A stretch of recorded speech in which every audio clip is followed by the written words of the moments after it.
Oh. Good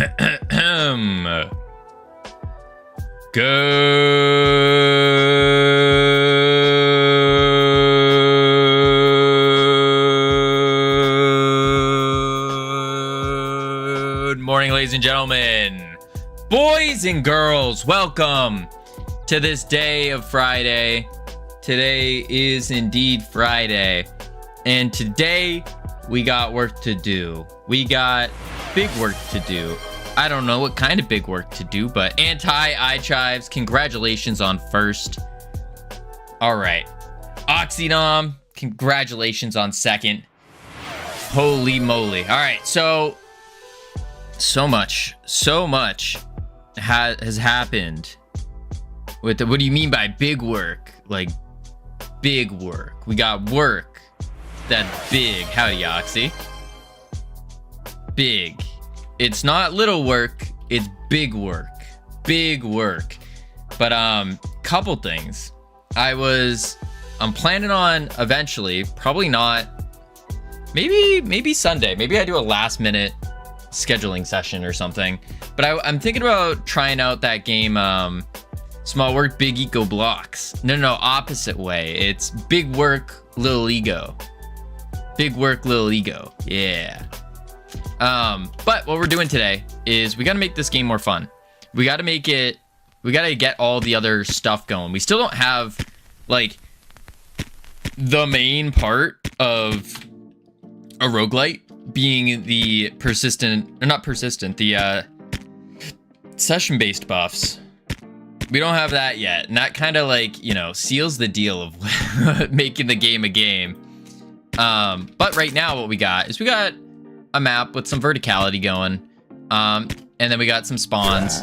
They go fast, but the downside to this is that it's basically just a running game. You just keep running around, and it doesn't feel all too exciting. It's very difficult, but it's not all too exciting, which I think is problematic here. And so I've been trying to think of different ways we can incorporate the enemies and make them better. I'm just not sure. I'm not quite sure about it. I think what it really might come down to is we might have to make you have to make the projectiles faster. I think that's going to make them scarier. But also maybe making the enemies are already fast, but it might even be the map might just be too big. I think the map just might be too big, so it's giving us so much room to kite. It might be too much. I learned you don't need a Steam game to make Steam multiplayer. To test, you use the 488 app ID. Lets you make servers. You can do that. Then when you buy the app token, use your own. Yes. You still need to pay $100 to use that for the Steam dev account, because you have to. When you go to make at least when I went to go make the account, it wanted me to pay the $100 for getting it. Oh, that's sad. I mean, it makes sense. You're using their tools. You're using their power, their stuff. So it makes sense that you got to pay something, like a placeholder fee.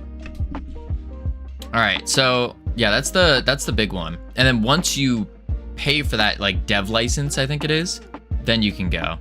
So dev account, then so with the dev account, you then get a token as well, right? I'm not 100% on that. Not 100% on that. I haven't looked too deep into their whole thing. But it seemed that way. It seemed like you make the dev account and then you can use like their testing server and stuff, or like whatever that is. Yeah, you pay $100 per app basically. Right.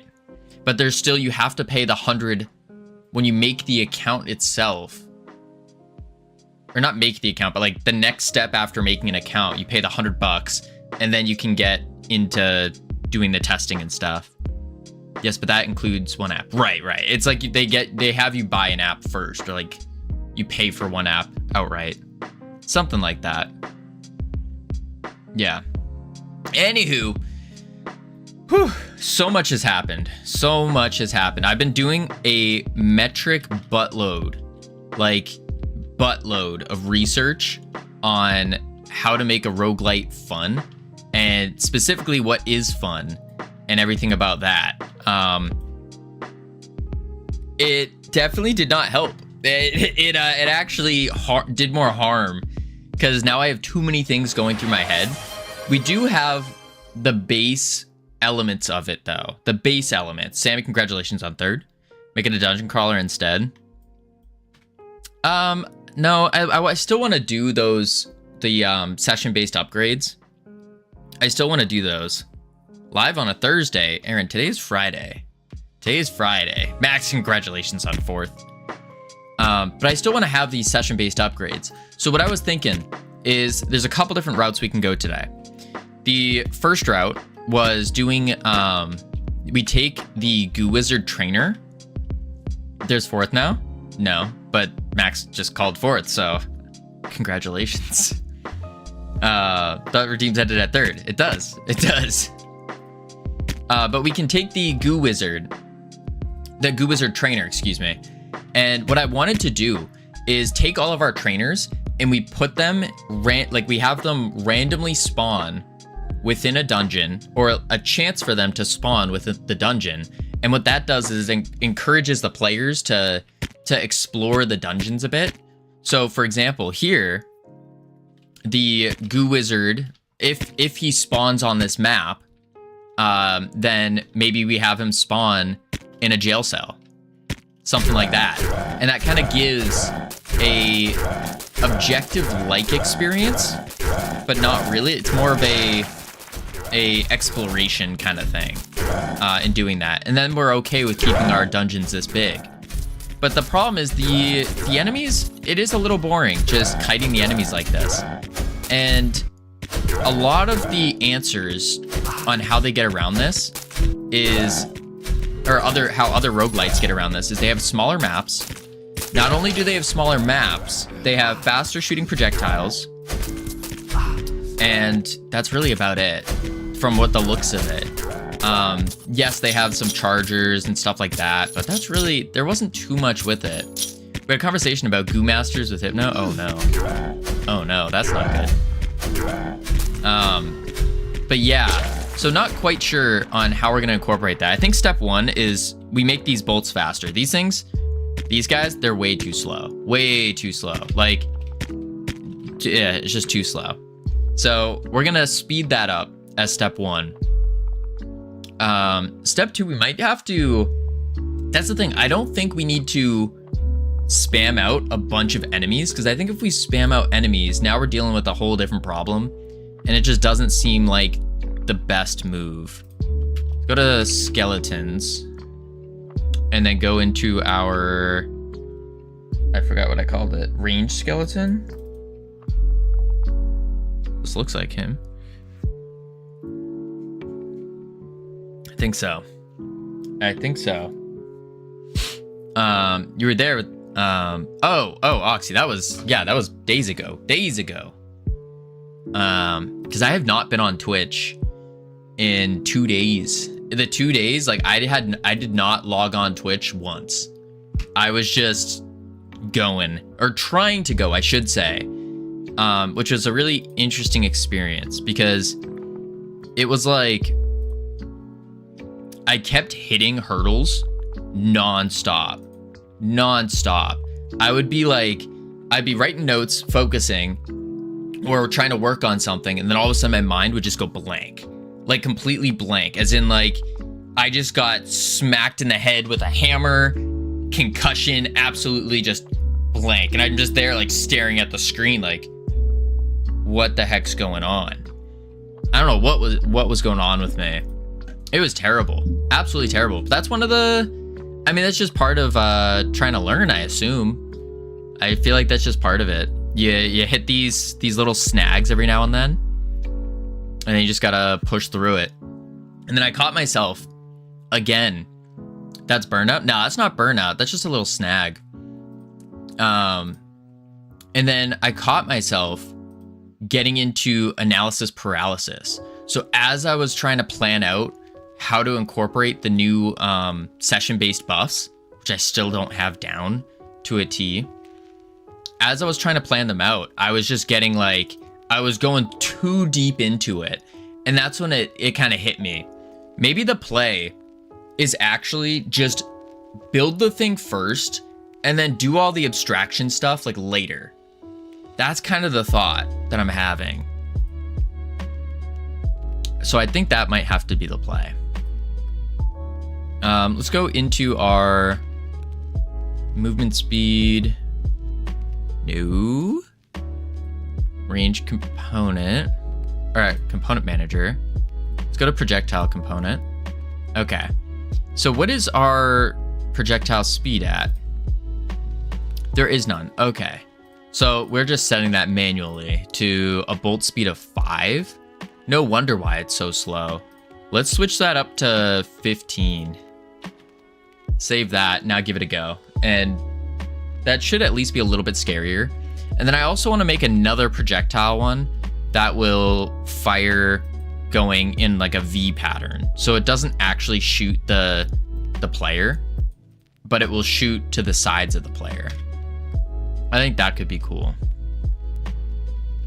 Okay, so let's see. Back to the lobby. Hit play. Do. All right. Now, when we go through, they should be shooting much faster. I was also thinking, see, that's a problem. We gotta let their animations finish. Oh yeah, that's much, the shots are much better. Still a little too slow, actually. But also we need to make it so they do not start moving until they finish their spawn. Until they finish their spawn. So to do that, what we could do is we could just go into the base enemy here. And then on the ready, we just pause for like 2 seconds. As wild as that is. I think that might be the play. So what we could do is do something like await get tree, create timer 0.2. No, not 0 point, sorry. 1, or actually, let's just do await animation tree dot finished dot connect, and then set physics process true. Let's try that. And then in the ready, we will just set, well, you can't set physics process to false here because then they won't do their animation, will they? I don't think that would work. We can try it. I don't think it will though.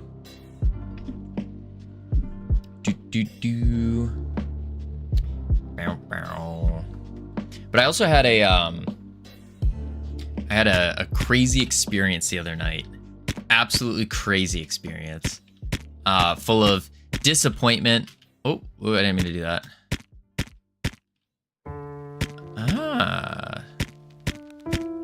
It doesn't actually turn it back on. Interesting. Interesting. Animation finished. Connect. Oh, because it never finishes. It just transitions. Yeah, and so then this would never fire because we're on the idle, which never finishes. It just keeps going. So we need to instead check the errors. I don't think there'd be anything in the errors. Yeah, it's exactly what wait.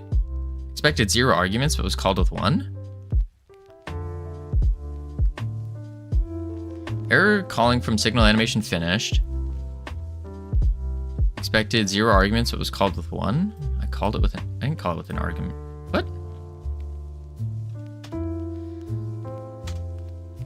How does that? Set physics process isn't. No, that's correct.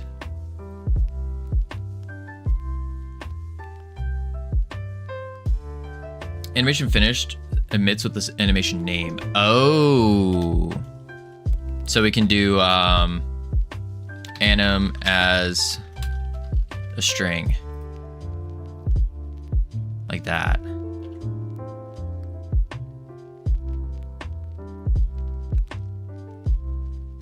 And then we could do like if anim spawn, then set physics process to true.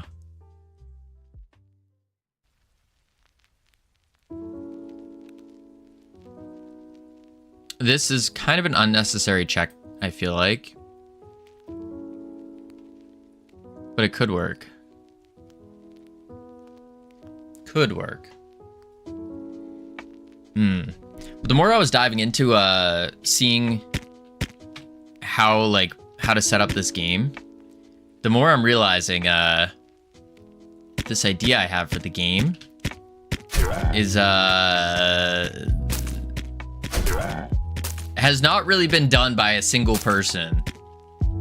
It's usually done by a team. The smallest team that I saw for a game the size that we're trying to make it and doing the things we want it to do has been like 5, I think it was.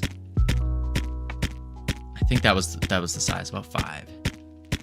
Yes. Do you remember that other game I linked you? That was 6 guys. Yeah. Yeah. And for 7 years. Right. But they were, to be fair to them though, they were not 7 years every day or 5 days a week. It was over the course of 7 years on their free time. Couple hours here, couple hours there. So that is the one advantage that we do have, is that I am doing this full time. So I just spend 6 hours. We could even bump it up maybe and go. But yeah, the size is not a very fun thing to look at. Which really sucks, because then I was watching a couple talks about what let's just delete this. I was looking at a couple talks about other indie devs and like what kind of games they're making. And they're like, all these very experienced indie devs from the talks are making like minuscule games. Very, very small little things. And so I'm like, uh-oh. If these people with decades of experience are making, that worked, are making little games, and I'm sitting here trying to make a big game, games where you do a single thing on a single screen. Yeah. And then when they get complex, it starts moving. Maybe you have a different screen, or maybe that you have 2 things, and that's like, whoa, so complex.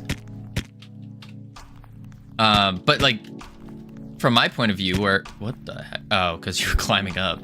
From my point of view, where I was just getting into most of my backgrounds as like a consumer and not the creator of a game, it's like these things that you think are so simple are actually so complex.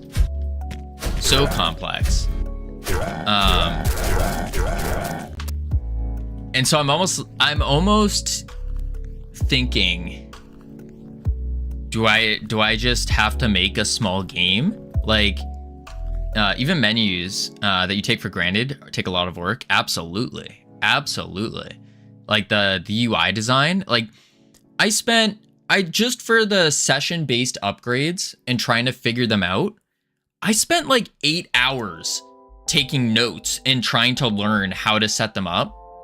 Still didn't even learn them. Still didn't figure it out. To be fair, a lot of it was, I definitely got caught in like analysis paralysis and was like replotting things. That was also a waste of time. But that's like a noob mistake. Even without that though, I think at least 4 hours to figure it out. And so it's just been, yeah, you're thinking with your brain in a AAA consumer gear, not not in the A dev gear. Yeah, absolutely. Absolutely.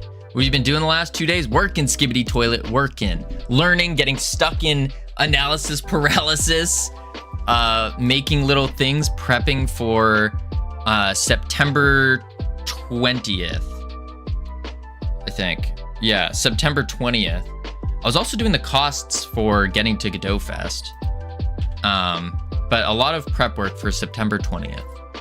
That's when our affiliate anniversary is. And I didn't have a birthday party this year. And so I figured we'll do something fun for the 20th. Yeah, I don't see the new overlay. That's because it's not coming out yet. It's not coming out yet, Sammy.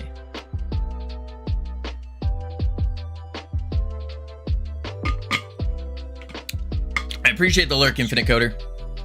Yeah, so I'm noticing, like Ironic said, I'm thinking from my AAA consumer brain as compared to not. I wanted to harshly critique it. Sammy, that's why I sent it to you in the mod chat, is so you could harshly critique it. And what were your critiques? Your critiques were oh, it's impossible to read. Yes, that's because the background is see-through. It's just the color looked gray because it was highlighted. It's not actually gray. It's not actually gray. It's see-through. It just looks gray in the creator because I have it highlighted. All right, so yeah, that's kind of the big issue I'm thinking. Did you make it in Godot? No, I did not. I did not. I made it using HTML, CSS, and JavaScript, which, by the way, once you start learning GD script, JavaScript makes a lot of sense. It does make sense. HTML, it wasn't terrible. And then the CSS was like, it just felt like I was talking like a caveman, or like programming like a caveman. That's what it felt like. Not a fan. All right, so let's see here.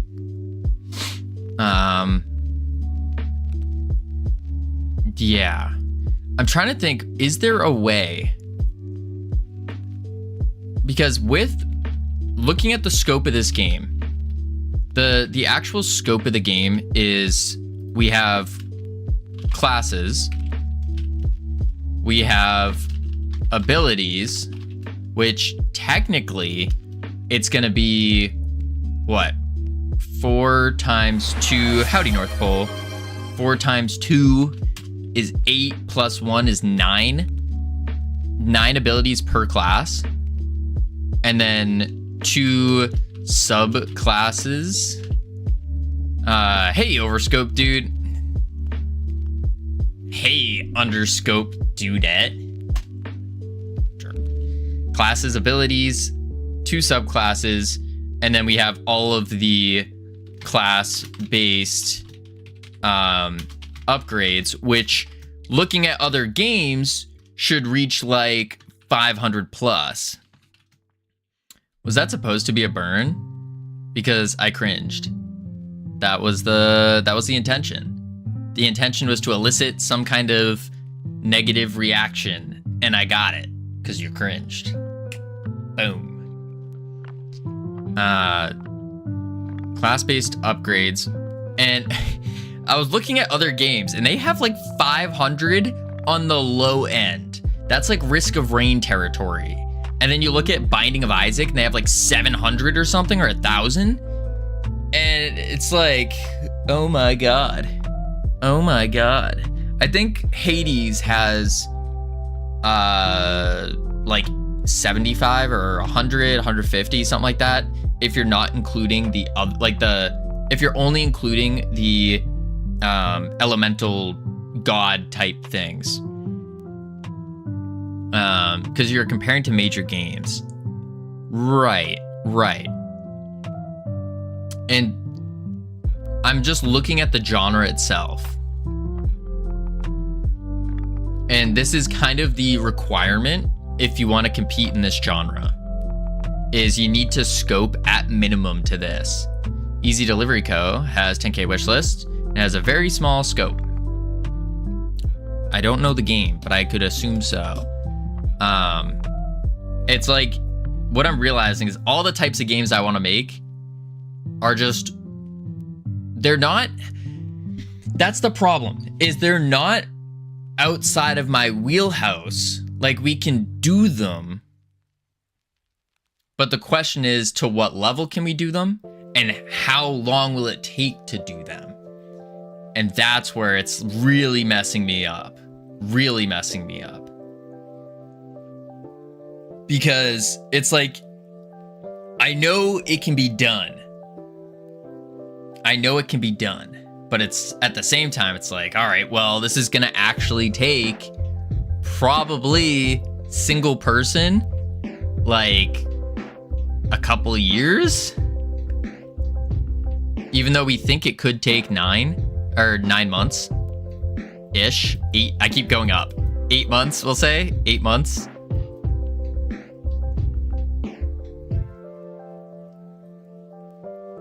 So I am almost wondering if there's a way that we could break the game up into smaller sections, like their own separate games.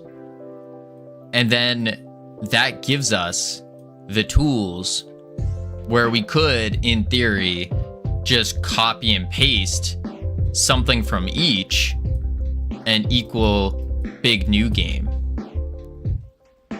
W actually still also still has a relatively small scope due to so many people playing it. That's true. That's true.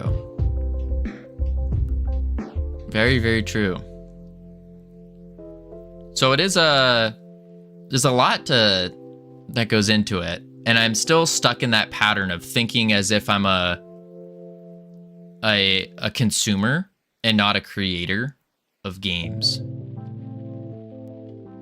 I don't know. It's because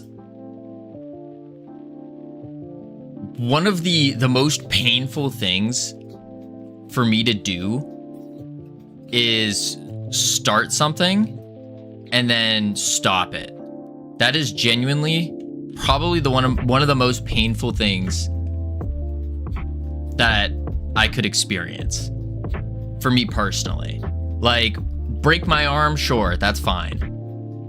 Starting a game and then stopping it, oh my gosh. Just break both my legs instead, please. It's like, painful. Very, very painful. But I also recognize that this is a pain point for me. So it's like, one hand, we stop, we make little tiny games. I just don't know if we'll get more experience from that. If you ask every guy on this platform how many projects they've put on ice, most probably have lost count. That's true. That is true. But most of the time, the reason I'm assuming, this is a huge assumption, most of the time they put it on ice is because it didn't excite them. It wasn't an exciting project to do. This project excites me. I like this project. It's an exciting project to do. But I'm trying to think logically about it. Like you're not feeling it anymore. See, that's the thing. I'm still feeling it. I'm feeling this the most, but I'm just trying to think logically. Like, if we're trying to release something good, does it make sense?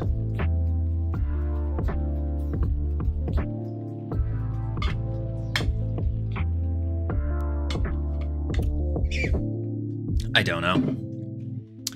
I don't know. Let me do the next steps. We'll just keep working for now, but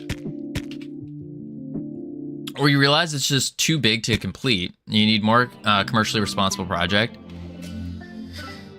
Yeah. A more commercially responsible project would make sense. That would quite make sense.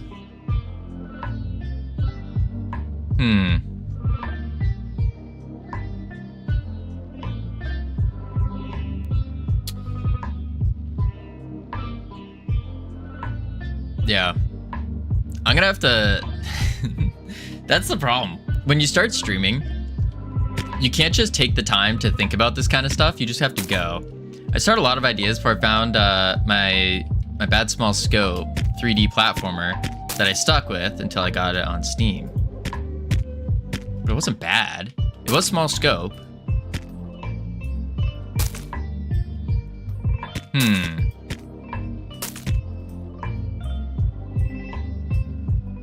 Huh.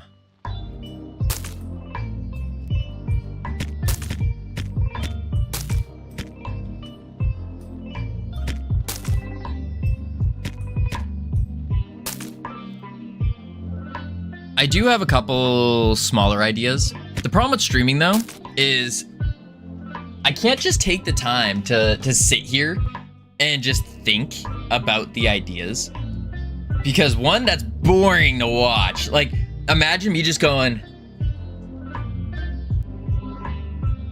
for like 12 hours straight. That's just not good. It's not good. So I think we'll just keep sticking with this. Think out loud.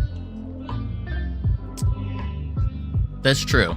I could just think out loud. I could.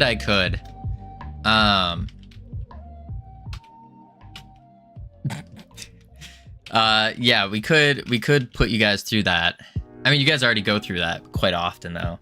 The way I think is I think like this, and then I have an idea, and then I go boom, boom, boom, boom, boom, boom, boom, boom, boom, boom, boom, boom, boom, boom, boom, and I keep going like this, and then this is my thought pattern.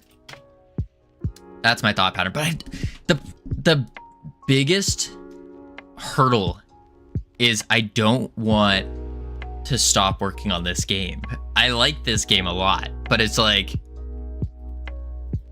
we have to think about timing. We have to think about how to, like, if I want to actually make Freedom Forge Studios and grow the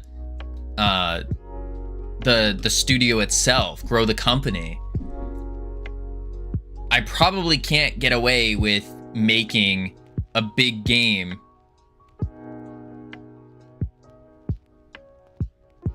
like once a year, twice a year. Probably can't get away with that. At least not at this level. What do you like most about this game? What do you like the least? The most, I just like the idea of having classes and abilities. That's the thing I like the most, where it's that RPG aspect of almost dwindling on the realm of escapism slash it's like you're the character. I like that. I think that's pretty neat. I think it's common to start and stop many things until you find the thing that captures your attention. See, that's the part though, Sammy, is this game has captured my attention. That's the big one. It has captured my attention. It's not that I don't like this game. The pirate game, I didn't like that. This game I do. But like, if the classes were just spreadsheets, it wouldn't be the same, right? What do you mean by like just spreadsheets? Yeah, I think it's a good thing to do. You don't know what you like until you've tried it. Oh, that's a big fact. Big fact.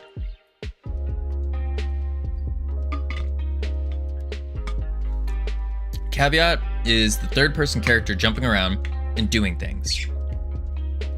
Yeah, I like the third person character jumping around doing things. I do like that. If this was a text game and had hundreds of class options and builds, would you still like it? No. No. I'm not a fan of the text-based games. That sounds sick. Nah, I need to move. I need to be a character and move around. That's what I need.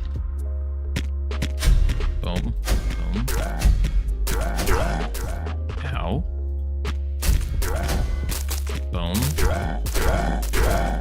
Boom. Oh, God. Freeze them all. So it's the third-person action-y role-playing part that you like the most. Yeah. Yeah. I would say so. I would say so, yeah.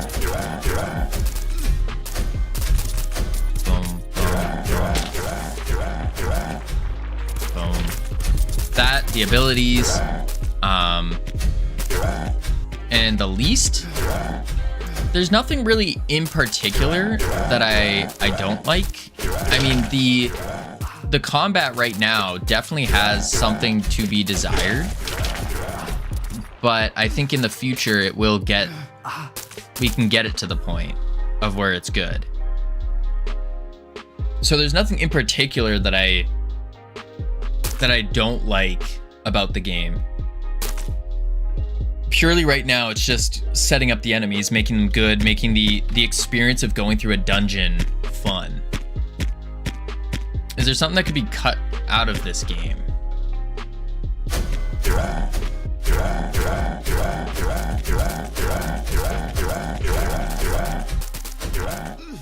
I don't think so.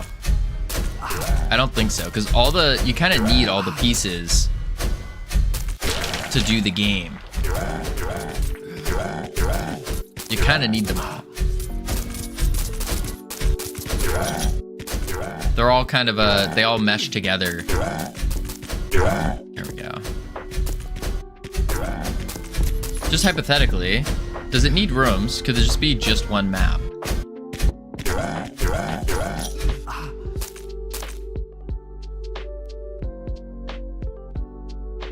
Could this just be one map? In theory, yeah, we could probably make it just one giga map. Howdy, iHeart, how you doing?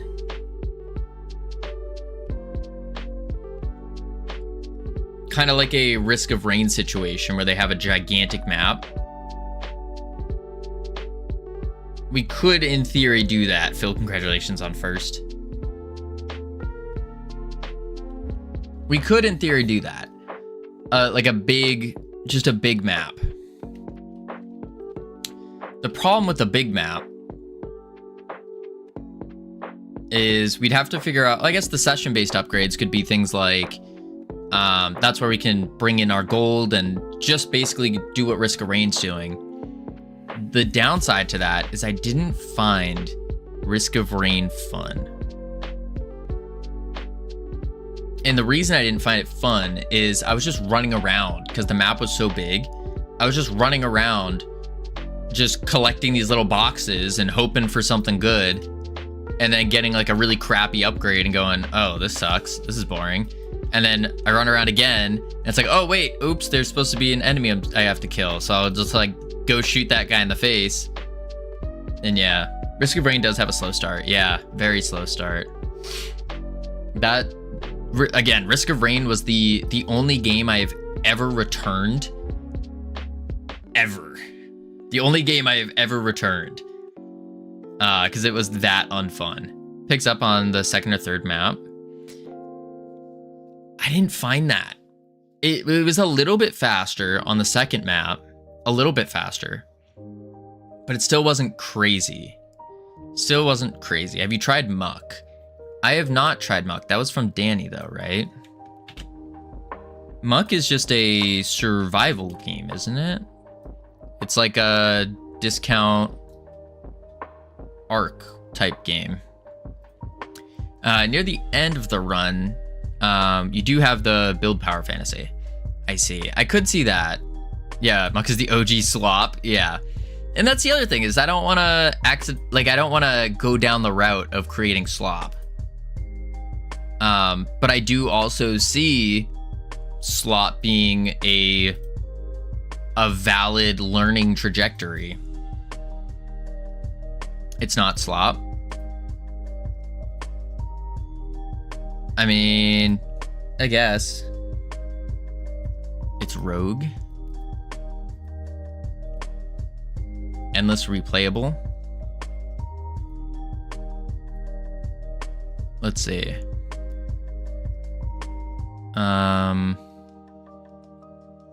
We need to go to like actual reviews.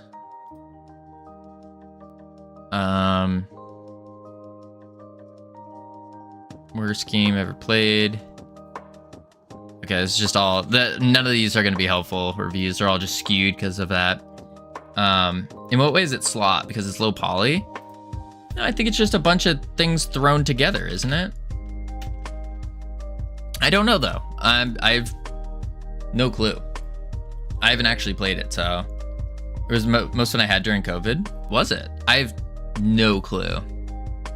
Have you seen a playthrough even? No, not at all. Not at all. So I have no idea about it. It's not slop. It's quite an annoying game. Still really fun. Gotcha. Leave that open. It was made as a joke by a YouTuber. That's why it's slop. Well, just because you make it as a joke doesn't mean it's slop, though. We need to send Covino to like an indie conversion therapy camp. I just want to make AAA games, guys. That's it. I just want to make big games. That's what I want. But I know I'm understanding. The deeper I go into this project, I'm understanding that it doesn't make sense. Electric shock him every time he looks at Valorant and Marvel Rivals. Listen, I haven't played Valorant in a long time. Same with Marvel Rivals. If good game, why no AAA graphics? No, I don't say that, I heard. I don't say that. But I am not a fan of pixel art. I'm not really a fan of pixel art.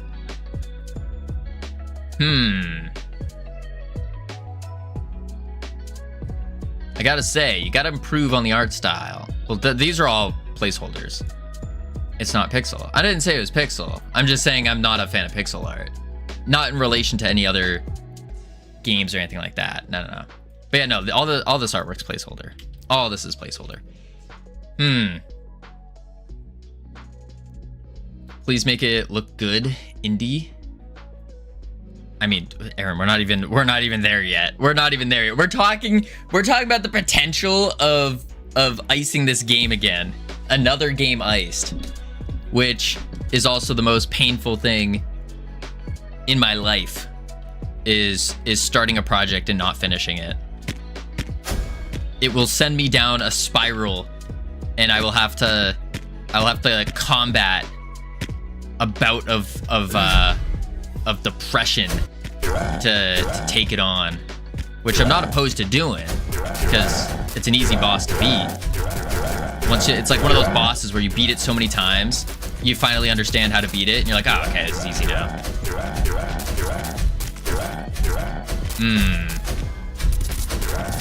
Why would you be doing that? Because I'm realizing that the game itself is much bigger than, like, I'm just looking, it's really from looking at other indie devs. Other indie devs, especially solo devs, none of their games are scoped to this level. Like, this is some crazy scope. We're talking about multiple classes. We're talking about 9 abilities per class. At minimum 100 upgrades that all need to, I don't have to synergize them specifically, but they have to be synergetic in nature so that when people get them, they can make their own synergies and whatnot.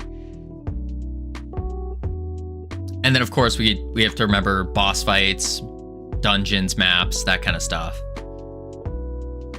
So there's a lot. And I haven't seen any solo devs take on a project of like this magnitude. I'm sure there are some, but take on a project of this magnitude and then also release it within a reasonable amount of time. 2 years is not reasonable. So it is questionable.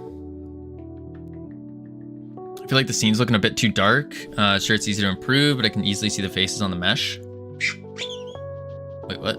Out of curiosity, what would you change from what Covino is here? Yeah, 2 years is reasonable. Nah, not for the stage that I'm at in terms of developer experience.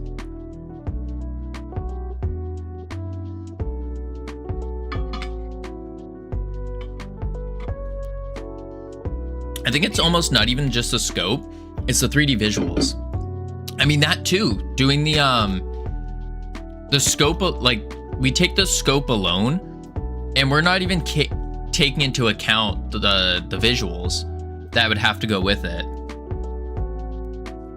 Every scope you have is multiplied cubically with every third 3D asset it needs. Yeah, because we also need the shaders for everything. All 9 spells will probably need shaders, so that's 9 shaders, unique ones. We're gonna need, and that's per class. All the upgrades, we need some kind of visuals for that. So that's gonna be, we'll say out of 100, that's probably at least 50 of them. At least, assuming we don't have like basic modifiers or like that kind of stuff. A single enemy is dozens of models and textures and visual effects, animation, sound effects. Yeah. Art style is nothing bad, but I do agree the scene is kind of empty. Oh yeah, no, this, just so you guys know, this is all placeholder. This was just to test the layout of a room. This is not, by no means have we put any work into the visual aspect of this map. There is literally zero work done in the visuals. This is purely just to test verticality and see if it was an idea. So I'm not even thinking about that right now. Have you tried making a clicker? Ha. You know, I was just asking the specific things where notices need visual improvements, trying to get better myself, so picking brains. Absolutely. Yeah, but no, I'm thinking, I don't know, I almost still think that I'm trying to think of a way to scope this lower, because I do, without destroying the game. Because I think scoping the game down too much, or a game like this that we're at right now, would ruin the game. I think it would.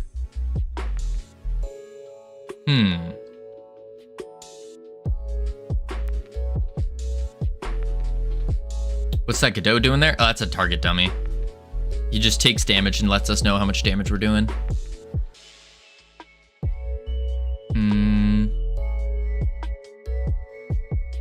Oh no. Oh yeah. See? 10 damage. Oh, I missed. There we go. 15 damage. Yeah, that's all that is. You know,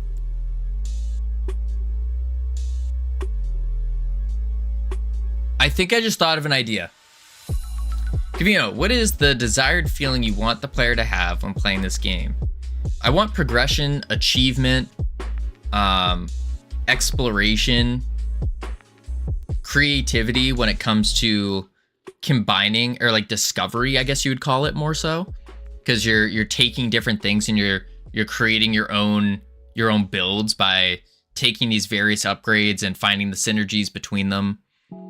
So those are the key ones.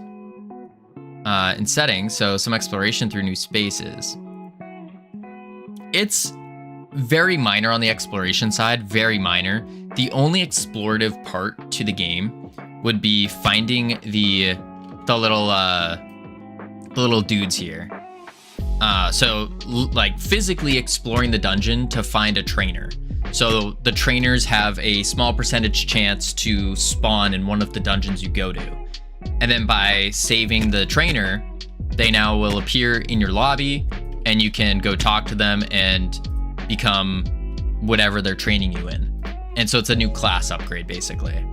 That's the minor exploration part. Yeah, that's an insane scope. that was just the trainers. Dungeons all going to be manually placed? No, they were going to be more procedural. So you need to somehow procedurally generate when and where these trainers appear in the dungeon. Yeah, basically.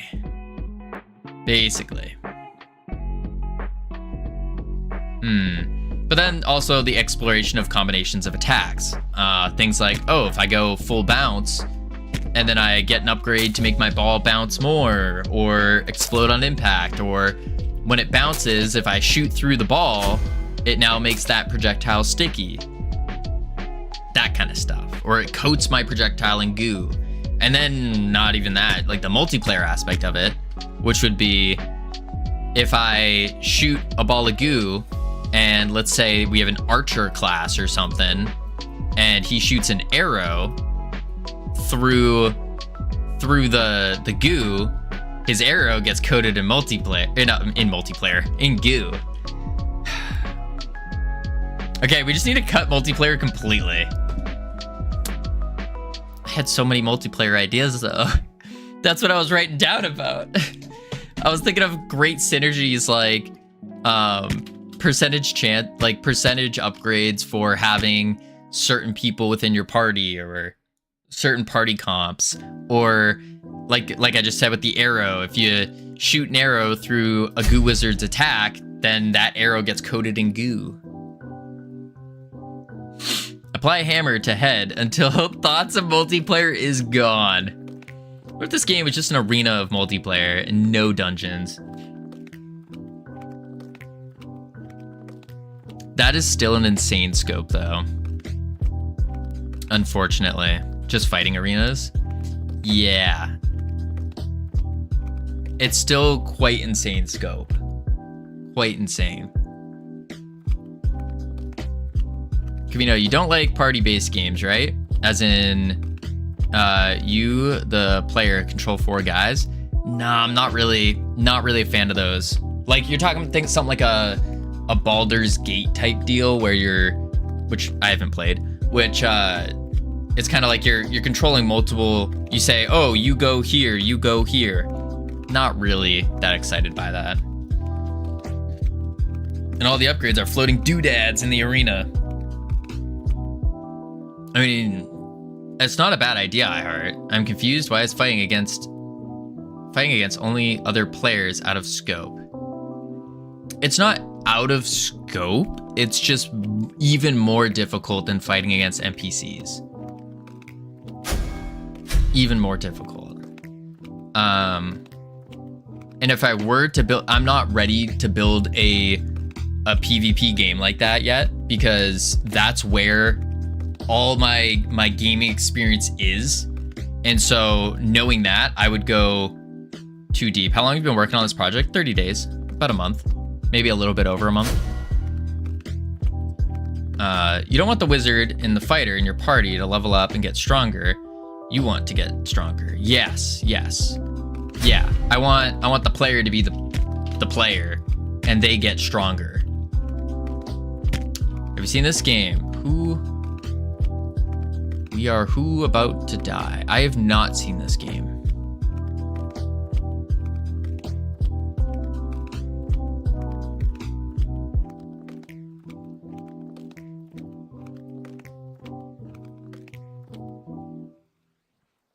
We need to make a third-person action role-playing game. Basically, that's basically what it turns into.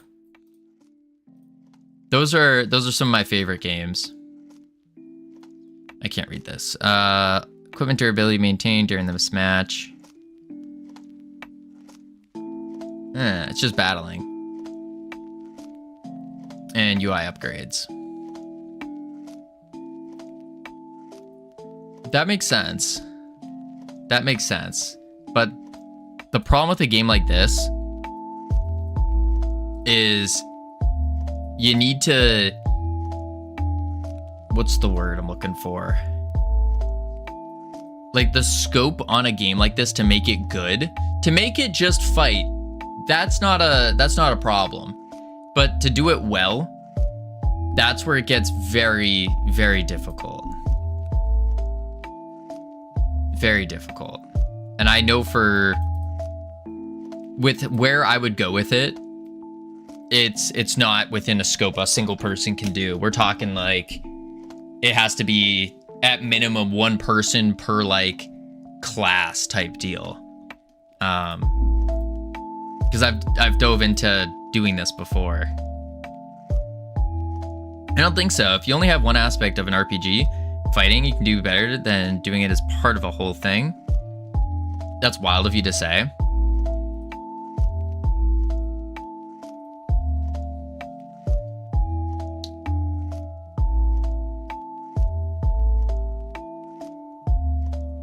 So let's think about it this way. If I were to make an arena game like this, there's a couple things I would need. Whoopsies. There's a couple things that are needed or required. You need classes. What differentiates your play styles? You can't have everybody have the same fighting play style. That's just straight boring. And that will not succeed. You could just make really compelling fighting, then later make an exploration game that uses those mechanics. True. Are you already doing different classes for fighting? Yes. Why not? Convert your current game into an arena game. Barely have anything for it.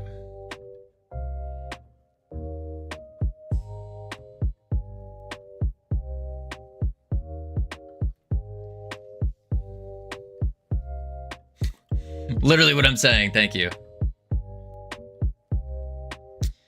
I'm just trying to think of how to word this.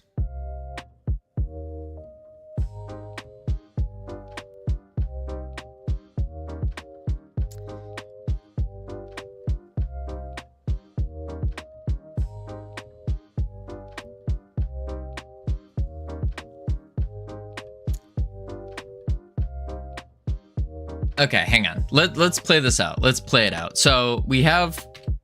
Let me get like a blank canvas here. Okay, that looks like. Here, we'll just look at the sky. That's our blank canvas. Okay. So you want to overcompensate with complexity. It's not exploration. It's going to be better. It's going to be better fighting system. I do like I love arena games. The problem is they're my favorite games. And I don't think I have the necessary skills and capabilities yet, or the experience to do well on it. Like, I'm the person who has put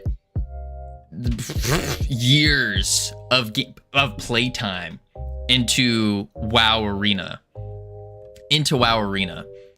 and made it to pretty decently high. Still haven't hit Gladiator, but pretty decently high. It's also where I have a lot of connections, a lot of friends who are extremely skilled in it. But here's the breakdown of the requirements to do this. You need classes that have different play styles. You need, oh, you can't see that because it's kind of broken into there. Do this. Boop, boop. Classes, play styles. You need crowd control, and you need at least 8 different types. You could probably get away with like stun, CC, or stun, incap,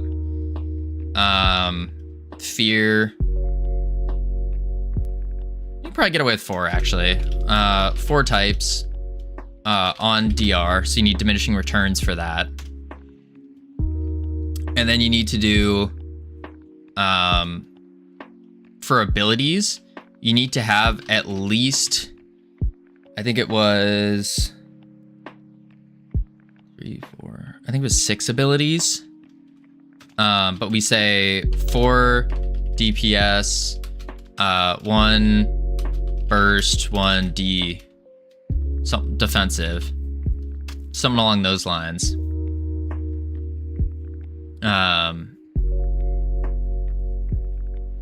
And this is pure multiplayer, by the way. This has to be pure multiplayer. And then we need the whole,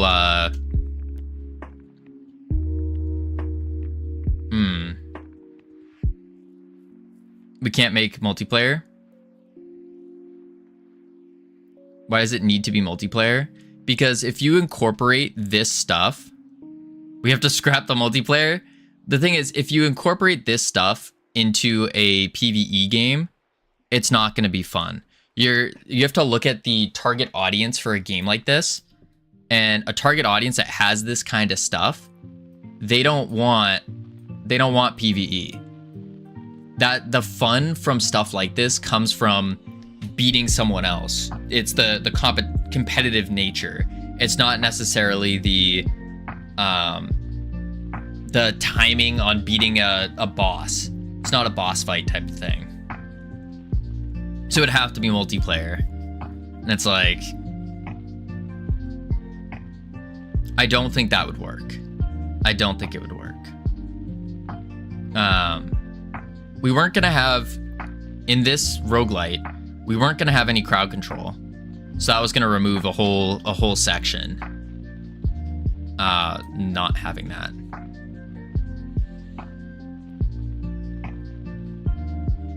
But also timing the multiplayer for this is gonna get insane.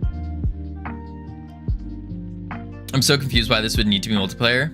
Because he likes multiplayer games. Well, not just because I like them, it's because the type of game that this is, you can't, I shouldn't say can't, but you're gonna have a much more challenging time making a competitive game that is not multiplayer. The example I sent isn't multiplayer. Right, and that's why it's probably not great.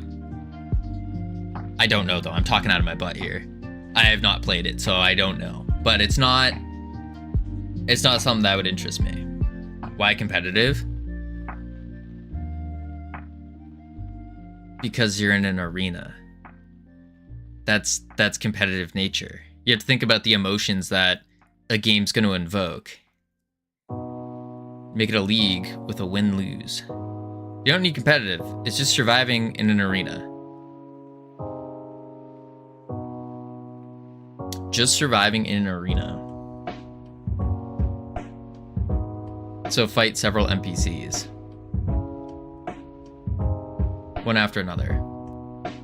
Alright, normally I'm pretty much along for the ride, but I cannot emphasize how utterly stupid PvP is in an indie title that doesn't have a budget or dedicated experts. Right, that's what I'm saying.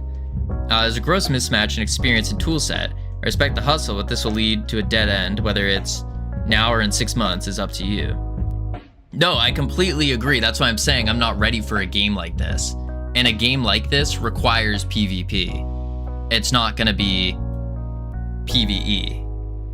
Because I just don't think it would be fun. Because I know the target audience for a game like this, because I am the target audience for an arena fighting game. And I've played them where it is PvE and it's just not fun at all. Why can't you have crowd control DPS abilities in a single player game? You can. PvE still means multiplayer, doesn't it? Not necessarily. Player versus environment. I'm using it synonymous with single player. But you could have multiplayer player versus environment. You could. But yeah. But I do think I like this idea because I am the 100% target audience for a game like this. It's just not for PvE. And it would have to be PvP, which I am not, like Veer Wright said, I am not ready for. Like, that requires a huge team of people to do. It's something that seems relatively easy at first, but really requires a lot. Think of Slay the Spire, but real-time combat instead of cards. Right, but isn't this literally what the game is already?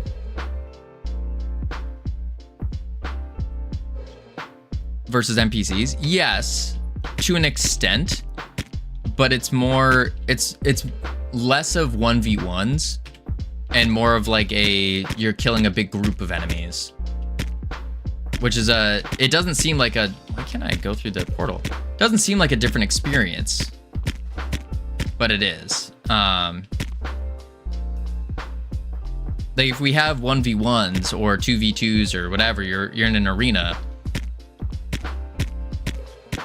it's not gonna, the audience that wants to play, what the heck is going on with this? An audience that wants to play an arena game are gonna want to do PvP. So to you, the arena means 1v1, 2v2, yeah.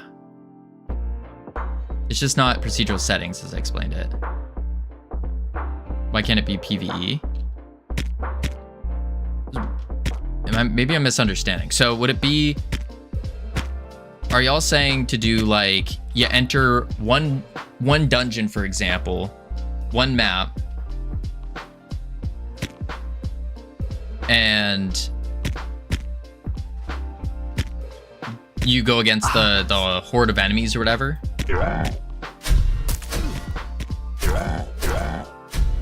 To you, the arena means a 1v1 and can't be one player versus one NPC.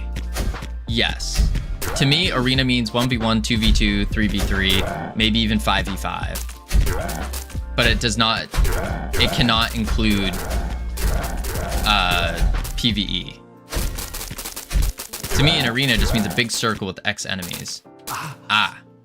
Yeah, very different. Very different.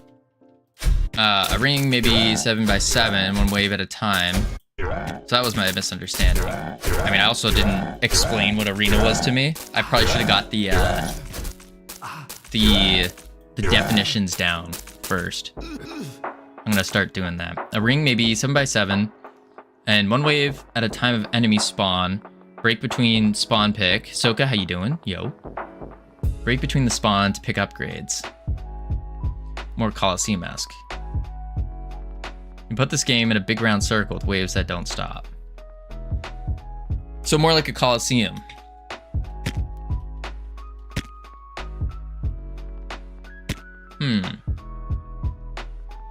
Which in theory is just a dumbed down version of what we have. I shouldn't say dumb, but a smaller scoped version of what we have. Instead of going through a bunch of dungeons, you are just going to an arena. So let me do this. Let me make a map. It's a simplification of what you have exactly. Let me play this out real quick. So we'll go here, we'll make a 3D scene, and we'll do a arena map. We'll take a CSG combiner, CSG box. We'll make this actually a circle. CSG cylinder. Drop the height down to 0.5. And then make it 16 sides so it's round. Bring the radius up to 25 so it's 50. Like that. Let's actually bump this up to 18. 64. Right? Yeah. 64. Explore through combat, not space. I see. And then we'll do just like a, we don't need that actually, because we have the combiner. Probably take another, we'll take another cylinder. We'll make it 4 meters. And we can just set it up so it looks more like an arena, I guess. And then shoot the height up to 12. Pull it up. What up, Finian? How you doing? That is not 12. There we go. And then we go like this, like that, like this. Crayon time. Crayon time? Boom, boom. Come on, come on. There we go. Oh, I see. Boom. Boom. Life is against me. Is it now? You just gotta beat it up. Just win. Give it the old 1-2. The old not today, Satan. Boom. Something like that. I need to make this a little bit like 35. Like that.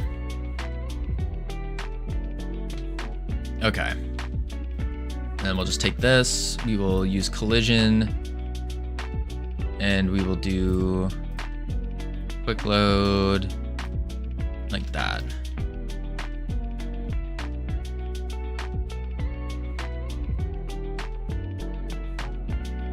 Yeah, very basic. And then we'll just say map.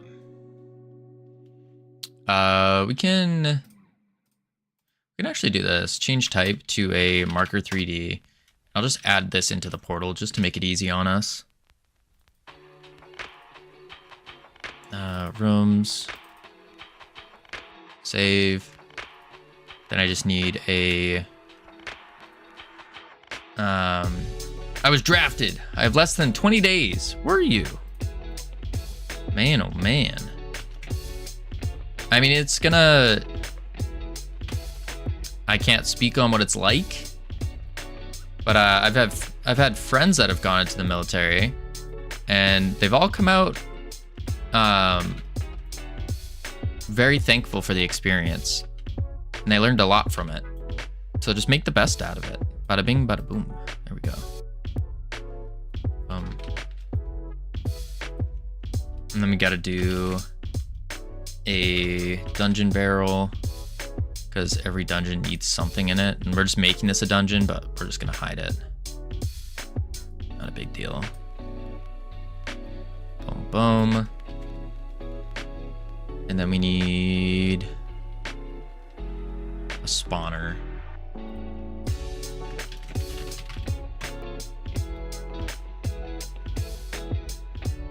I didn't make this a nav region. Nav region.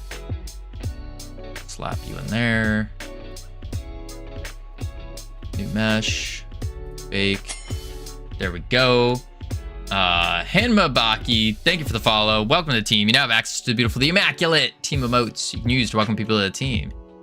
Boom, boom. Frostcore, how you doing? You still making things? Of course, of course.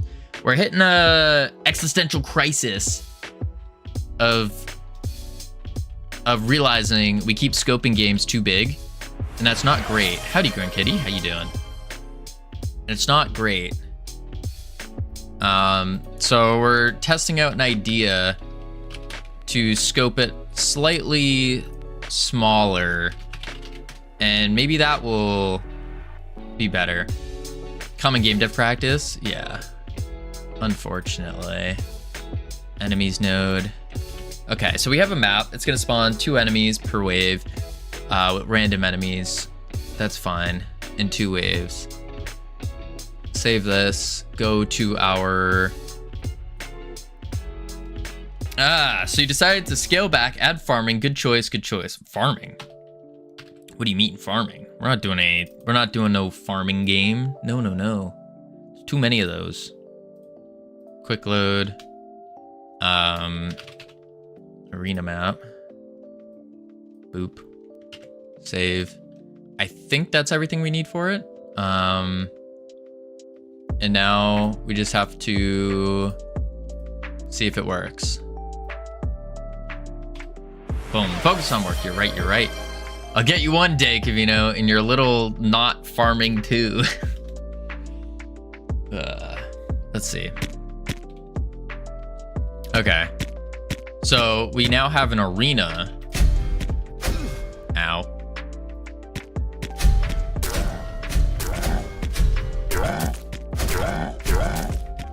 Okay.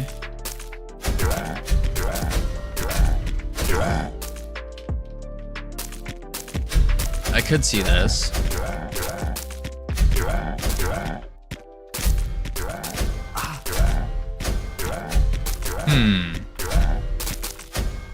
Obviously I have to fix this part.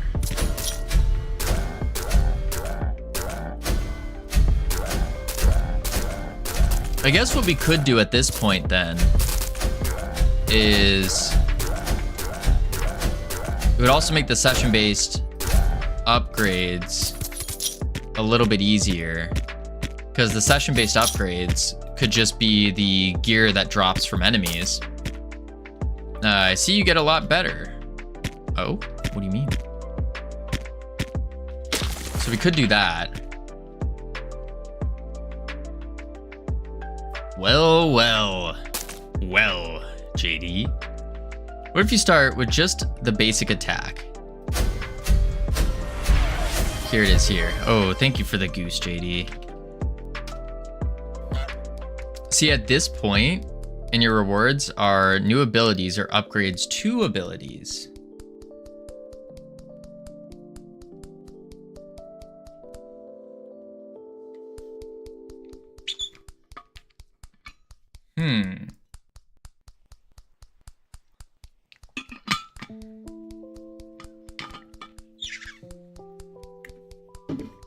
At that point, I would want to make the... Do you even use gold for anything right now? No, not right now. Not right now. But I think that would be, in a game like this, we would use the gold for, at the end of your arena, assuming we go down this route, at the end of your arena, when you go back to the lobby, you could go to like a shop and then spend the gold to maybe purchase gear or something. By the way, I'm Hisoka, the YouTube viewer. I'm aware. I am aware, Finny. Don't think I forgot about you. Don't think I forgot. And that could be something. Is it's the gear.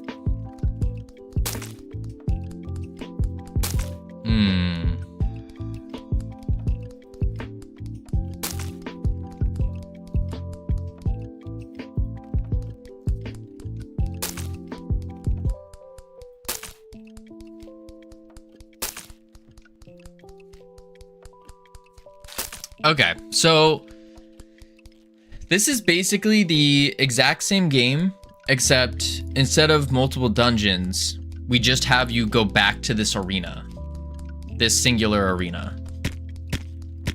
And that's pretty much the idea.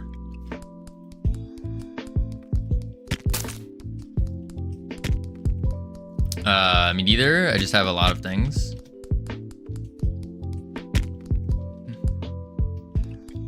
That's basically what it is.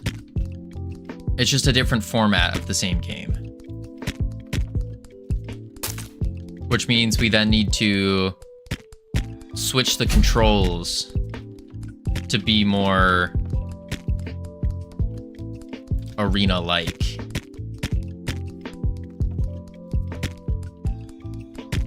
Which then makes me think... Immediately makes me think WoW controls.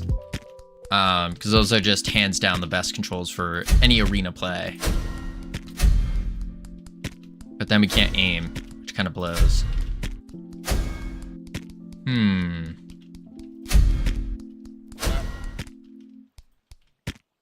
I guess we could still work it with these controls though. I feel like there's a lot of arena word baggage here. Maybe.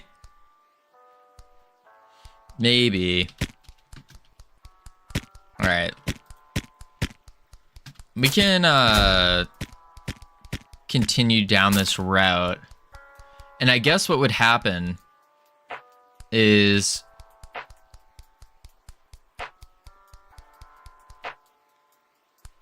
we could seal the loop of having an arena to see what it's like. And we only have one arena. If we ever want to, we could always add a new one. That's not difficult. But we only focus on making one arena, set that up, and then enemies spawning. An arena should not completely change what this game is. True. It's basically the same game, just one map. And what we can say is to unlock we'll keep the whole mastery progression, because I think that's pretty good. But what we could do is to unlock the classes, we base it off of some kind of achievement system. So for example,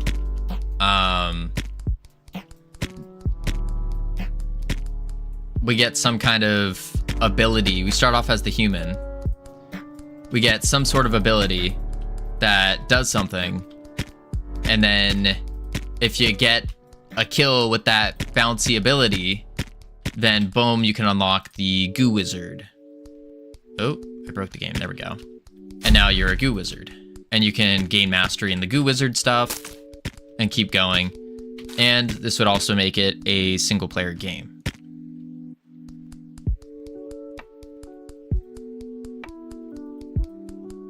Yeah. Okay. I'm seeing it. I'm understanding. Let's make a... Probably make an arena, shouldn't we?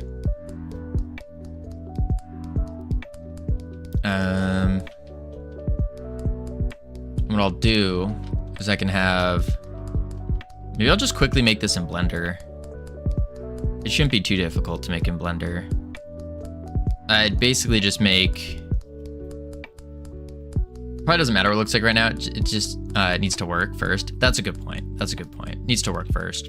Okay, so the first step then is we need an exit door as well. Get rid of the stupid goose. Boom. Oh, I can get rid of the goose. I'm almost a year following. Let's go. Figure out how this is supposed to work. Yes. So how this is supposed to work is we would have... You enter a dungeon and there's enemies in it. With this one, you kill all of them. Do you exit? Do more enemies spawn?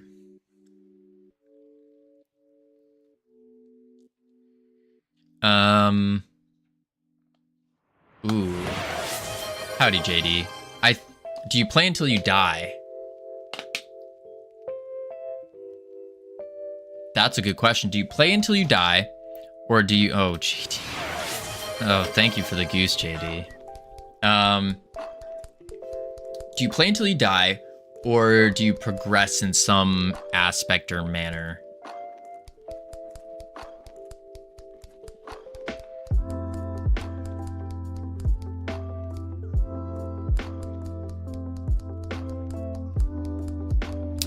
I would think...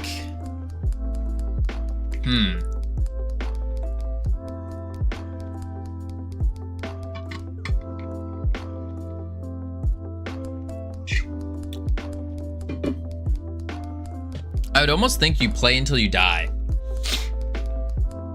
But then again, the problem with playing till you die is you can never win, which doesn't feel good from a progression standpoint. Because it's like, what are you working towards? So the idea with the, you still can. You can have a win condition. Yeah, so are you saying like you're entering a tournament or whatever? And you have the boss at the end, you beat the boss, you get to go move on. Or something like that. I think that makes sense.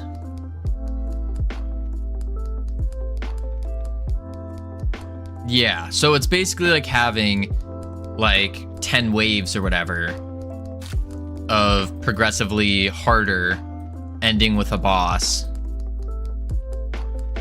and then just enemies. And then if you beat that, you pass the arena day or whatever the heck, and you get to go back.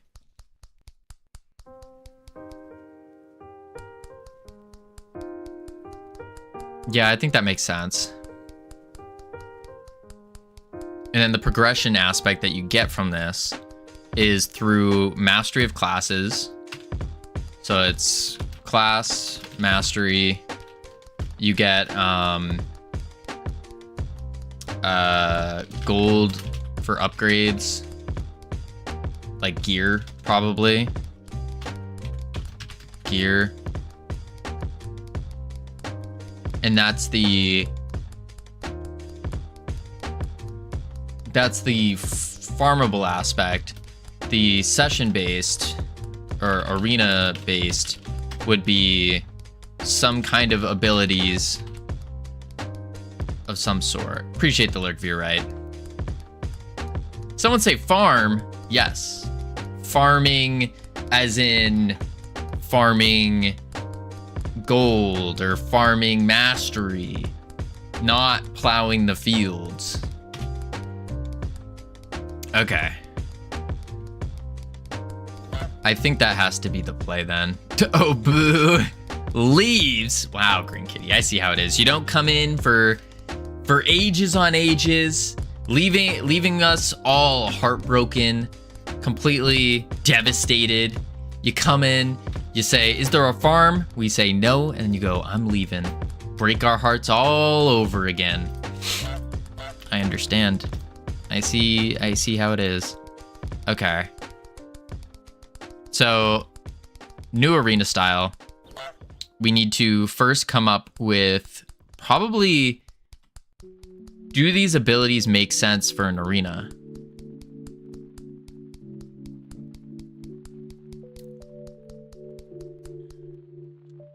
I think the goo ball could make sense if it was bouncier. The goo ling sticking on and getting goo. Yeah, I mean, that could also probably make sense. The goo wave, that can make sense. Yeah, I think that all works. That all still works. We just have to design the goo ball to bounce more, which isn't a difficult task. Goo Wizard, Ability Manager, Special Upgrades. Go into the goo ball. And, oh, it's not in the goo ball, actually.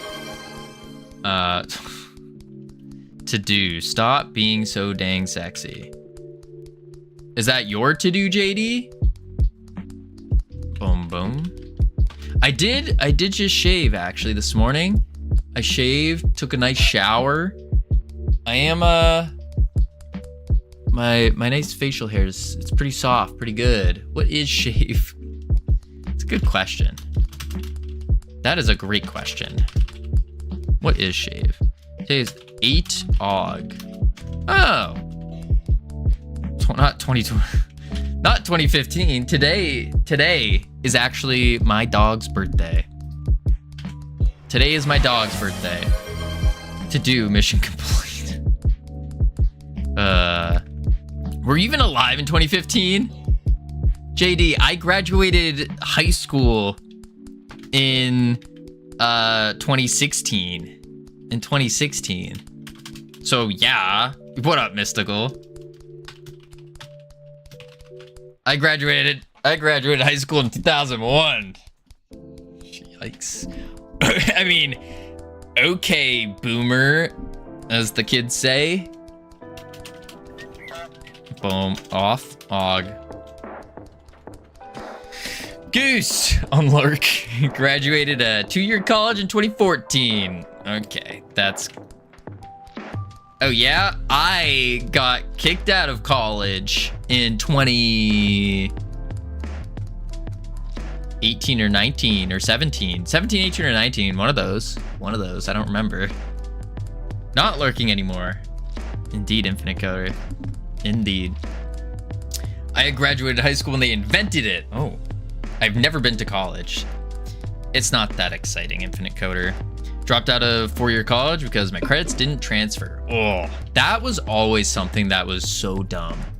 So dumb. I had so many friends that they spent their high school taking all these AP courses so they could have a bunch of credits, only to find out that absolutely none of them transferred over. And they're like, why did I even bother with AP? I could have just taken the easy class, had far less work, and would have been in the same position. Wild. Except for some Olympiads and similar. What's AP? Advanced prep. It's kind of like you can do a college course while in high school. Or advanced placement, whatever it is. College is just spending thousands of pieces of paper that says you spent thousands on paper.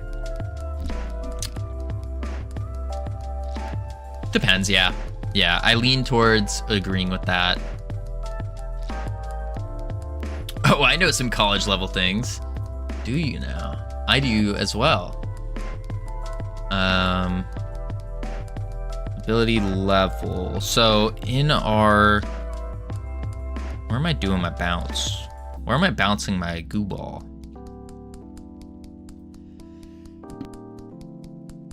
Oh my lord, throat.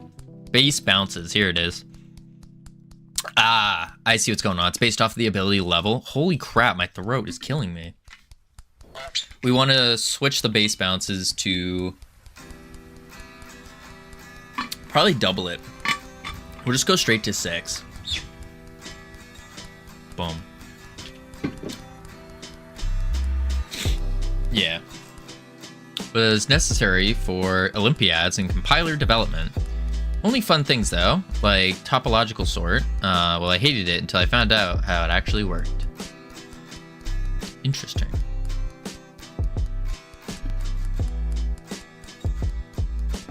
Advanced placement classes taught at college level to transfer to university. All right. Base bounces. Now we should bounce 6 times, which would be pretty good. And then we have to think about the... We probably have to think about the 1, 2, 3.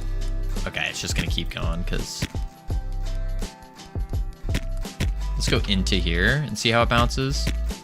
And what we would do is we would surround this with like bleachers so the ball can bounce off walls and stuff.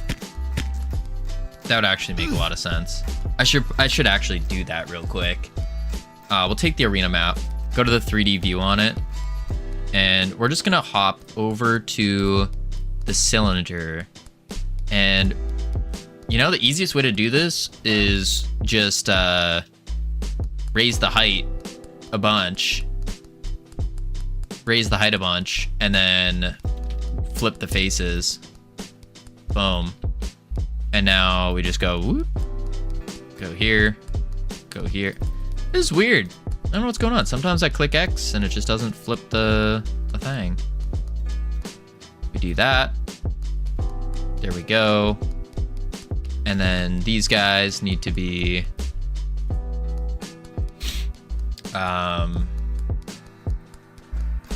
they need to be subtraction, right? Oh no. There we go. Subtraction, flip faces.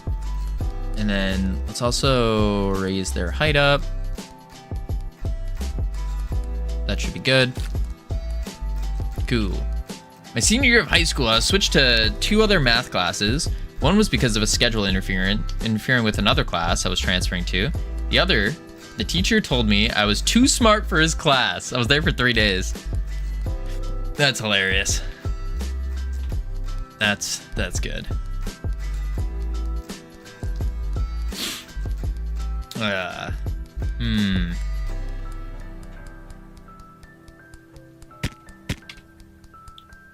There we are. Obviously, it looks more dark and dungeon-like, but it's fine for now because we just wanted this. So now we can bounce things off walls, which it doesn't. The goo ball doesn't really bounce too. Yeah, we might have to make it faster. But I think that's a pretty decent start to it all. Boing, boing, boing. I almost feel like we need to send the goo ball faster. Yeah. Yeah. I think you need an enemy AI guy. We're not at that. We're not at that part yet. Not at that part yet. Next up, we need the... What do we need? We need the upgrades. We should probably get the upgrades going. Fighting those skeletons just does not look fun at all. I mean, I agree. It's not crazy fun. We'd have to think of a way to make it more fun. like how they interact and how they choose to attack. Yeah. But first, before I forget, let me grab some water real quick. We're gonna chuck on the words. Boom, boom, boom. Boom. There we go. Heading to level 1. And then when we get back, we'll figure out the enemies. See if we can make them more fun. Or maybe we do want to just get the loop going and then work on iterating the loop and making that more fun. I think that might be the better play. Yeah. All right, I'll be right back real quick. Boop.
I've returned.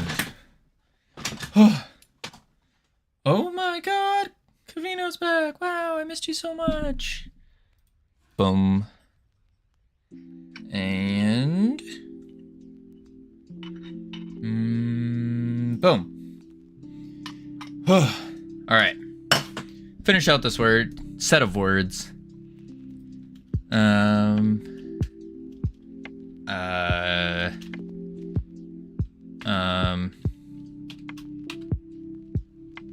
Who you calling stupid? I don't know.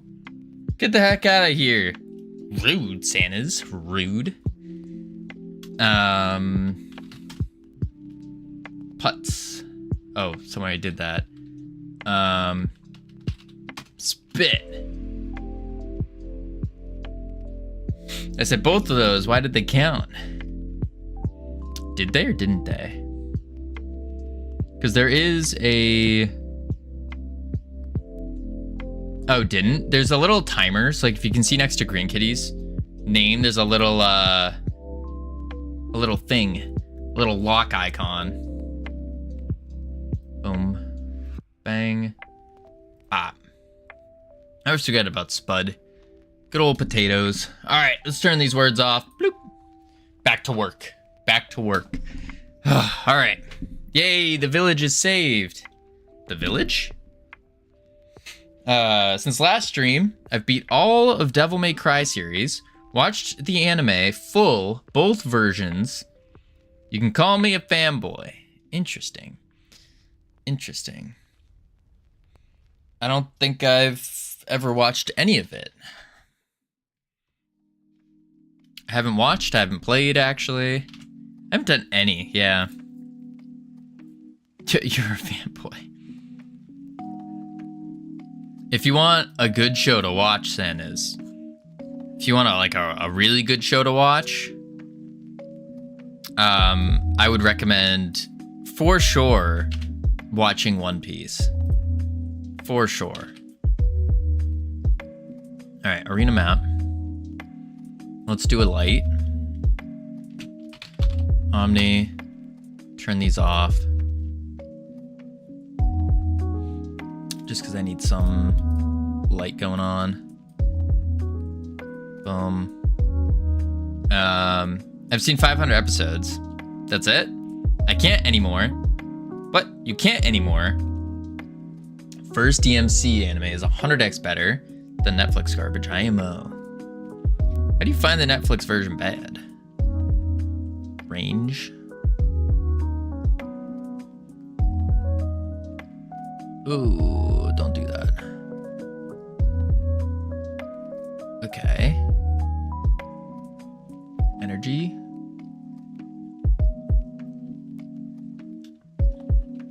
I might have to just go like this and shoot it from the inside of the pillar with an higher energy level. Maybe not. Maybe I just go from the sky. Yeah. Zoop. Doop. Boop. And up.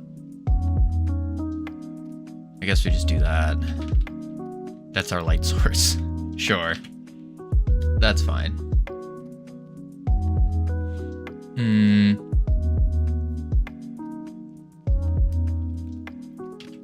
Save that.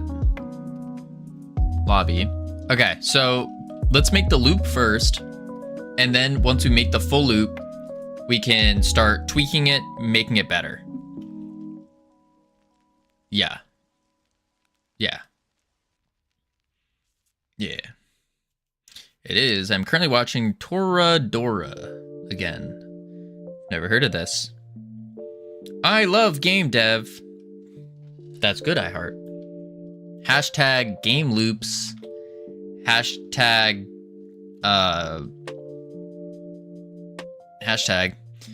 what are all those lines on the floor? Just part of the CSG in the arena? Oh no, those are just a mesh or a little, like, you talking about the little boxes here? These guys? This is just a material on the arena floor. Oh, I have to remesh it. That's why. Awkward. And then these lines that you're seeing here, the crisscrossy lines, these guys, the blue, this is our navigation mesh. Our navigation mesh. So this is what we use for, we spawn enemies randomly along the nav mesh, and this also helps the enemies move along the floor. It's A-star pathfinding. It's a little bit better. A little bit better than it's a lot of it better than just getting distances and stuff. All right. Now they should spawn well.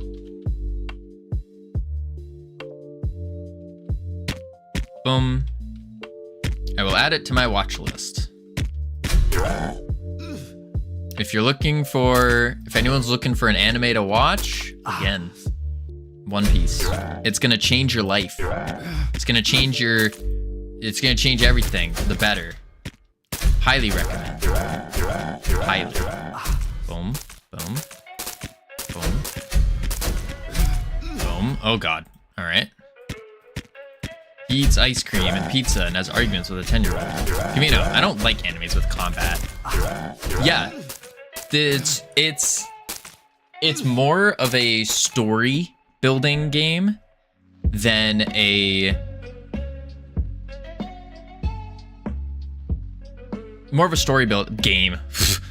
Does One Piece have combat? Of course, it has combat, but it's more about story building or world building. And then combat is just part of the world building. Get the front door out. Listen. Don't knock it till you try it. Don't knock it till you try it. I could never get into that. You say that, Frostcore, but this is, okay, this is my perspective. I used to be heavily against any kind of anime. Any kind. Heavily against it. Like, when I heard someone watched it, I was that guy that was like, nerd, dork, loser. Heavily against it. And then one of my friends came back from his study abroad in Japan, of course, and invited me over to hang out. And I was like, oh, okay, let's hang out.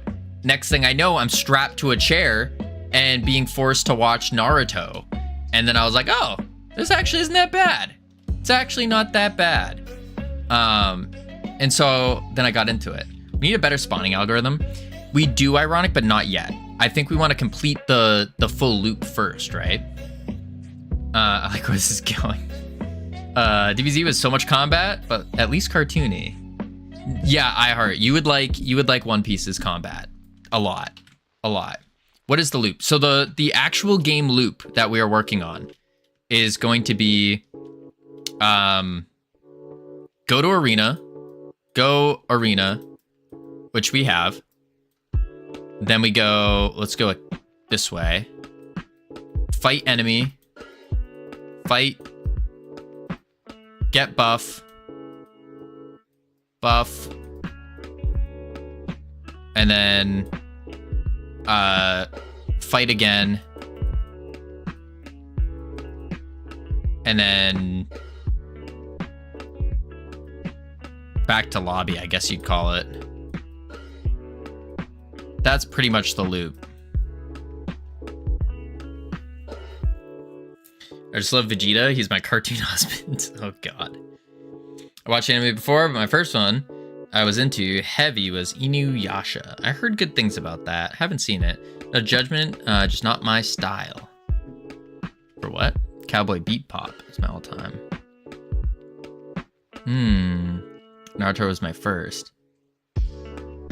It was interesting. But yeah, no, I would wait. I would actually wait. I wouldn't advise watching One Piece yet. I would wait until October, I think. Whenever they're coming out with the new remake of it. Because they're remaking it and fixing everything. So I would wait until then with like more modern animation, because it came out in 97, which is older than all of you. When does the arena end? The arena will end after 10 waves.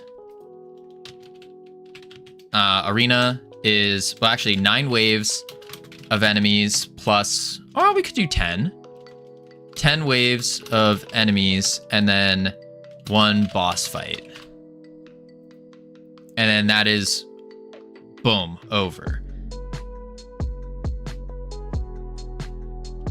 Yeah. You go back to the lobby, correct. Yeah, you go back to the lobby. But maybe we don't want to go back to the lobby, because now I'm thinking about it, and after these 10 waves, like, you're gonna have a lot of buffs. And what if you want to keep going? What if you want to keep going? What kind of animes do you like?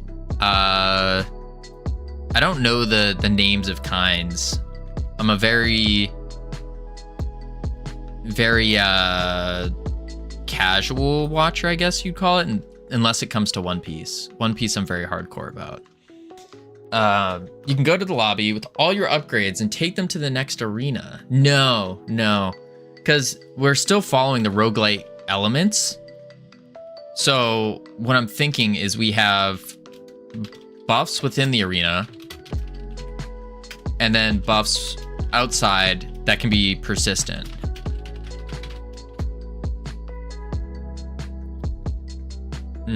Me too. I don't know names. I like the main character being dumb, funny, and childish.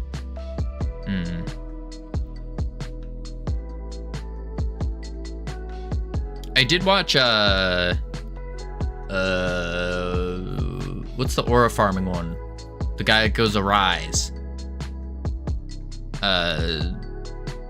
Whatever that one was. I watched that. That was pretty good. That was just a lot of combat. Solo leveling, yes, that one. Yes. Oh, I forgot that. I did see that. That was interesting. But it was just all aura farming the whole time. Buffs with arena, buffs outside, which are persistent. So the idea is you go into an arena. I can't believe we've gone from dev spiritual crisis to anime reviews. We're not having anime reviews here. I'm just talking anime reviews as I'm diving into this. Because really, the only anime I know anything about is One Piece. That's about it. I've seen Dragon Ball.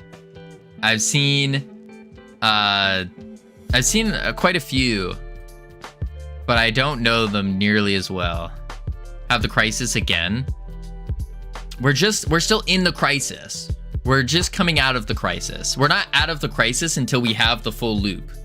The full loop complete. Yeah. My eyes are getting bigger, my mouth pointier. My game dev drive is turning into the urge to make visual novel full of anime people. Don't be gross, Screen Kitty. You want to make 3D games, Screen Kitty. 3D. You want to not 2Ds. You want three dimensions. Boom. And you can still have the story built into the game.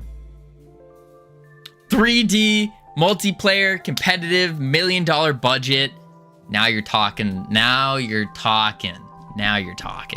That's what we want. I could make a fun short experience, or I could make a JRPG. Or you could make an MMORPG. 3D is better than 2Ds, I guess. Indeed. Yeah, so this is the loop. So a gacha MMORPG? No gacha. Buffs within the arena. So we need to figure out the next step. Triple D greater than 2D. Why'd you type it out like that? Why didn't you just type 2D and 3D? Why'd you have to write the letters? Weird. All right. Let's see. I'm supposed to be co-working, but I'm thinking about anime. Who brought this up? Just don't think about it, Green Kitty. I don't know numerals. Oh, understandable. Underutilized. UU.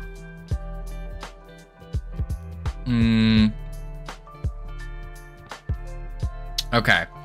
So we're gonna have to go with the buffs. What are the buffs? Or is there a way we can skip the buffs for now? I guess there is. We need to make the waves and then make it obvious that there are waves, right? I almost think I should make a new branch. That's probably the play if we're doing this. Added arena. Let's make a new branch here. And that way we can clear things out without worrying too much. So new branch, and we're gonna follow the prototype v4. We're gonna call this arena branch.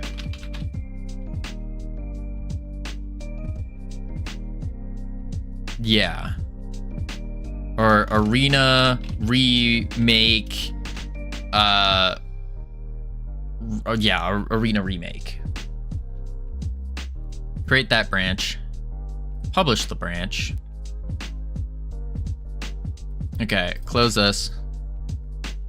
Everyone close your eyes. My desktop's about to be showing. There we go. There we go. Boom. This project's turning into a mess. Covino, do you want me to download this branch? If you'd like to, you can. But the big thing that I just need to figure out is the session-based buffs, the equipment / shop, so what we use the gold for, and then it's just making the improving upon everything. So improving on the combat, improving on the everything else. So much stuff in this project now that isn't used anymore. There really is. There really is. Yeah, there's a lot. Let's see. Arena. Boom. Boom. Okay. So fun to clean projects. I just did mine on Monday. Still refactoring, sadly. Yeah, I want to get the, before I worry about like cleaning too much, I want to get the, like all the stuff in, you know? Just get it in and working. Better enemy AI.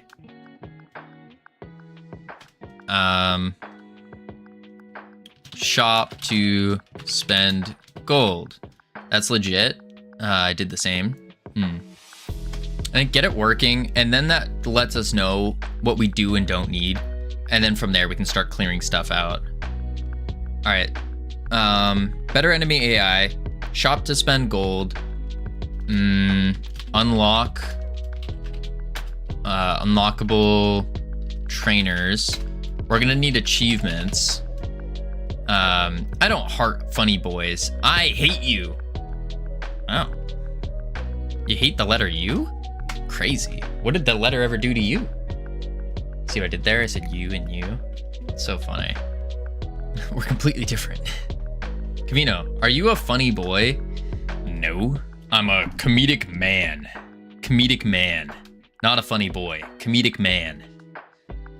Full of great haha comedy jokes. Just a lot of them tend to be higher level, so people don't laugh immediately at them. They don't get them at first. Yeah. Oh, then I guess you're safe from this hate. Yeah.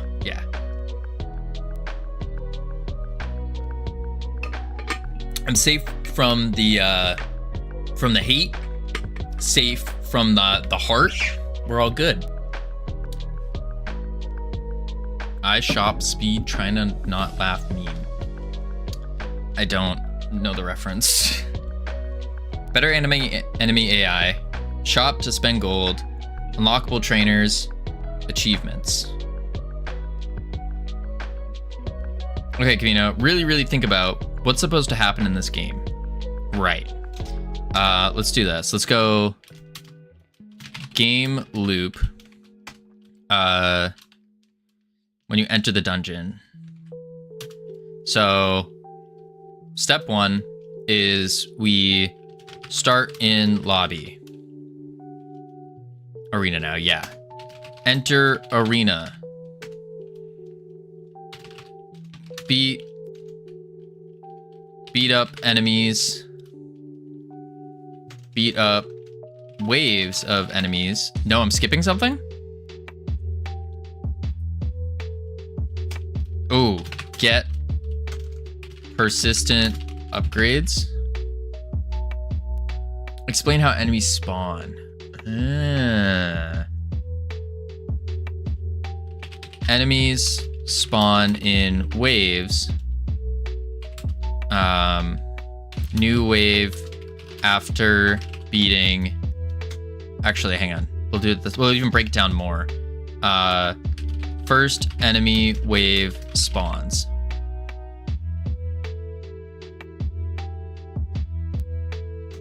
Next one is we can pick power up. Does an entire wave spawn at the same time? Yes. Yes.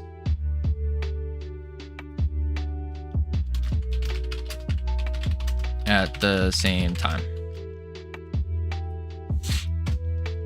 Yeah, they do. First enemy wave spawns, every enemy at the same time.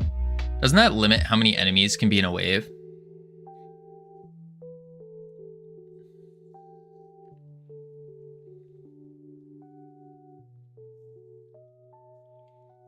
Yeah, that kind of does. I'm thinking about it from the story perspective right now. Or if I want a wave to last 3 minutes as a dev. That's a good point. If you want a wave to last 3 minutes, I would probably incorporate some kind of enemy that can spawn more enemies. That would probably be something, or tankier enemies, that kind of thing. And just do it through stats. The way you have it now in writing is that the player decides when enemies spawn. Basically, yeah. Basically.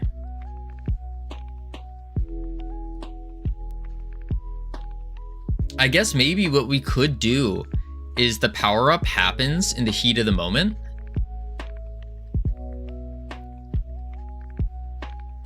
So it pauses the game, lets you pick a power-up, and then immediately go back and start.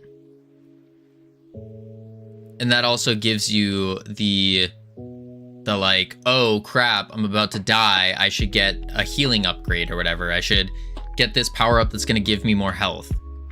Or there's a bunch of enemies in front of me. I should get one that's going to be more towards AoE. Or there's only one, and I should do a single target type deal. Yeah, that would make sense. Maybe we just say killing enemies. Yo, what up, Santas? I just realized killing enemies has a chance to every girl is gay because they love men. It's not quite how that works, Santas. Killing enemies has a chance to spawn. Chance to spawn? No, chance to grant. Oh! We could go back to that, that XP type deal. We could do that, where every enemy gives XP through the arena, or like fills an XP bar. But then how does that give us a power up? Because I don't want to go down the route of you just keep doing talents again. I think that would be a little bit too boring, and we're kind of already covering that with our mastery as the persistent upgrades. But having some kind of bar that fills could make sense. So like every...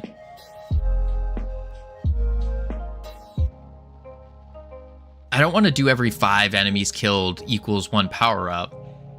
I think that would be too... I don't think that would be the play, because then I could see players just going after the weakest 5 first, and then it feels bad when you're only left with big, strong enemies.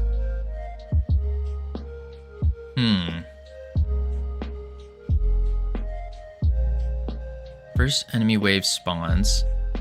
Every enemy in the wave at the same time.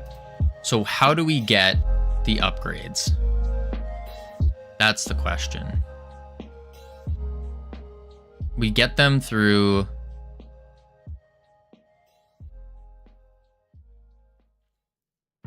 I guess what we could do is...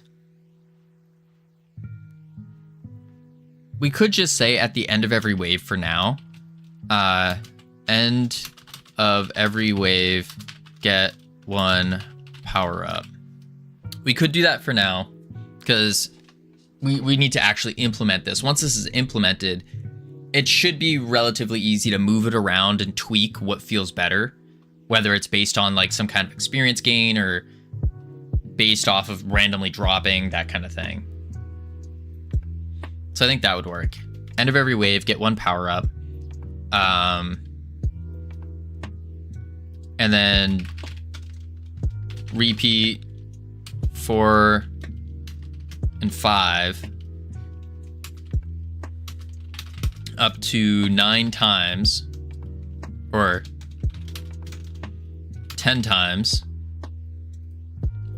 And then after 10 enemy waves, fight boss.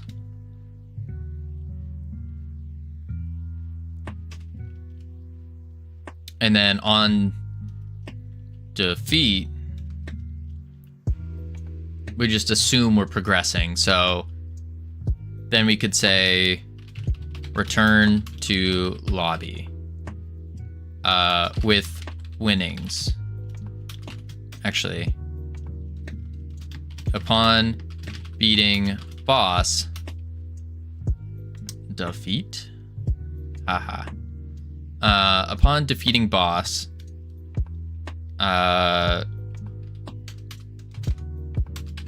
loot crate drops. Yeah. Upon beating boss, a loot crate drops. With gold / gear. Gold and some upgrade. Persistent upgrade thing. And then return to lobby. That's our game loop.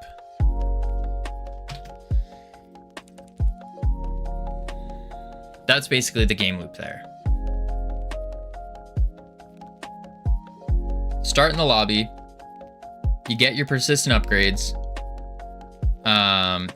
I'm looking for a good anime right now, but everything sucks. I mean, I would still say One Piece. That's what I would say. The more recent ones have more upgraded graphics and better animation, which looks good. Sound design team still a little weak on it though. Upon beating boss, loot crate drops with gold, some persistent upgrade thing, and then we return to lobby. Yeah.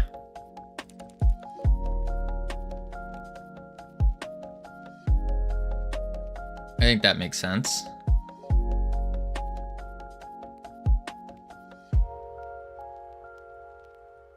Okay, that's our loop. So next step is we start in the lobby. We have a lobby. That's fine. Get persistent upgrades. We have that. I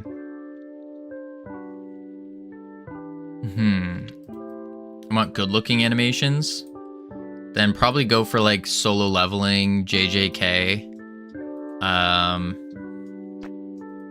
Attack on Titan's not terrible.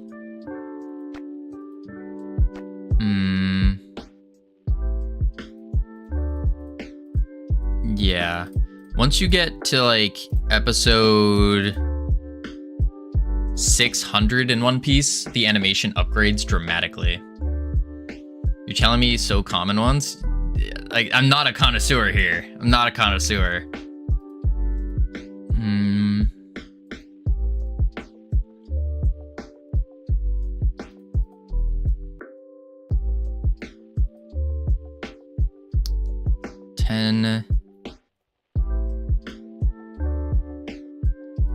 Yeah, I think that's it. First enemy wave spawns, every enemy in the wave, repeat 4 to 5 times, or 4 and 5 up to 10 times. Okay.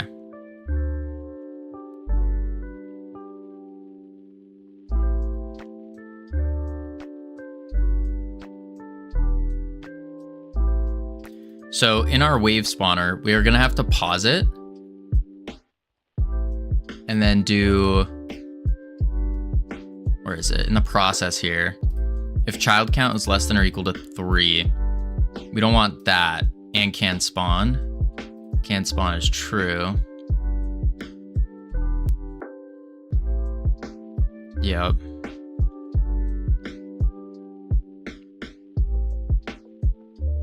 But do we want the spawner to be putting in the UI thing? Probably not. Probably not.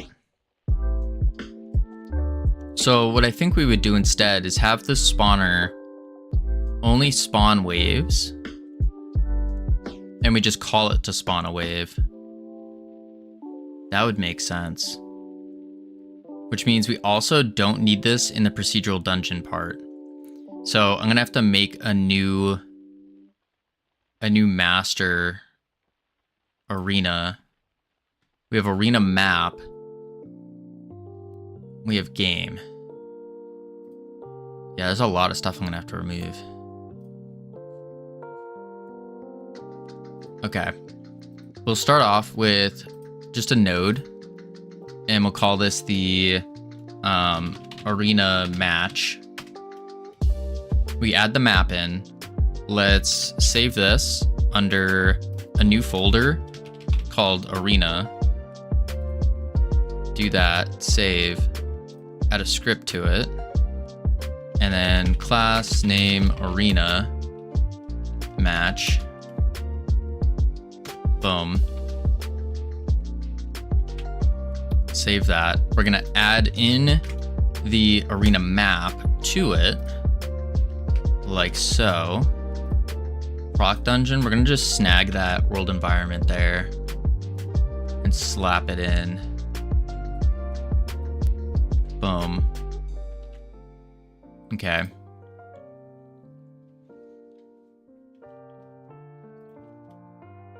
And then editable children. Pop back to the arena map. We can get rid of the barrel now. Get rid of the door. Save that. Go back. Cool. Okay. Now in the arena match, we're gonna want to do a. We're gonna want to spawn the player in.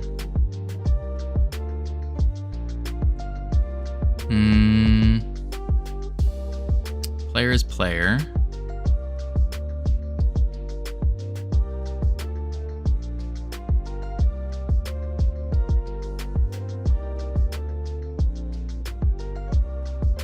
Get stored player. Really, it's just taking all of this. We need to do this because the game is bad.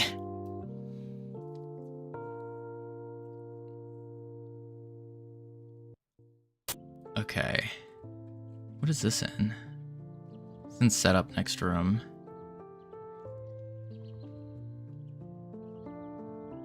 I probably don't even need this. What does get stored player do? If stored player is null, doesn't have a stored player, RP will store player, set process true, process, store player null, return. So this is just a place to store the player.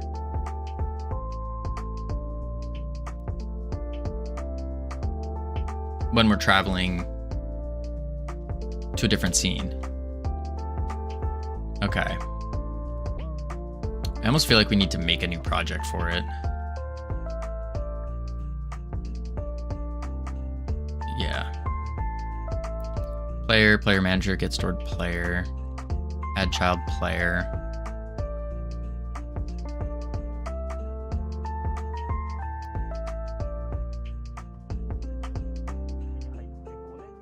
Yeah, so we do a var player as a player, and then add a yo just Covino. What's up, Santas? Funk ready. Are you sponsored? No, No. I don't have any sponsorships right now. I was debating on picking up a sponsorship. I'm heavily looking at it because we have a bunch that we could do. And it would help with getting to Godot fast. Because some of them are pretty crazy offers. Then remove the sponsor thing from your stream? No, I can't remove that. Or at least I don't think I should. The reason for that is because we do promote Freedom Forge Studios, which is a separate entity than myself. And I don't quite know what they consider payment, a paid promotion. I don't quite know what they mean by that. And so, because in the eyes of the law, paid can be paid in time, paid in visibility, paid in so many different ways. And so in order to just completely negate any worrying about any of that, I just chuck on includes paid promotions. Sponsor is a sponsor. That's correct. But a sponsor is not necessarily, or a paid promotion is not necessarily a sponsor. Believe that Team Forge is a sponsor, sure. A sponsor is not includes paid promotion though. You don't have to be a sponsor to include paid promotions. Like we sponsor, or I guess we sponsor. We talk about the Freedom Forge Studios merch, which is not directly benefiting me. That's going to the company, which is different. So I don't know, but there's no harm in having that. So figured just slap it on anyways.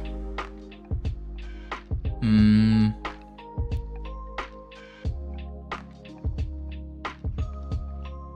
then add child player. Add child player. It's like 50% sponsor.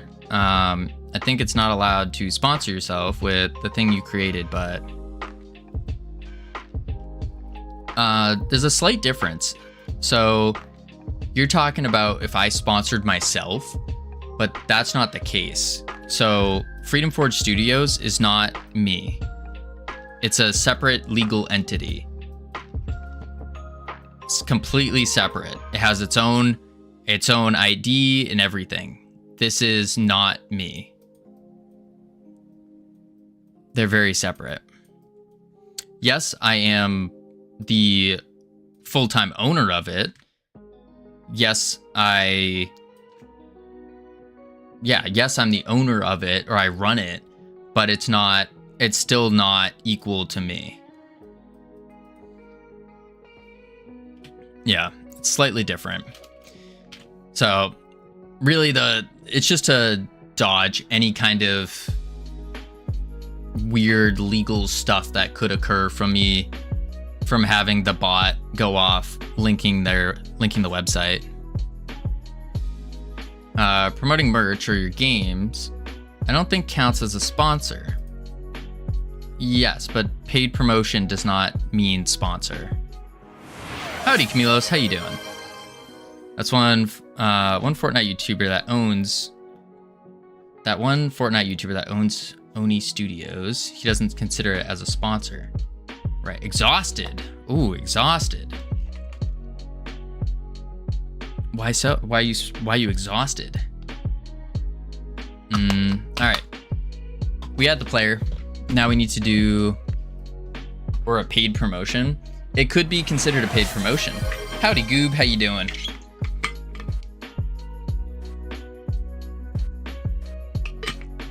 My internship project is driving me nuts. I hate Gemini. Oh? Why do you hate Gemini? Holy crap. JD, how many points do you have? Oh my Lanta. That's 15,000 already. Holy. A lot. Good to know. What you're working on today? We are working on scoping down the game and making an arena instead of just having a bunch of dungeons. And so the new game loop is basically you start in the lobby, you can get your persistent upgrades, you enter the arena, you attack a wave, you get a power up, attack some more waves, boss fight, beat the boss, get some big loot, return to lobby, and repeat. Yeah. Because my agent has to use 2.0 because 2.5 has this deep thinking enabled, and 2.0 is too bad. I do not even know how to set up these AI agents. Like I know you can set them up for specific tasks, like very mundane tasks and stuff, which is something I should look into and need to learn.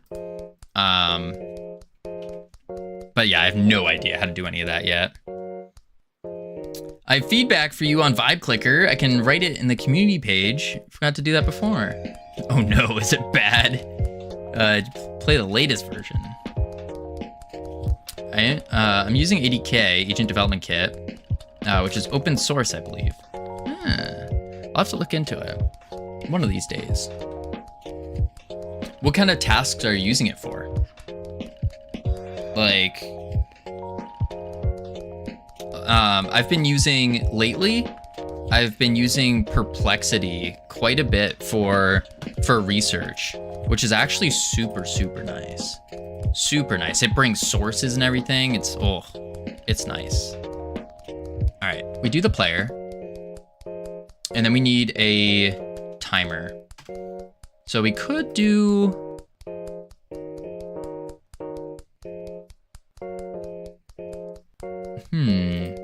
Perplexity, baby. Yes. My internship project is to create my own AI agent doing some certain stuff. It uses under. Speaking of agent, the goose is about to bring out another meme that just covers my whole left screen.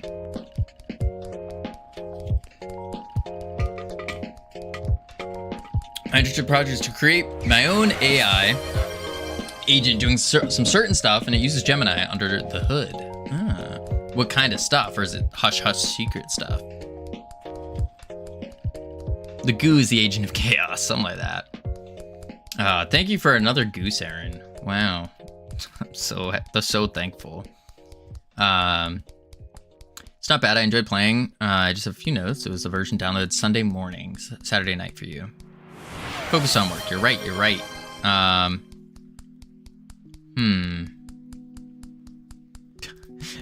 I forgot that I didn't know how to code. That's the story. All right, we have the arena match. We have the player. We add child player. We need to do player dot global position equals starting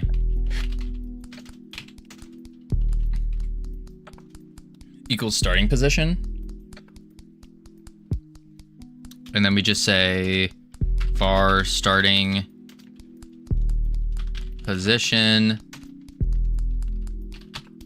as a vector 3 equals vector 3, and then we'll just like slap in some good old coordinates,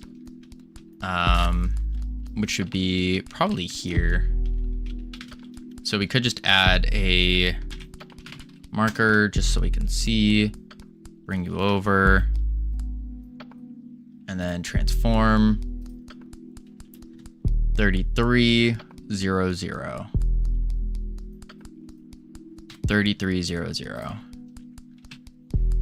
Vector 3, 33, 3300. Boom. Those are both fixed now. Nice. Create them for my friends for a giggle. That's good.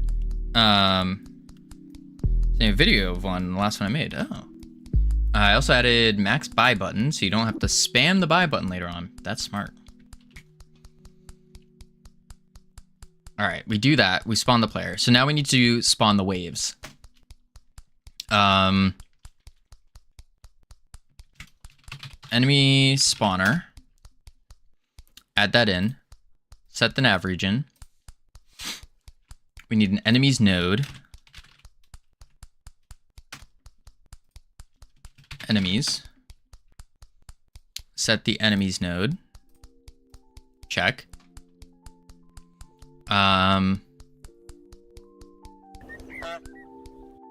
Then we're gonna want enemy spawner spawn wave.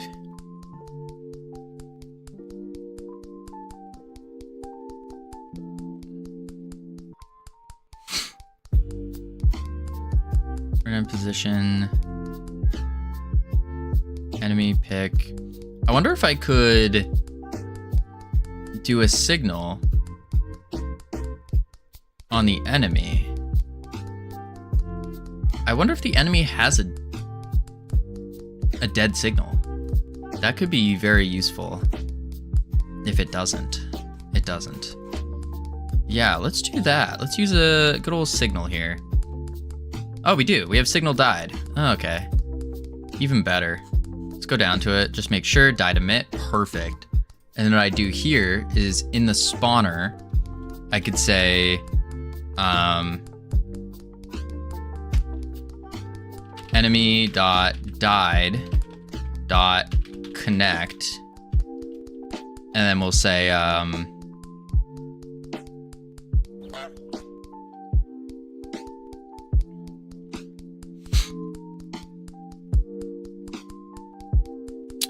guess we could do enemy count.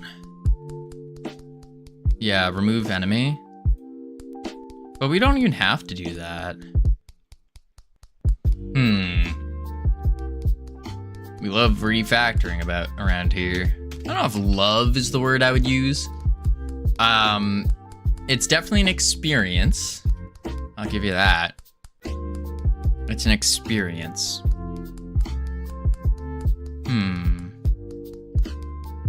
I don't think we need this process function.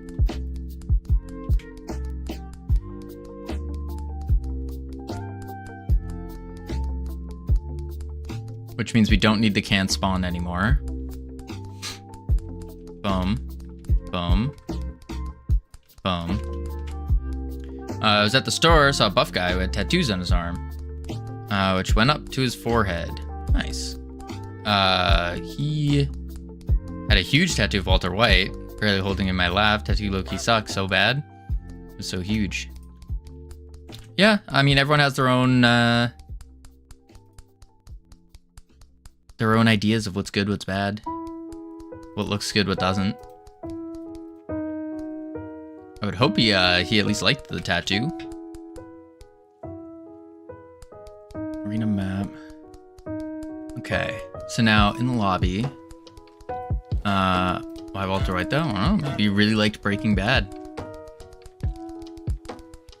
Maybe he lost a bet. So many different reasons. Mesh. Let's go. Oh wait, I put it up here. Arena. And let's copy the path. Copy path. Delete this. Paste that. Save. And let's see if that works. Bow, bow. Down. Okay, cool. That works. Sweet. Now we get into the arena. We're gonna have to work on the spawning. So the way that they're gonna spawn is I feel like they should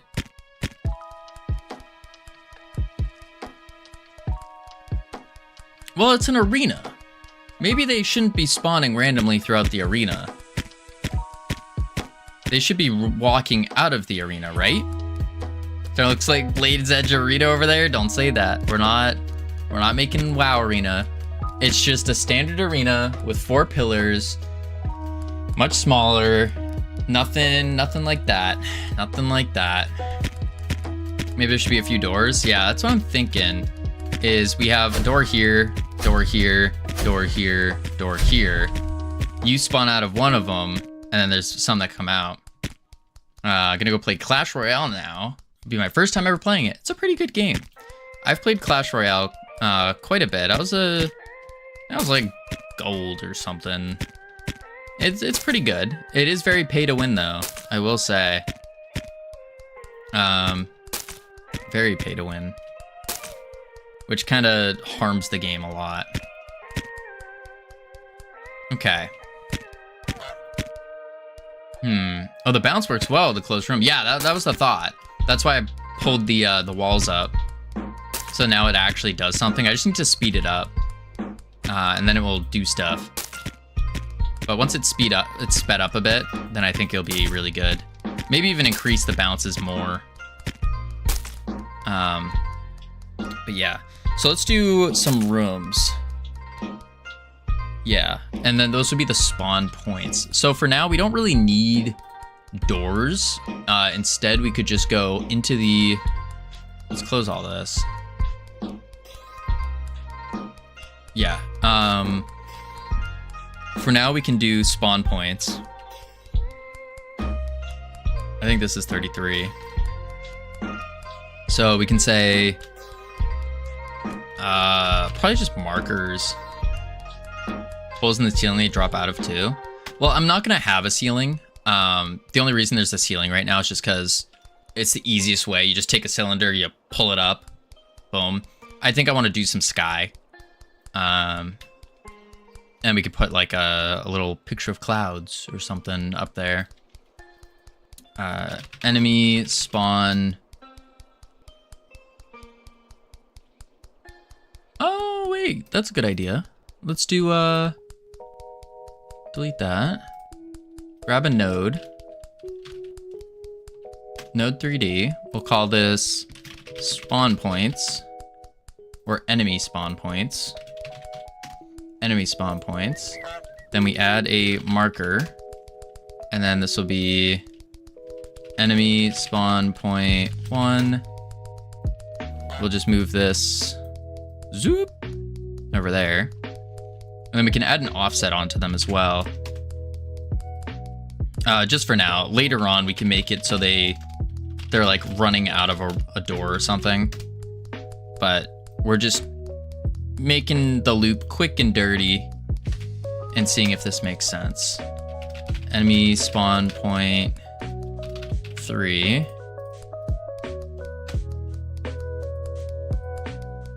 And same thing, zoop, there we go.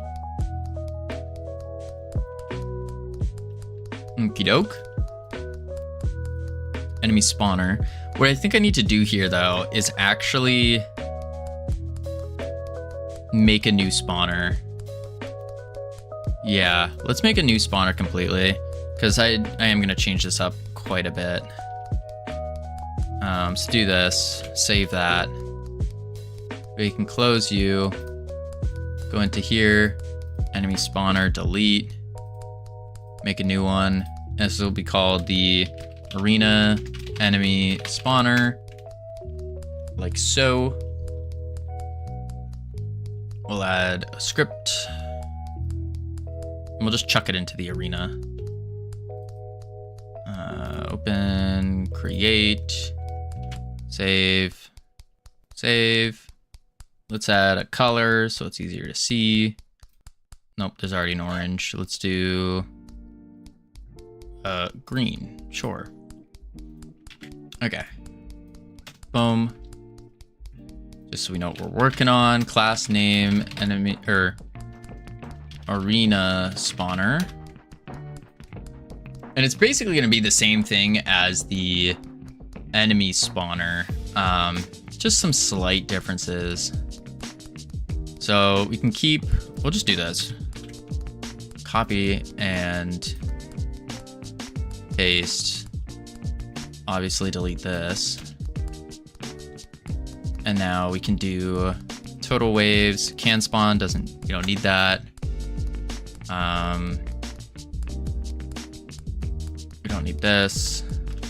We don't need the full process actually, because the game's gonna signal to for it to do that. Can spawn, don't need. Boom, boom. Okay.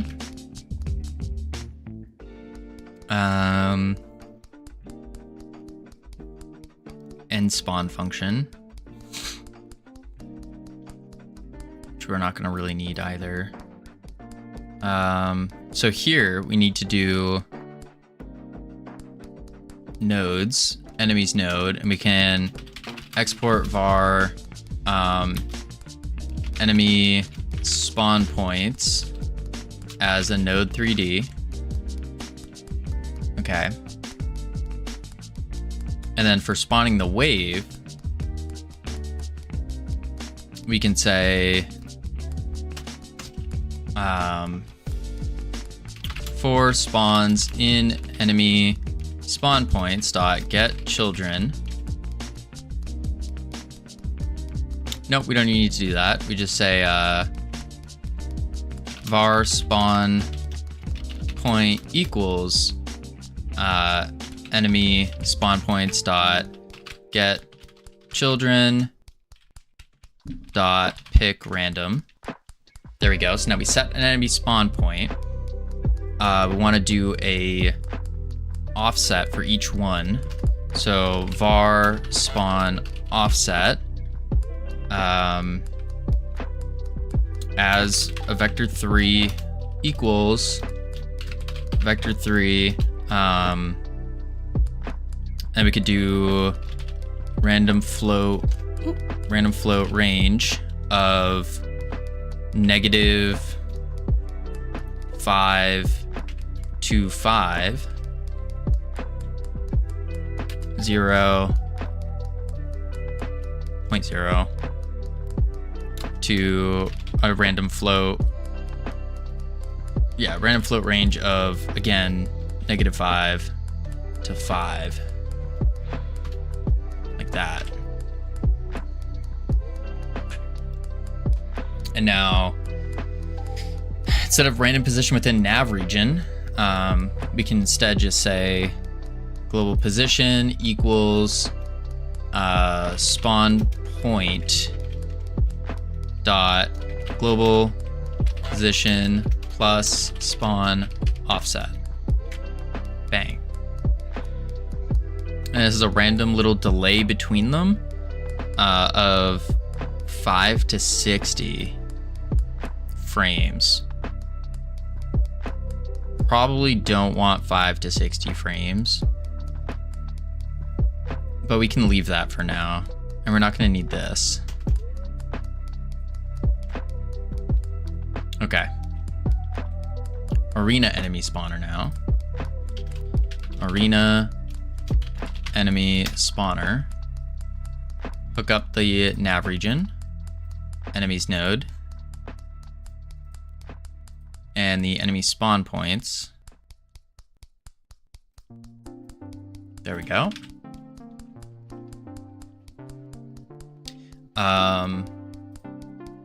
Total waves, we'll say 10. Enemies per wave. You're getting sleepy. I hope not, Gamian. I hope not. It is a little dark in this room, though, I will say.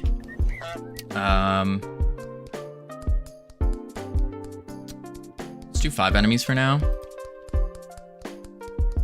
Yeah. And then we have to add all the enemies. Quick load our... we'll just do the skeletons for now. So we do melee, ranged, quick load, charging, quick load. What was the other type we had? We had the flying. Is that it? I thought, oh, we had the charge attack. Not the charge, the wind up. Heavy, I think it was. Charging heavy melee. There we go. Arena match. Okay. Now, let's see how this interacts. Play.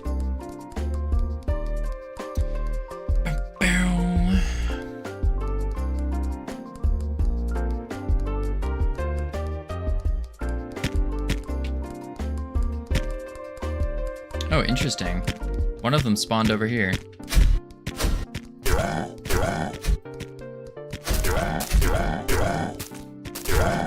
Okay. They're a little too fast now, I think.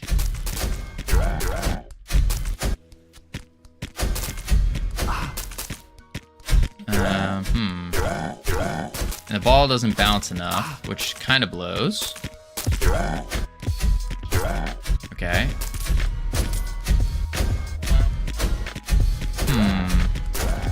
There definitely is something missing with this enemy. And the attacks. Something just doesn't feel right. Boom, boom, boom. Okay.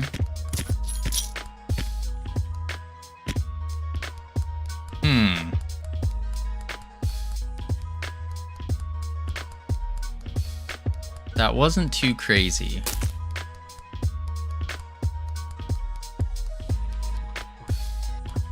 Yeah, it wasn't too crazy.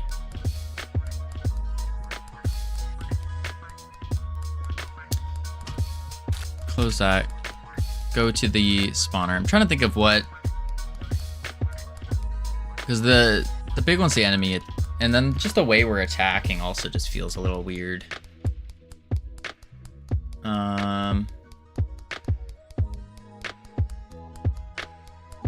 I almost think maybe the enemies are going too fast now.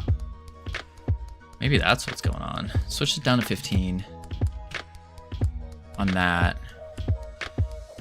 And now the enemy spawner. Once the wave is complete, we need to...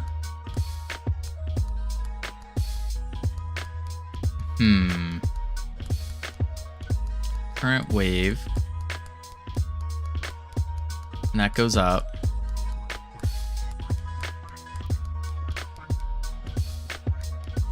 And maybe when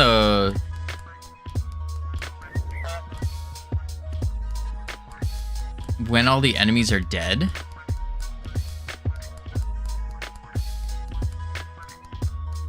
then we'll say that the wave is complete.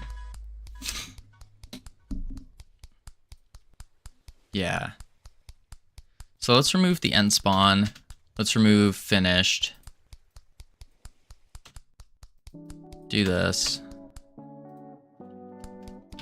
Okay.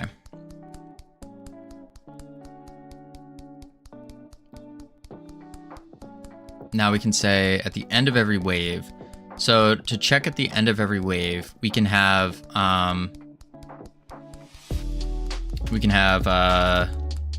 well, we have current enemies left by doing the enemy's node. But I think we want to get the individual enemies when they die. Unless we just check in the process. Func. Let's do physics process. And we'll say if enemies node dot is empty. Oh wait, get children. Get children dot is empty. Then we would do, if I do a signal here, this is just gonna spam out. I guess I could do like signal wave complete. And then I say wave complete dot emit and then return. But it's still gonna run it through again.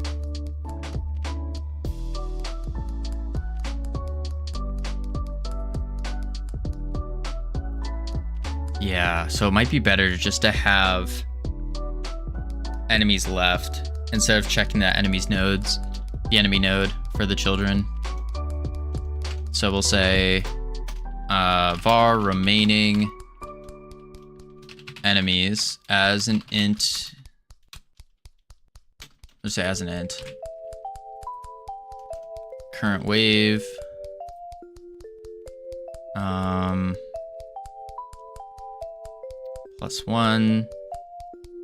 We spawn, and we need to say func remove enemy void, and we just say remaining enemies minus equals 1.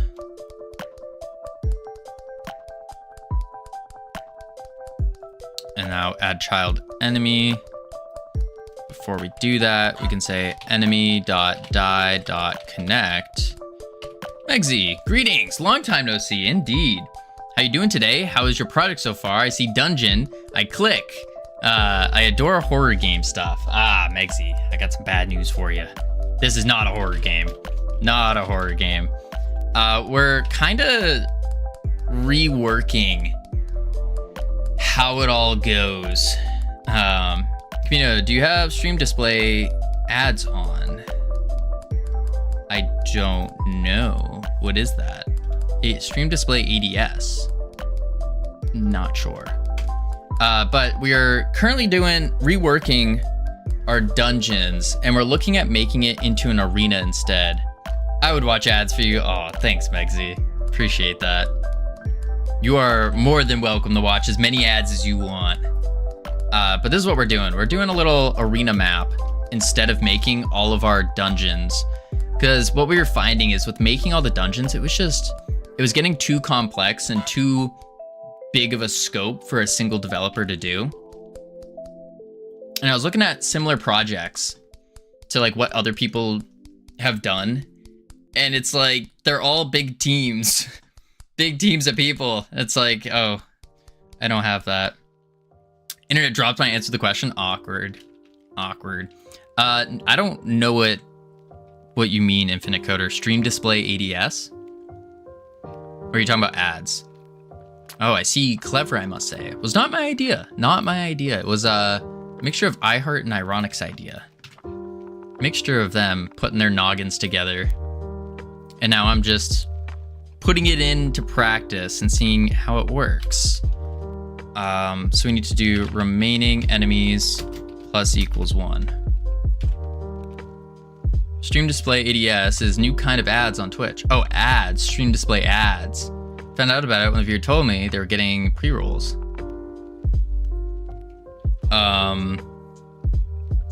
I don't know.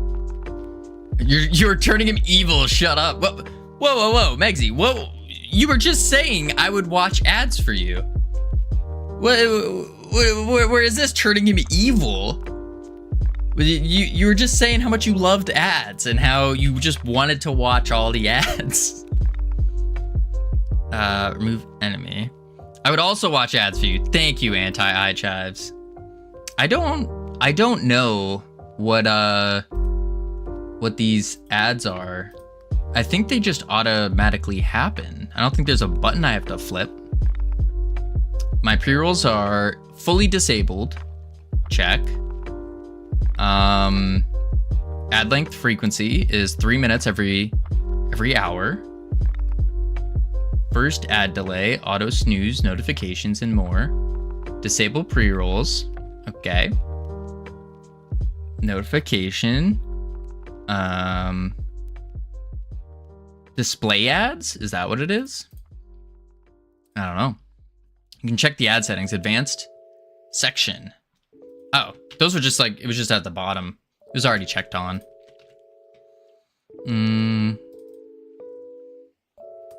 Remove enemy. Removes them. Oh, and then I guess that we need to say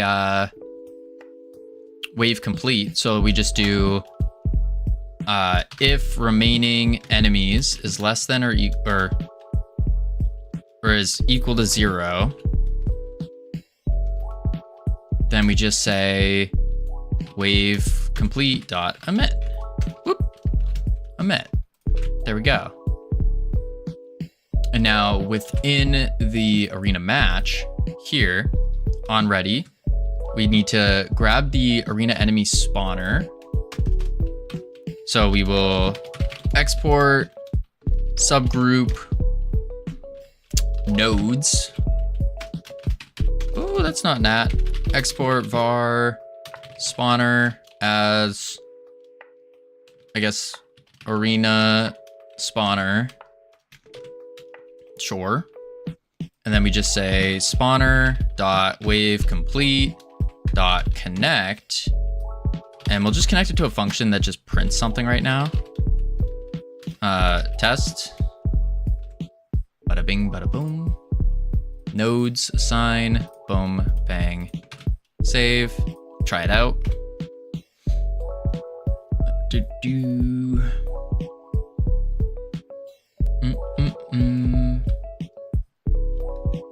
Okay. Now we have to kill out the ads. Oh my lord. Okay. Oh, ow. Oh.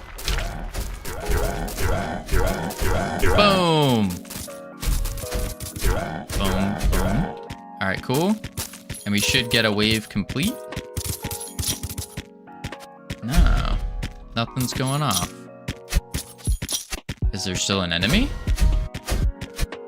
Because sometimes because our nav mesh is really bad right now, it could spawn them in the inside or maybe outside. Doesn't look that way. Let's check the remote. Enemies? No, it's empty. So why didn't it fire? Oh, because it didn't minus until... I know why. It checked this. It should do it after the fact. Duh. And then it will go off, yeah. So lobby play. Boom, boom, boom. There we go. Interact. Oh god, okay. Boom, boom, boom. Knock him back. Yeah, there is something that needs to happen with this combat. Something. Because right now I'm just holding down left click. I'm not even using my bounce.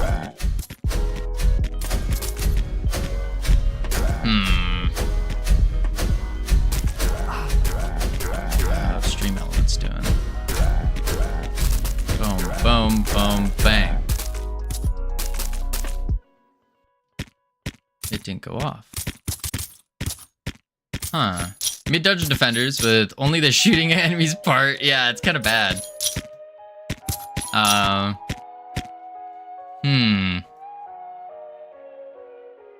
Yeah, I don't like that. I'm almost...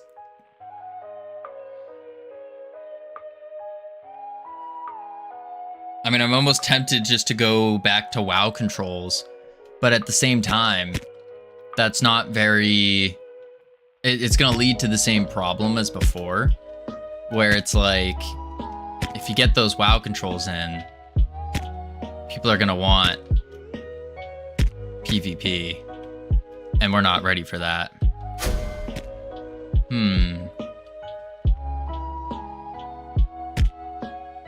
No, I think that's a you thing. Yeah. We could try the WoW controls. The least thing on mines is PvP. That's true. Statistically speaking, I think it's like 10% of WoW players actually PvP. And then out of that 10%, it's like, I think it was like 33% of them actually PvP. The other one's just like casually PvP. And then out of that smaller percentage, only like, I think it's like 50% or less are 1800 or higher. Something like that, or 2K. If WoW controls is what your heart's telling you to make, then do that. But rid your mind of PvP and multiplayer. I'm trying to. I am trying to. I am thinking WoW controls, because then you're more active as compared to right now. I'm just holding left click. But if we did WoW controls, now you're pressing buttons and you're spamming out your buttons. Add a multiplayer release later. There's a big DLC update. That's not to make a kind of like what Veer Wright said. If we're making and this is something I've known for a long time, if we make a PvP game like that, you need a big team. Need a big team.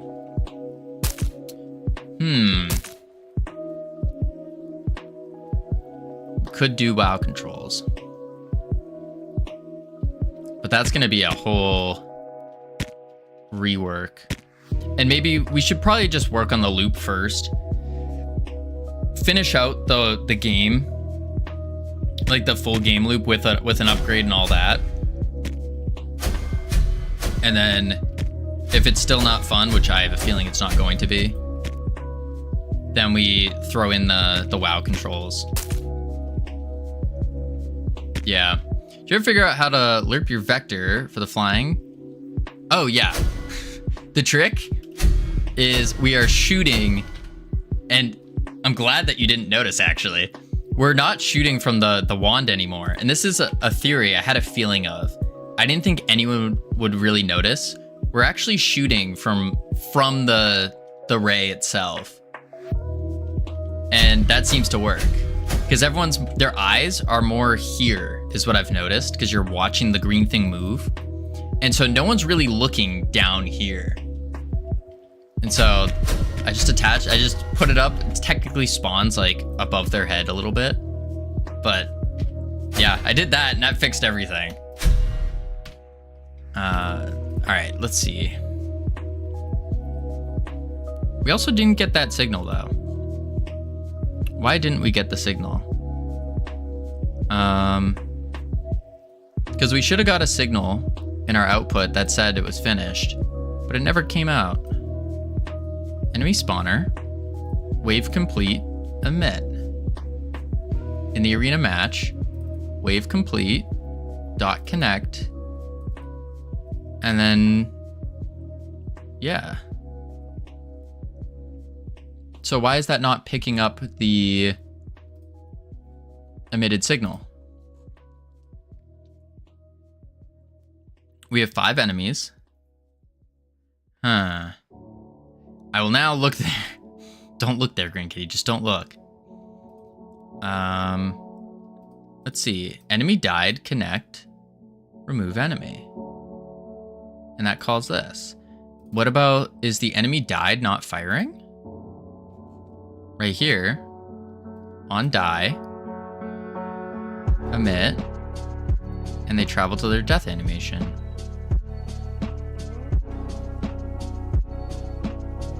Okay. It is emitting the signal. And we are connecting the signal. Maybe we have to connect it after we add them.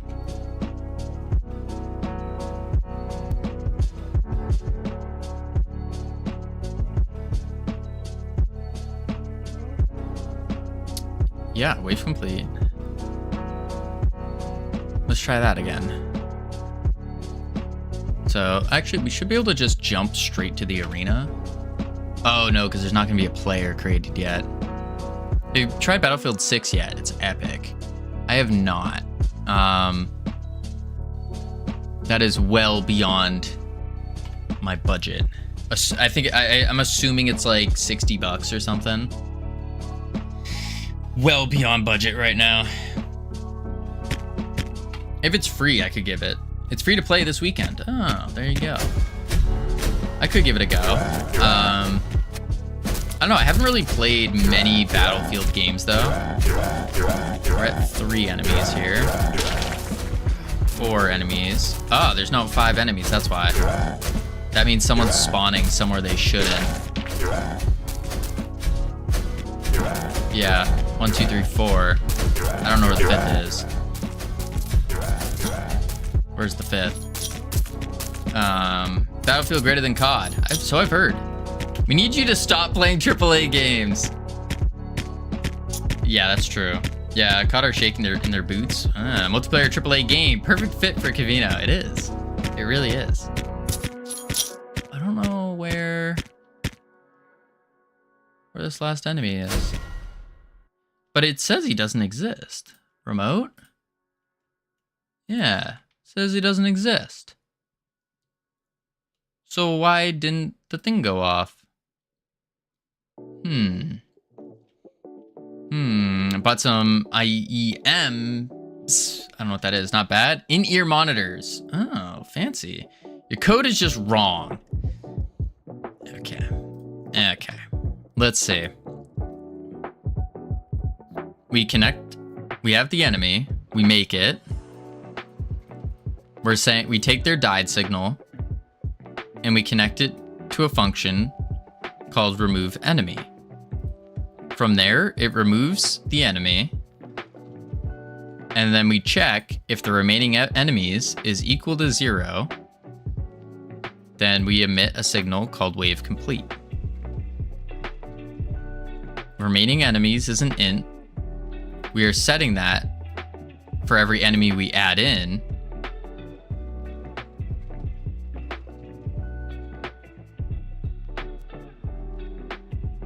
So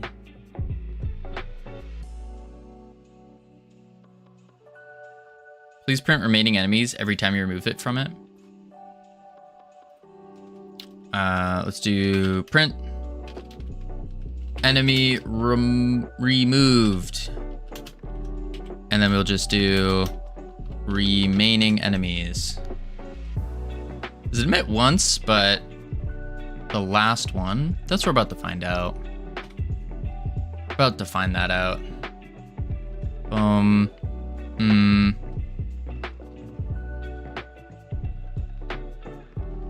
Let's see. Boom. The answer is always -1. I think it's -1. Boom, boom, boom, boom, boom, boom. Ah, that didn't even emit. That didn't do anything, actually.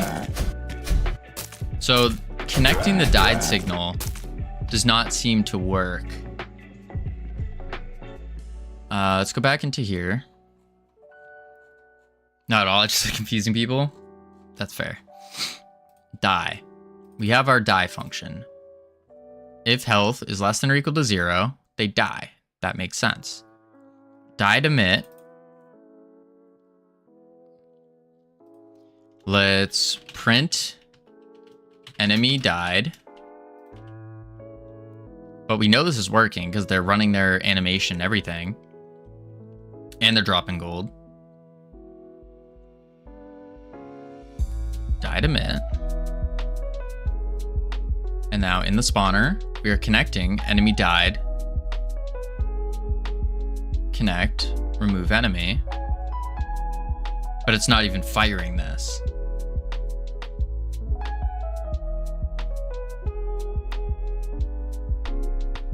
That's weird. Why wouldn't that connect?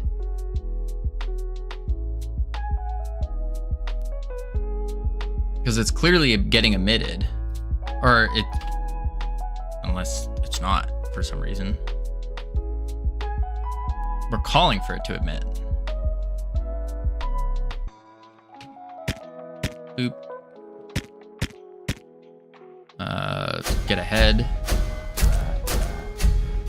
Boom, boom, boom. Okay, enemy died. It did go off. But nothing else went off after that. So it's the connect that's not working. Here, this enemy died connect is not working for some reason.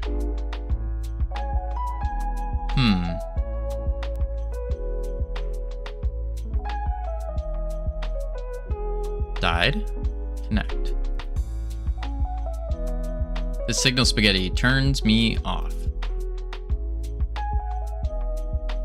I'm just trying to figure out why it's not saying that it died. Very strange. Very, very strange.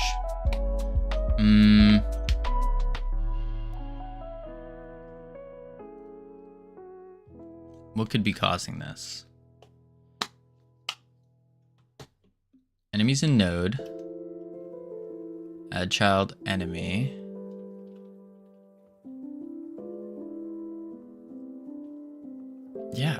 it should just be enemy dot died dot connect. Let's do a funk. Can you scroll up? Yeah, there's nothing else in here.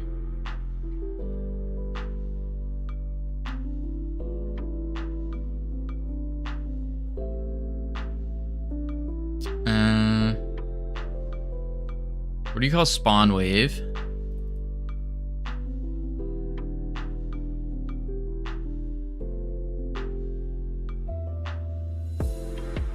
Where am I calling spawn wave, actually? Oh, in the ready. No? Wait, what? Hang on. How are they spawning? Get stored player. Wave complete. Wave complete. Oh. Oh. Wait. I see what's going on. It was working this whole time. It was working this whole time. I was just being dumb. Remove enemy. Save. Another double giant moment. All right. I don't know about that level, but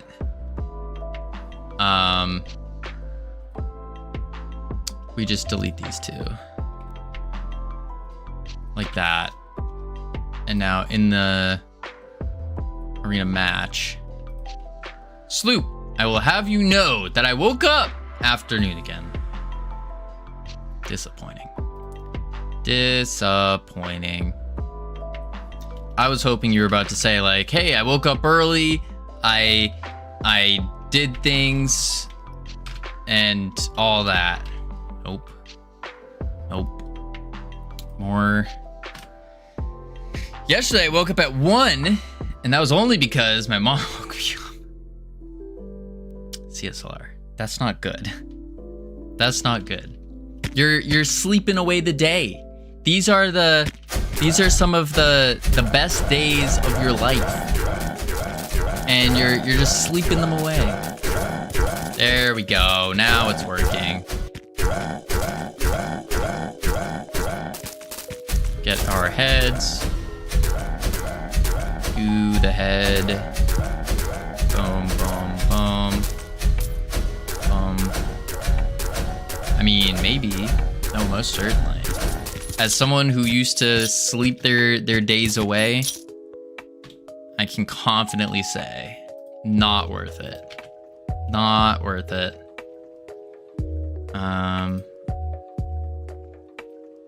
I definitely regret sleeping so many days away.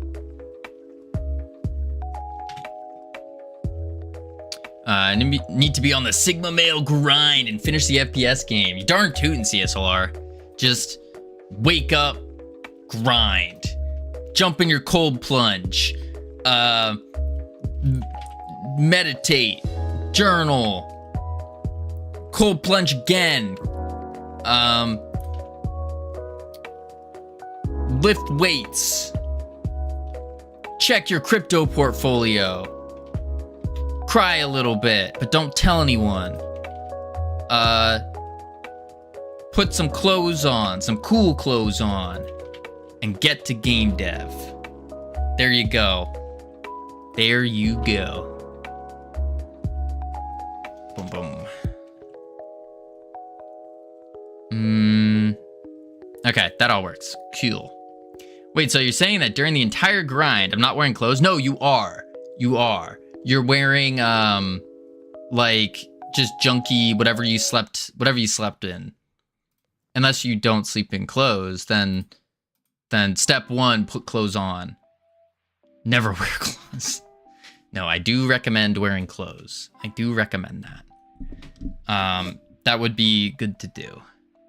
Especially if you're in a house with other people. You know. Step 1, put clothes on. Step 10, put cool clothes on.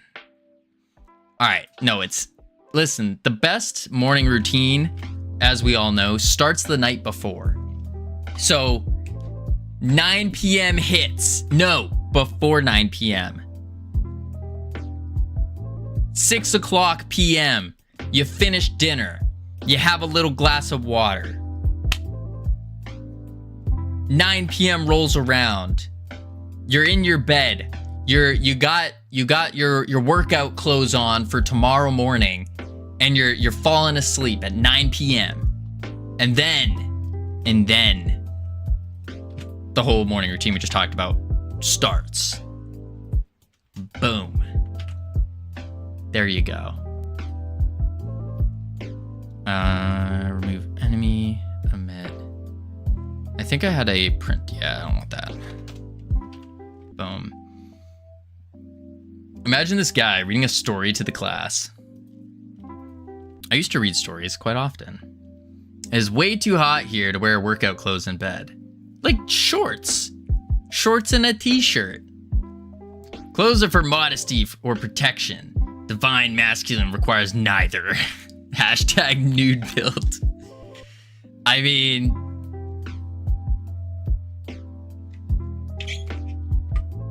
no comment.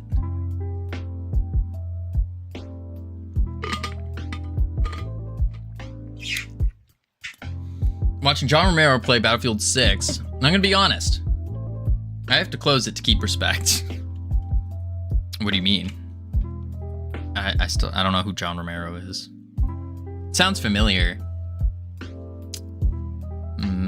Okay, we spawn. Now, in the arena match, I think what we'll do is we'll have a other guy at ID Tech. Adam Learns Live. Welcome in. What were you working on? Skelly Seller. For those of you who don't know Adam. Oh, that didn't work. Skelly Seller. I accidentally added a little. Oh my gosh, and there's no exclamation point. I'm just messing it all up. Working on the John Romero Jam. Wait, we were just talking about John Romero. JK, it was Skelly Seller. Oh, I see. Interesting. For those of you who don't know me, hello. My name's Covino. We are coming out of our existential crisis. We were working on a roguelite game. And basically, the idea here is the game... I'll start off what it was. So, I don't want to take too much credit, but Skelly Seller took some inspirations from this game you're about to witness. I don't want to take too many, but I will say we have skeletons. We got some roguelite elements for replayability. The idea here is someone should create a makeup game and call it Roguelite. That's a pretty good one, actually. So you start off as a basic human. All you can do is punch and throw your rocks. That's supposed to be a rock.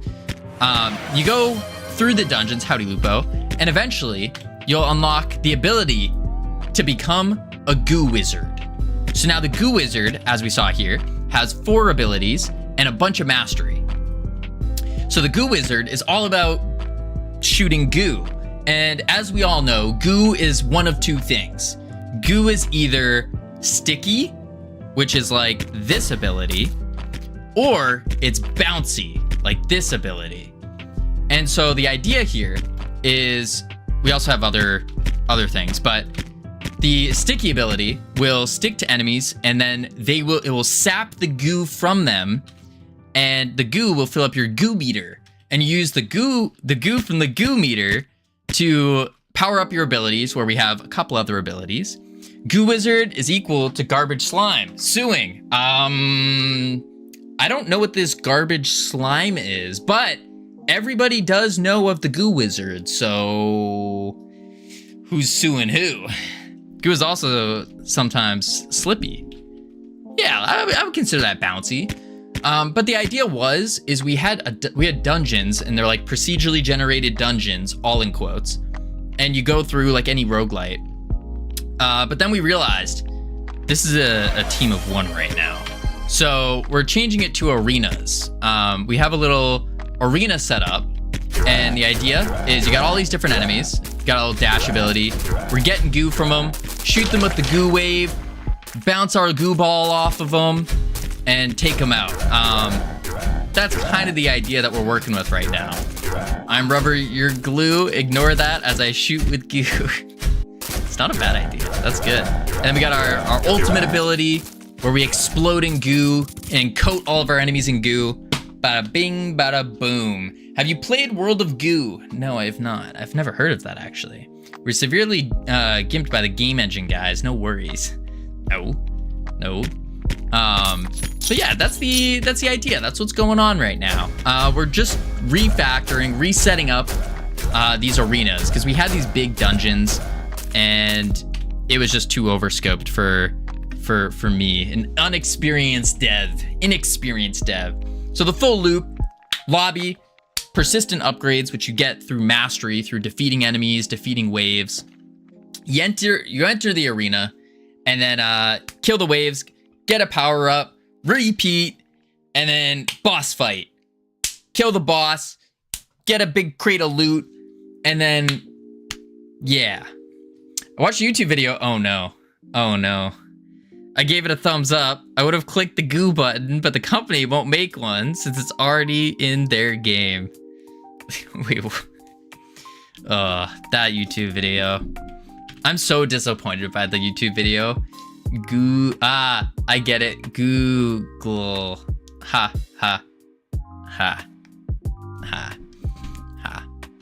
No, that YouTube video was, I learned a very important lesson in that YouTube video. Covino's like, why would this man raid and run like the rest of them? No, Adam, I'm actually so happy that you're here. I am thrilled. That sounded like I was not telling the truth, but I am.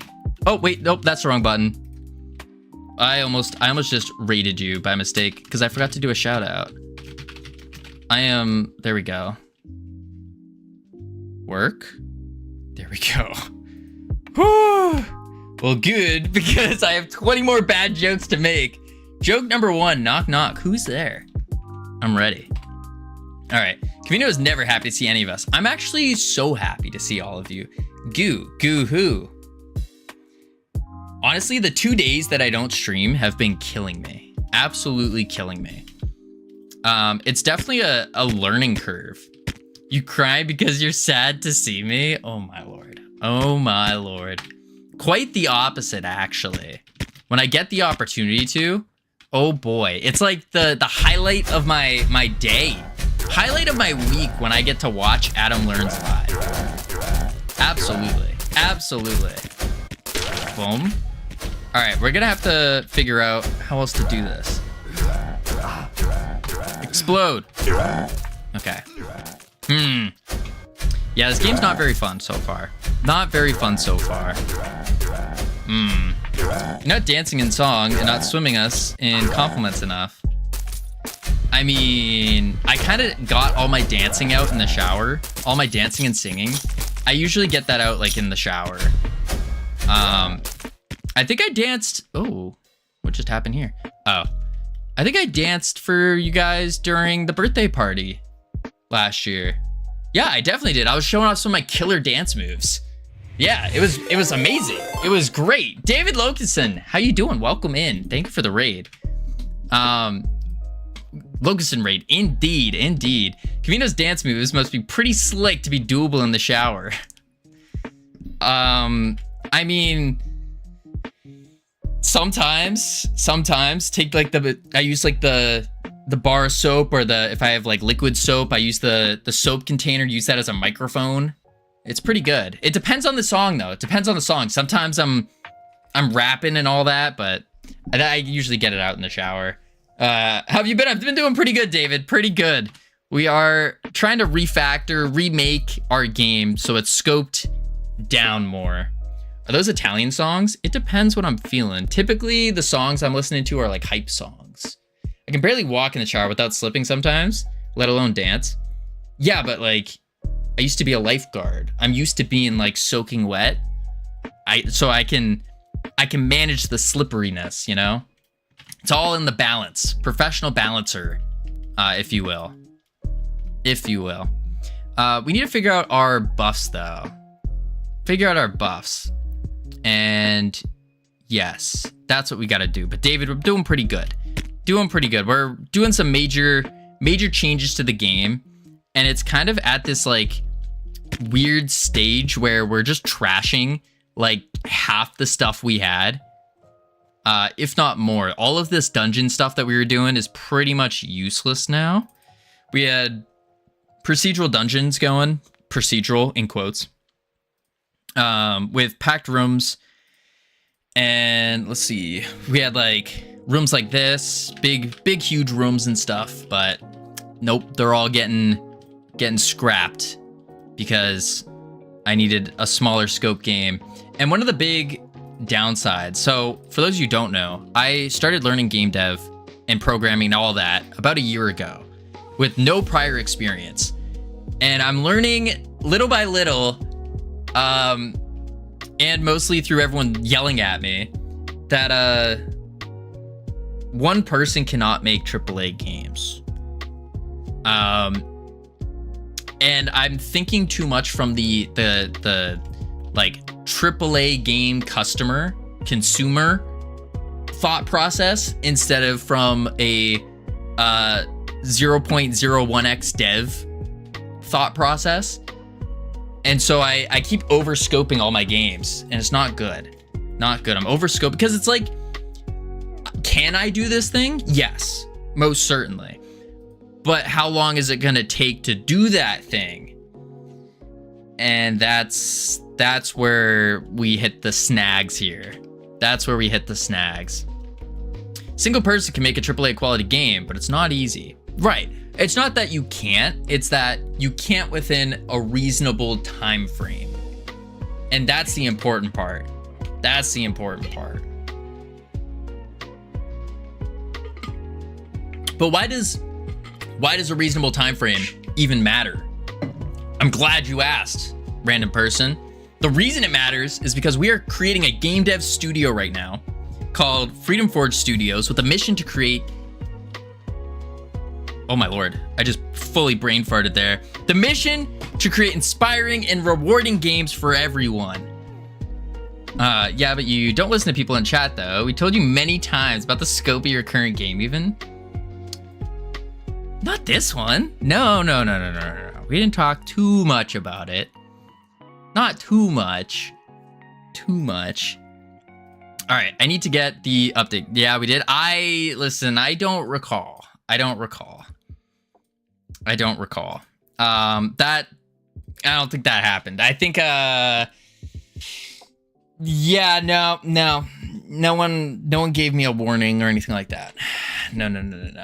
Because of selective memory, I don't recall. Anyways, we're doing our wave spawns. We just finished that. We need to get power-ups going. So how are we gonna do a power-up? I think what we do is we just spawn a little orb in the beginning. If you want to complain about scope, you should see the non-existent GDD of mine. It's really our fault. Oh no, I wouldn't go that far, iHeart. Whenever there's a fault to be had, I would say it's a very safe bet that it's my fault. So put the blame on me. Just skip ahead in the timeline where Covino becomes a villain, makes the game so riddled with microtransactions that you have to pay to watch ads. How did you know about the game, Adam? How did you know about the secret vibe-coded game that I was working on? It's purely AI. I'm only vibe coding it. It starts off at $96.99 for the early release. And then once we actually release it, but joke's on everyone, we're never coming out of early access. Never. So we stay in early access at the $96.99 for the first year. And then on top of that, you get 1 month free. And after paying your $96.99, we then incur the monthly subscription fee of $25 a month. So you have to buy the game outright, then you pay the subscription fee, and that will last for the first month, $20 for the first month. After that, it will progress up to $40 a month.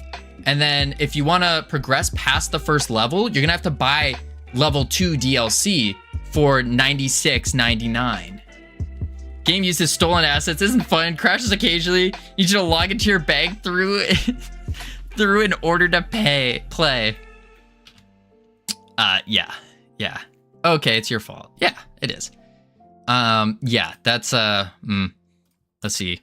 Updates or upgrades. We want upgrades. How are we gonna do upgrades?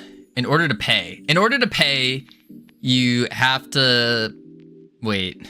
In order to play, you have to pay. There's so many words. Oh, howdy, David. I forgot to ask, David, what were you working on? What were you doing, by the way? And the NFTs, when do they come into play? Oh, the NFTs, those are actually your characters. The NFTs are actually your characters. They do, you have to pay to mint them first. Yep. You have to pay to mint them. That's step one. Can I get a 50% split of all income on this project? This one? This one right here? No. Unless you work on 50% of it. Oh, the AI one? If you work on 50% of it, sure. Commenting code, insert NFTs here. We're not doing NFTs. I'm ready to invest. All right, if anyone wants to invest, all you got to do is you can hit that subscribe button, and you can start your investment. No guarantee of getting paid back. It's actually more considered what they call in the space a donation, but we can call it an investment in saying that you're investing in the stream to keep going. I'm getting so dirty with it, I don't even understand what I'm saying anymore. Gross, just gross. Oh my lord. May be willing to take $500 for level 2, but I draw the line at NFTs. Investment style donation. Yeah, there we go. For our really cool, really fun game. That's what it is. Let me do the insert NFT here. Who is this, Green Kitty? Of course it was Green Kitty. Trying to 8 August. Oh, today's my dog's birthday, by the way. My dog's birthday. Many years ago, he was a young puppy, and then I picked him up and took him home. Actually, I didn't. I had to wait 8 weeks, and then I took him home. Yup. All right. Now, my dog's birthday is a day right after mine, according to my mom. That's kind of crazy. I was doing a Twitch plugin for Unreal. Today I finally implemented event subscription, so I got to actually receive chat messages inside Unreal Engine. That's awesome. Garbage collection was my biggest enemy. Man, oh man, that's awesome. Kind of sounds like you stole your dog. What? No. Picked him up and walked away. Yo, refund my focus on work redeem. You keep ignoring it. What? What do you mean? Focus on work. You darn tootin'. You gotta read the, to be fair, there is a fine print to be read. 10 minutes of attempted uninterrupted focus. Gotta read the fine print there. All right, let's do work. I'll save my story. I was gonna tell you guys about the crazy thing that occurred at 11:32 p.m. Or I guess, yeah, at 11:32 p.m. 2 days ago. I was gonna tell you guys about that story and how funny and crazy it was, but I will focus on work and then I can tell the story. But I will say this story, the thing that happened, the event that happened that hit me so hard, I had to like actually tweet about it. It was that crazy. As a streamer, isn't entertainment work? I mean, yeah, technically, yeah, our number one priority is supposed to be entertainment. Supposed to be. But really here, it's more like everyone's just teaching me. All I want to hear is darn tootin'. I don't care about the rest. You darn tootin', Lupa. All right, where were we? We need to drop the things. So on wave complete, we'll make a function here, and we're gonna call it drop power up, like that. It's supposed to be 2 words, but it's fine. That's gonna output not a void. And then what do we need to do? We need to do var power up equals power up dot instantiate, like so. Gotta do more redeems like that. Focus on chat, focus on work, focus on whatever stupid idea just came to your mind. Could be fun. I am trying to, or I don't want to do a focus on chat because I feel like I do that already. I think. Maybe I'm wrong. Also, I hit affiliate today. Ooh, congratulations. That's huge. Var power up as packed scene. Boom. And then we can export a subgroup as well. Call this scenes. Just keep things organized, keep them nice. This chat is too chaotic to be focused on. I don't know about that. So I made my first stream as an affiliate streamer today. Let's go. That's awesome. Congratulations. Let's see. Power up, instantiate. Also thank you for the follow. Absolutely. What do I do for a power up? Let's just make a power up, I guess. And we'll do and for the shout out. Of course. Thank you for the raid. Area 3D. And we're gonna call this a, no, I don't want an area. Power-ups? Yeah, like your upgrades, your session-based upgrades. I'm apparently qualified for affiliate, but I don't foresee myself streaming regularly enough to make it worthwhile. That's fair.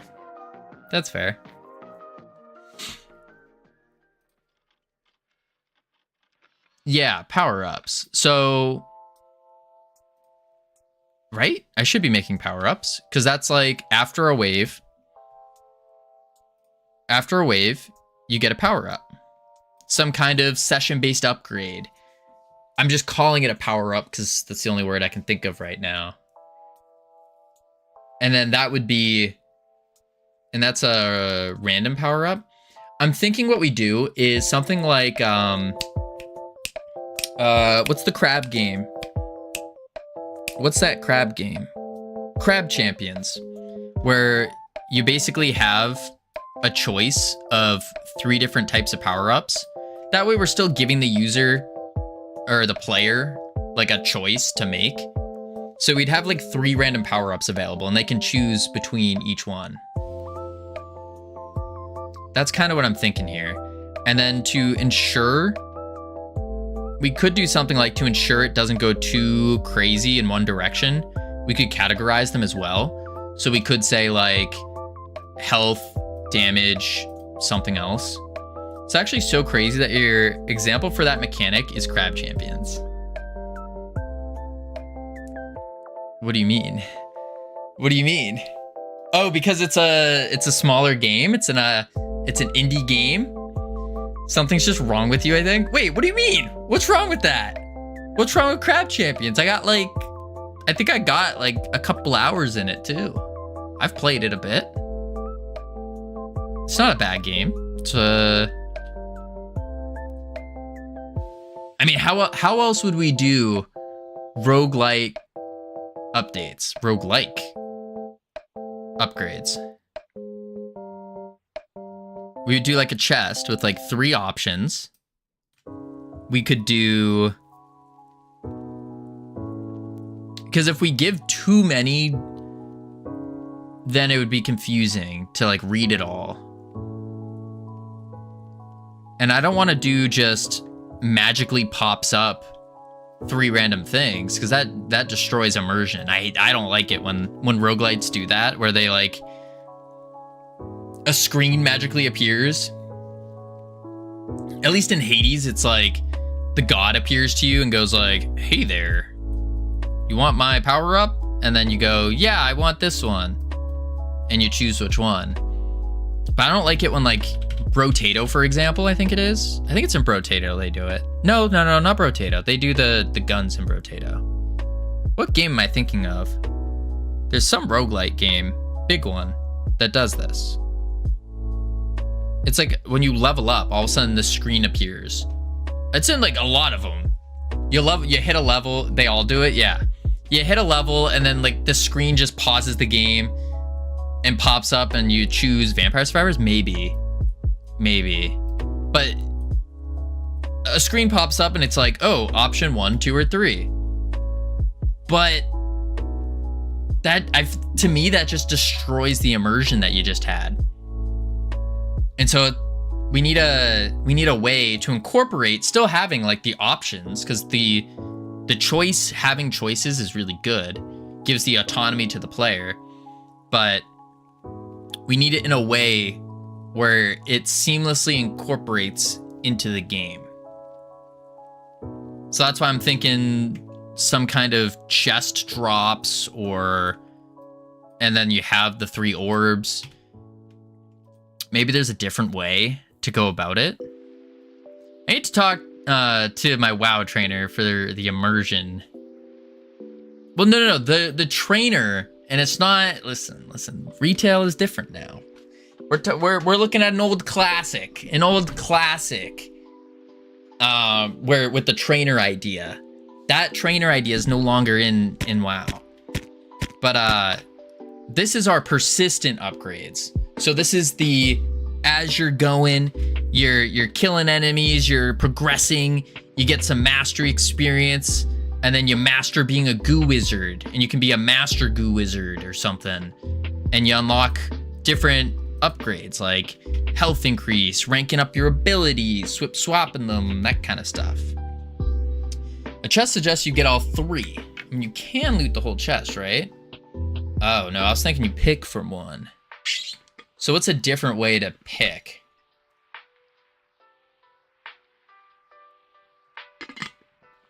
Because we don't want to just be like, here's your upgrade, take it or leave it. That kind of blows. We need to give the choice, like, hey, you can choose these.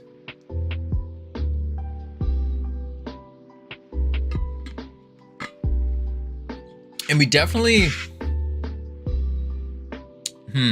Spell scrolls from a chest. Like when you get a starter in Pokemon. Yeah, that's what I'm thinking, Corey. Me. I keep messing it up. I'm thinking runes. Yeah, whatever the medium of getting them is. But I think, regardless, it has to be like you choose it. The triumvirate of goo gods descend upon you from the beyond with a blessing. Listen, this game's not all about gooing, okay? We're gonna eventually have another class. It will be a melee class, and we'll have like a sword or something. He'll have something. It'll be a melee class. We're gonna have different classes, not just goo wizard and the human. You can get 1 rune from a chest, and this rune can be applied to one of so many spells. So you choose which spell to apply it to.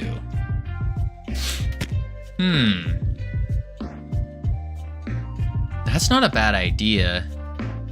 Like you get 1 item from the chest, multiple options to attach it to. So we could, if we wanted to, attach it to our basic attack, or attach it to our... The only problem is our attacks are so different that we would have to make super generic ones, and I just don't think the generic ones are going to be great. I guess we'd have to figure out what they are and what they do. That's going to be tough. Yeah. That's going to be very, very tough.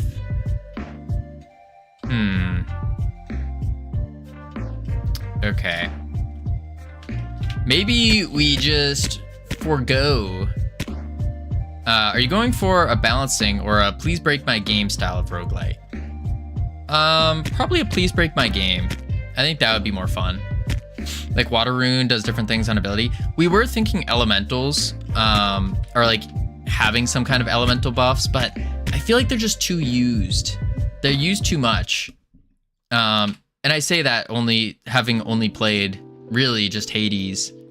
Played some Dungeon Defenders, which gave us the inspiration for the movement, which we might undo that actually. We were talking about flipping the controls back to WoW controls, where you have a free moving cursor and it's more immersive, I guess. You're more pressing buttons than clicking.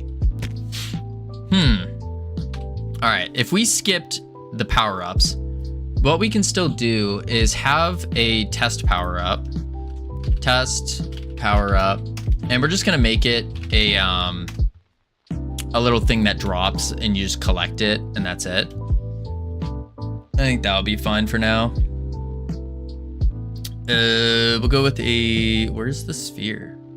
Capsule, cylinder, plane. Am I blind? Box, capsule, cylinder. Oh, there it is. Found it. Okay, and then we do a collision shape. Boom, bang, bop. Perfect. Hit the collisions to be on no layer, but masking the player. What was mask 2? That's just layer 2, okay. I guess we put it on layer 1.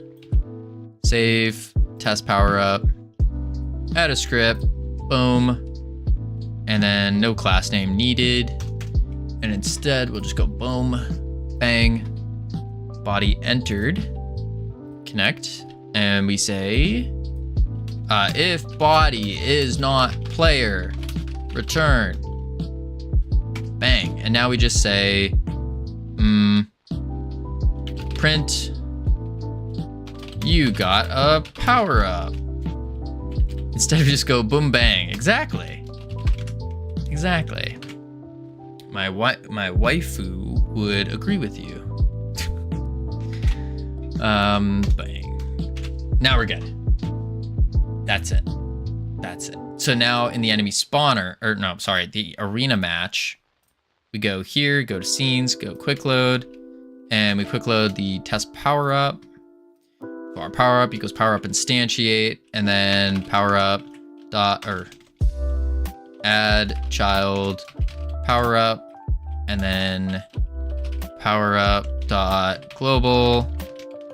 Actually, we can just leave it in the center. That'll be fine.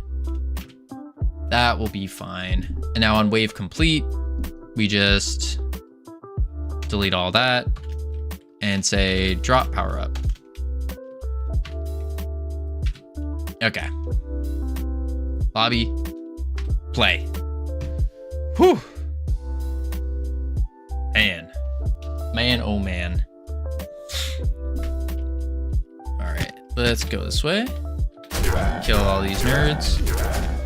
I do, yeah, because right now I'm just holding left click and then occasionally pressing a button, which definitely doesn't feel very fun. Definitely does not feel very fun.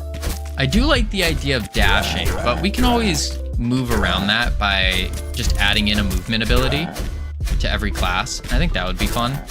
And then we can really get creative with what kind of movements we do. Bounce that over, which this goo ball, that's another one. The goo ball is fun. What up, Oik? How you doing? Here to lurk? I appreciate it. Boom, boom, boom. Bang, bop, boom, pow. I do like the goo ball. The only problem is it's not very viable. Or it doesn't seem very viable. So we're gonna have to do something about it. I think the speed increase to it would be good. Oh, there's our little ball. And we collect it. You got a power up. Cool.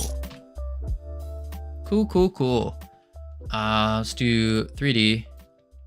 Let's actually raise it. Zoop, boop. There we go. I hope everyone's having a good Friday. I actually forgot today was Friday. Completely forgot.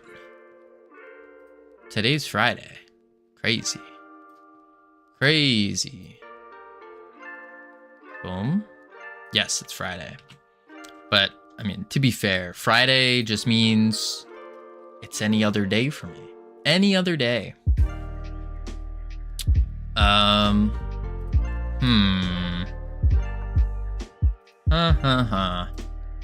So now that we got some power-ups, let's just make it green. And we can chuck in a mission on it. Sure. Like that.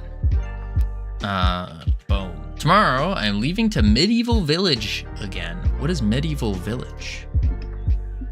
I don't know what that is. Add an Omni light for fanciness. Cool. Pump you up. We'll pump you up to 2.5. Beautiful. Watching over the Medieval Village the weekend. Well, I'm in a social club that takes care of an open air museum of sorts. Oh, fancy. Very fancy. Sounds like a lot of fun. I am not part of any cool clubs or anything. No. I've been looking for a game dev group to get into, but they're just so far away. And I don't have a car. I kind of sold my car, which was not a great move, to be fair. Not a great move. Boom. Oh, you guys are stuck in the wall. Oh, I don't think I'll be able to hit you. Oh, there we go. Gotta kill you up first, though. Got a game dev group right here. Oh? You're welcome. No, I meant like an in-person. In-person. There's a difference. There's a difference. You gotta, like, a in-person group. I like that. Can we be an in-person game dev group? Oh, we can. That's true. All you gotta do is go to Godot Fest in Munich, Germany, and I'll be there. And anyone who goes and comes up to me, you'll get one free crisp high five or a firm handshake. Yep, that's my offer. I don't have the money or proper legal documents to leave the US. Never got a passport. I'm working on getting my passport, CSLR. I'm in the waiting process. Or a crisp hug? No. No hugs. No hugs. I'm still in the process of getting my passport, actually. Good old wait 2 weeks. I gotta wait 2 weeks. I live in Germany. Hey, that's awesome. That's awesome. Easy for me. There you go. I also need to come up with the proper money. So, we'll figure that one out. It's all a learning curve. But for coming up with the money, I need subathon. Yes. So, let's see. September 20th is our affiliate anniversary. And I'll just put it this way. We're doing something fun. We're doing something cool. Yep.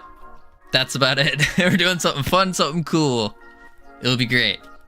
It will be great. Not for me. Or hopefully for me. We'll see. Okay, we got an upgrade. Then we gotta start the new wave. Yeah, then we gotta start the new wave.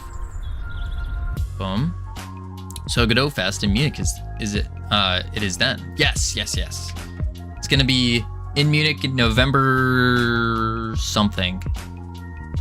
I already forgot. Anyways, we got ads playing. We're gonna chuck on the words real quick. Heading to level 4. Records level 27. And when we get back, we're going to kick butt, take names, and all that.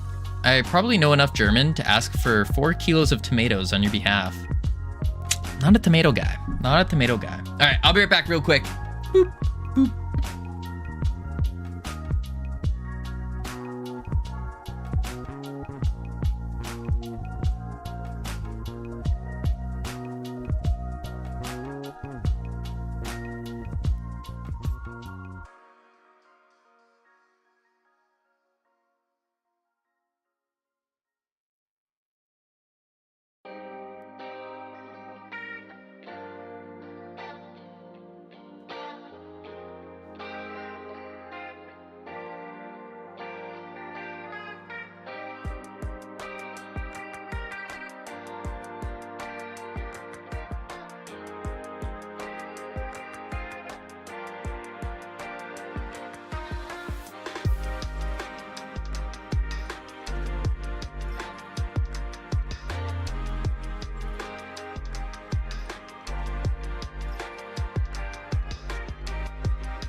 I have returned. Oh my god, Covino's back. I missed you so much. Thought my life was over without you. Alright. Where's my webcam? Webcam. Oh, there we go. Alright. So. Oh my god, Covino's back. Everyone run. Why? Why would you run? Life is over now that he's here. What do you mean? It's just beginning. It's exciting. It's great. You're like, whoa, yeah, let's go. All right, we got the little power up. We need the next wave. I think what we want is, I'm like, whoa, no, let's go. Oh my Godot, Covino is back. But not a good kind of let's go.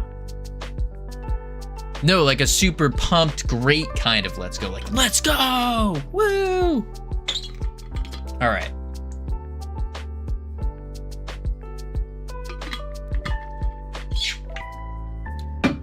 A super scared, fearful of my life kind of let's go.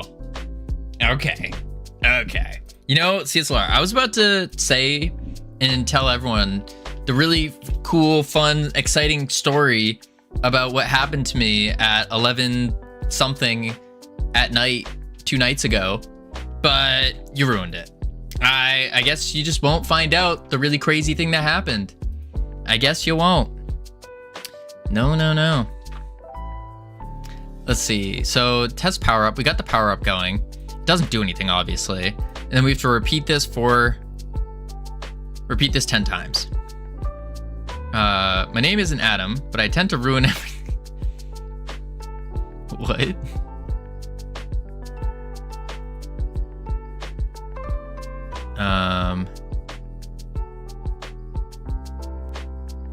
First enemy wave. Power up. 10 enemies. Beating boss. Okay, so we need the boss now. So in the enemy spawner here, we also need a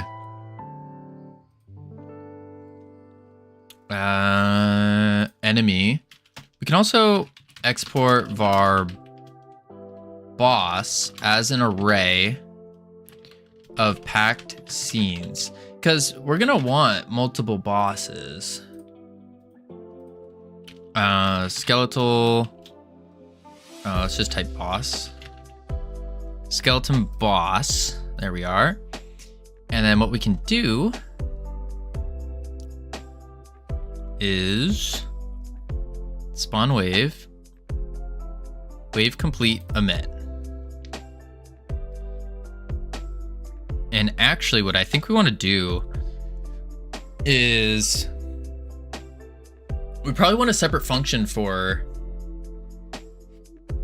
next wave. No, because we just say spawn wave again. Yeah, so if current wave is greater than total waves, then we do the boss wave. That's what we want. Spawn boss wave. So func boss or spawn or start boss wave. Yeah. And then we just say var boss equals boss dot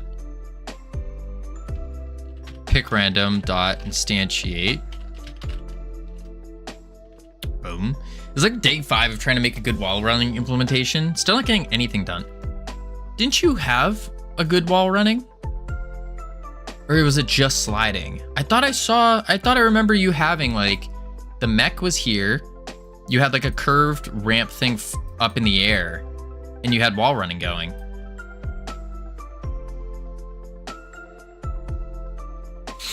I thought I could have. Was that not your game? I tried porting it, but it didn't work the best. Oh, I see. Yeah, I feel like wall running is pretty difficult. Unless, wait, wouldn't you just do if not on wall? Or an if on wall? I'm trying to rely on a momentum based system. Ooh. So you're using like a rigid body or something. Interesting. If is on wall, velocity equals 0. Velocity.y equals 0, yeah. That's how most people do it. Is that not good?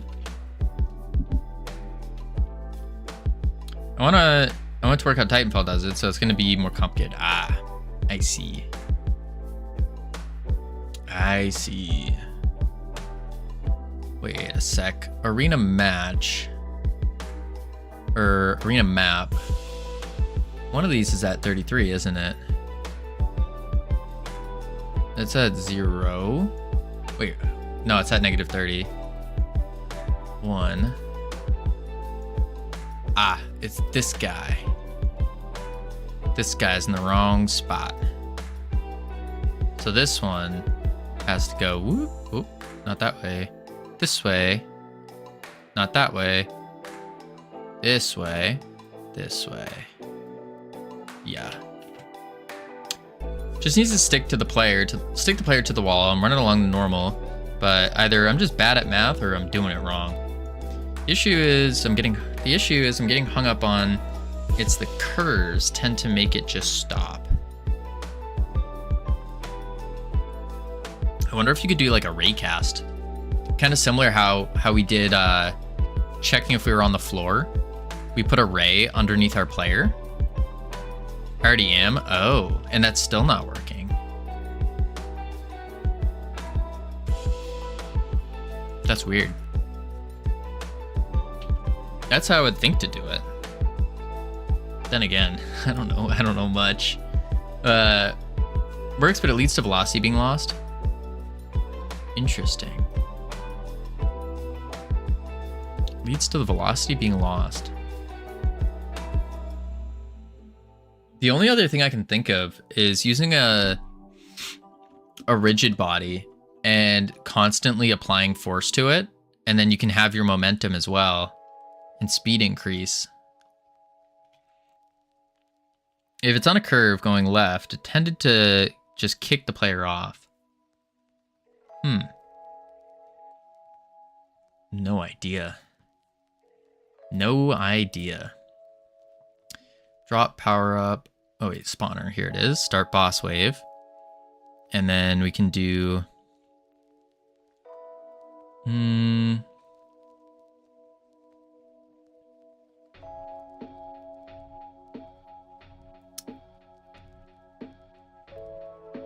I guess we would just pick a random one. And we can say... hit it with another spawn offset. No, we don't even need the spawn offset, actually. Just do enemies node, add child boss, and then boss dot died connect func print you win. Yeah.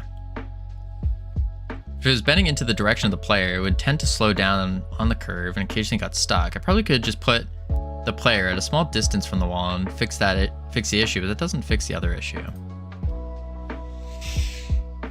I wish I had a good solution for you, but unfortunately that is beyond my skill set currently. Spawn point global position, and then spawn point, we don't have that. Var spawn underscore point. Is it in Discord? Is what in Discord?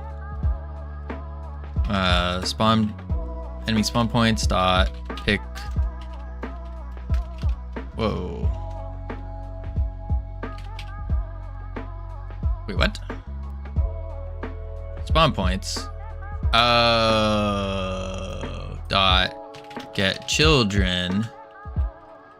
Dot pick pick random. There we go. Yeah. All right, that will spawn the boss. And I think the boss should have a... Oh wait, this is in the enemy spawner. No, that's correct. Boss, and we have the boss there. And then here, spawn wave. If current wave is greater than total waves, then we do start boss wave. Start boss wave.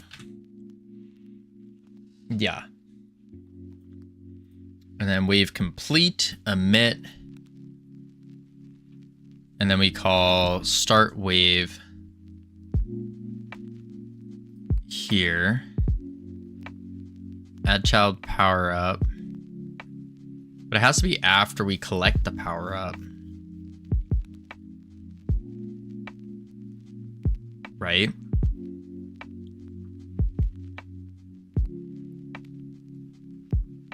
I think it has to be after.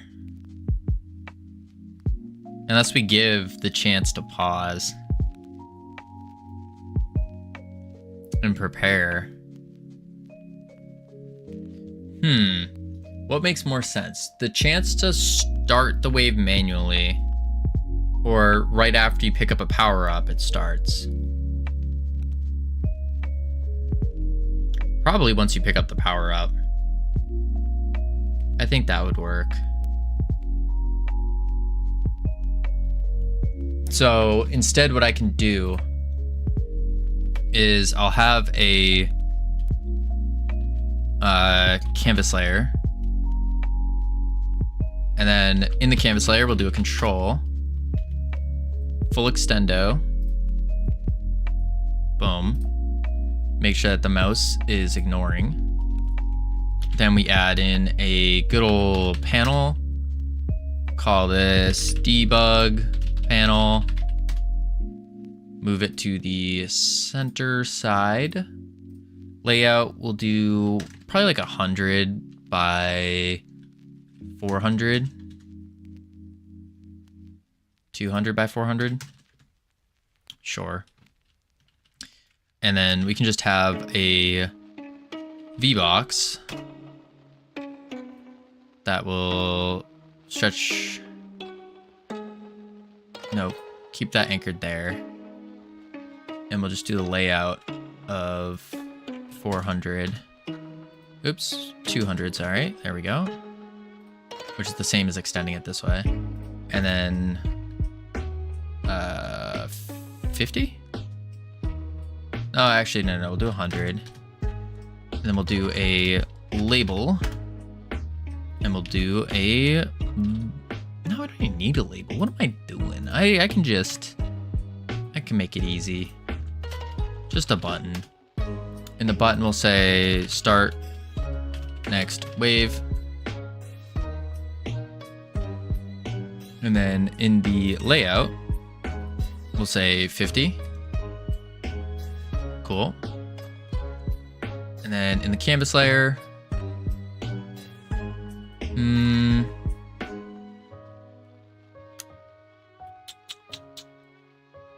are we ever going to use this Arena UI? Probably not. Probably not. So we'll just add it here and just say debug UI. Okay. And then we'll go button, pressed, attach it to the... Actually, we don't even need that. Disconnect that. Don't even need it. We can just close that, discard, debug UIGD, delete.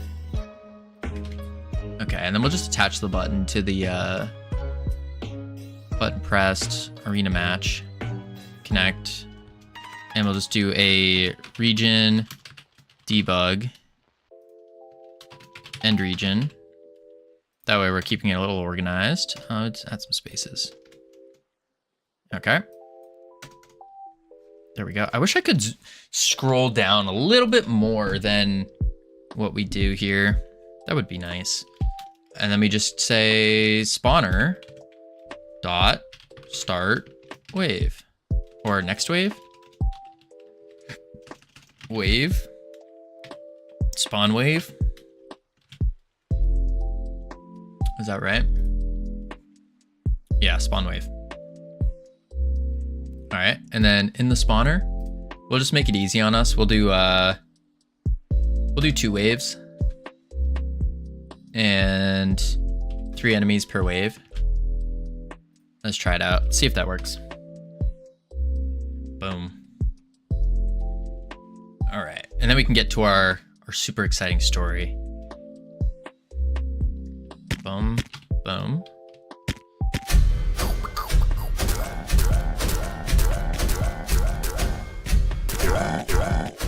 Back away. Get away.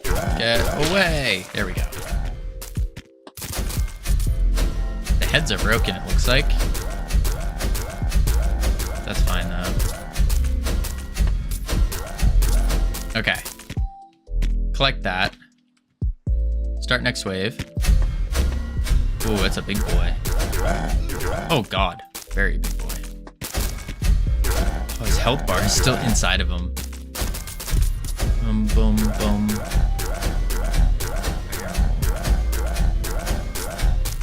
Boom, boom, boom, boom. Alright, and then we'll go like that. And now the boss should spawn. There he is. Hello.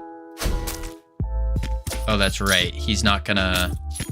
He doesn't start. Oh, whoa. Wait, what? Why did it spawn 2?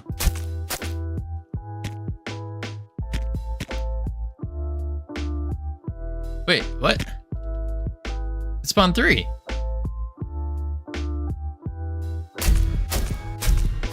Every time I shoot them, it spawns more. What? What is going on? Oh, because I'm clicking. Because it's focused. So it just keeps spawning them every time I click. That makes sense.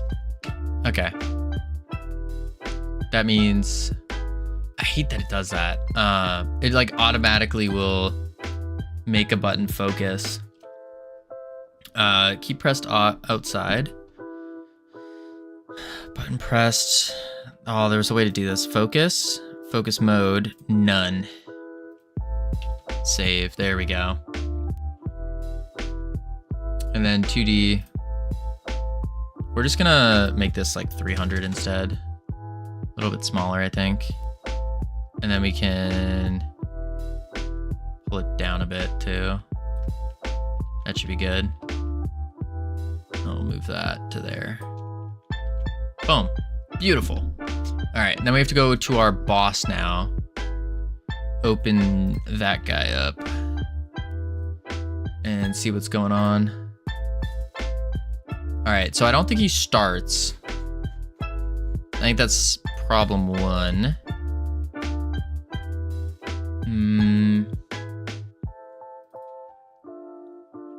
Yeah, start fight. So I could just call it in the ready for now. I think that'll work. Get tree, create timer. We'll wait like 1 second. Dot timeout dot connect. Start fight. That should be good. All right, now we should see big scary boss fight. Big scary boss fight. Boom, boom. All right, boom. Oh God, scared me.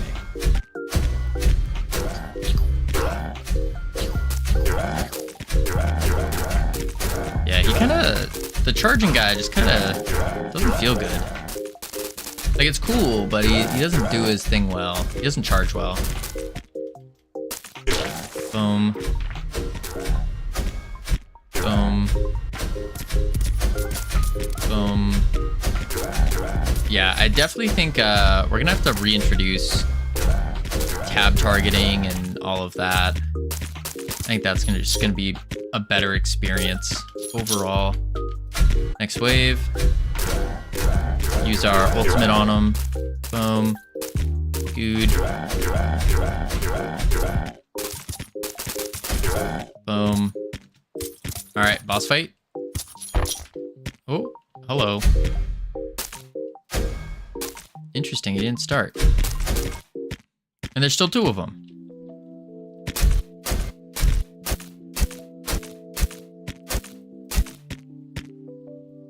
Why are they not starting?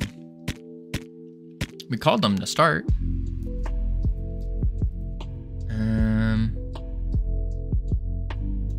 No. Get tree, create timer, timeout, connect. Start fight.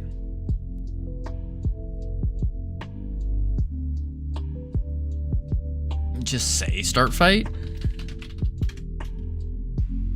Oh, because it requires a body. What is the body used for? Oh, player? I think I could just do player.current. Yeah, let's do that.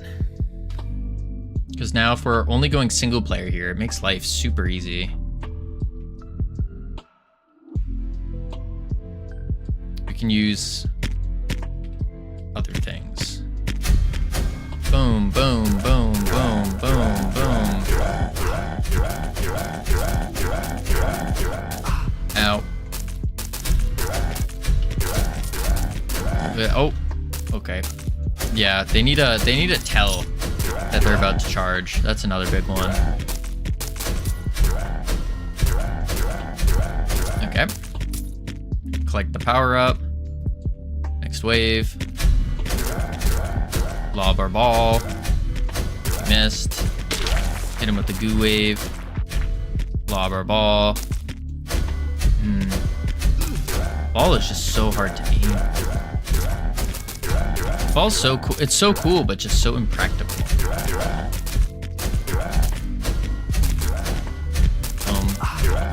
Alright, and now we can goo wave them. Just go. Boom! Wrecked. Boss. There he is. Now boss is going crazy. Okay. We'll just kite him. Yep. Hit him with the goo ball. Oh, our goolings don't stick to him. That's another issue. Shoot. Shoot.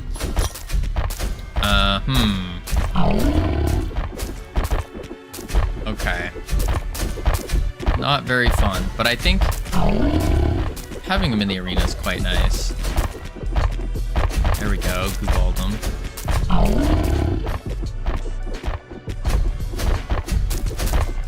Yeah, he definitely needs better tracking. But the idea here seems to work. Seems to work.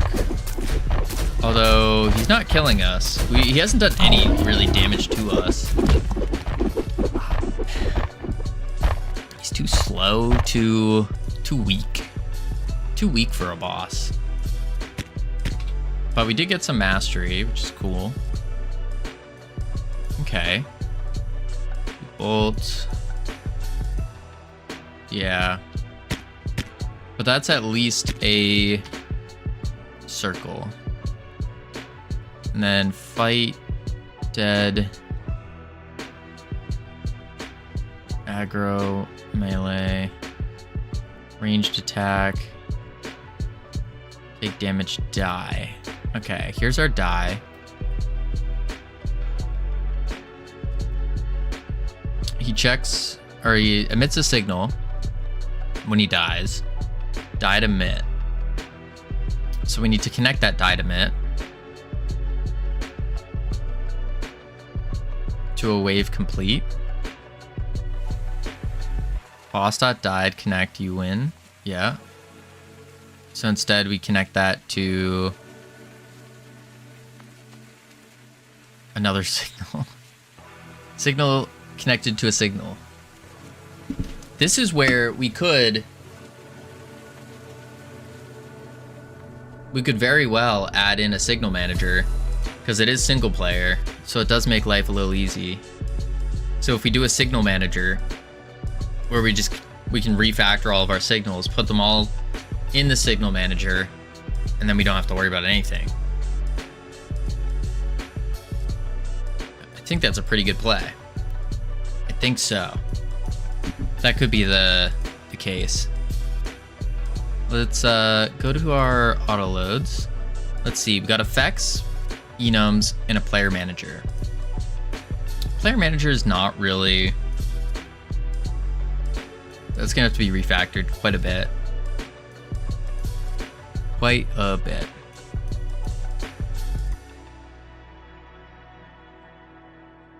A lot of dead code here.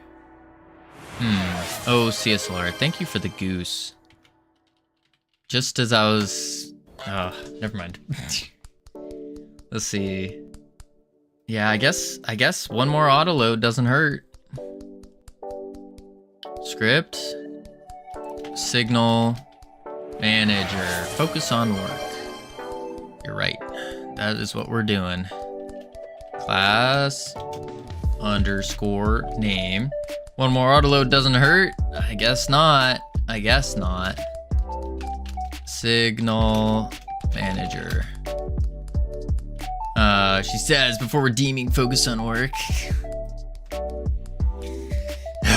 Let's add another one. Don't be gross, Green Kitty. Don't be gross. No, no, no. Okay. So, signal enemy died. Autoloads are pog. No, they're gross. They're gross. But then again, I've seen some crazy games. Some high-performing games with disgusting amounts of autoloads. Like, actually disgusting. Like an autoload for one function in a multi-million-dollar game. Use global objects all the time for data keeping. Wild. Wild. Alright, we have an enemy died signal. That's fine. So we have to say in our this, we just do signal manager dot enemy died dot emit. Enemy died and base signal. What? Enemy died. Is that?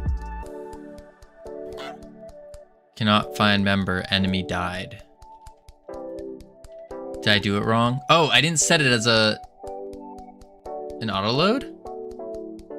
Check clips and screenshots. I'm scared, Max. I am scared. One sec. Globals. And then auto loads. Boom.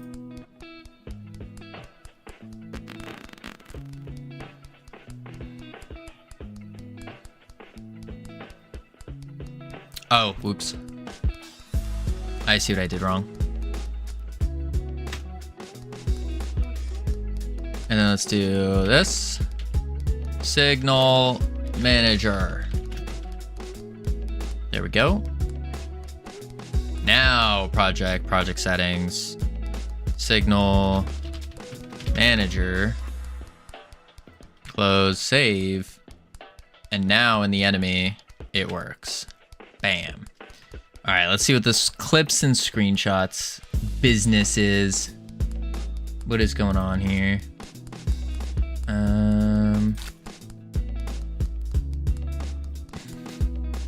Okay. Really shows his good side. Is that my good side? I look terrified. What is going on here? So orange, what the heck? I need another light source coming from this way. I see what y'all are saying now. What up, Seshamara? How you doing? I see what is being said. I understand the orange. All right. Signal manager, enemy died. Cool. Cool, cool, cool. Delete this signal. Save. Skeletal boss. We do... I should probably do a boss died. Signal manager dot boss died dot emit. Because I think there's going to be slightly different functionality going on. Signal boss died. Okay. And then here, signal manager dot os died connect. Cool. Wave complete. We can shove that into our signal manager now. Redeems goose loose thing. Goose on the loose. Let's do enemy signals, or just say enemy. Or spawning. Signal wave complete.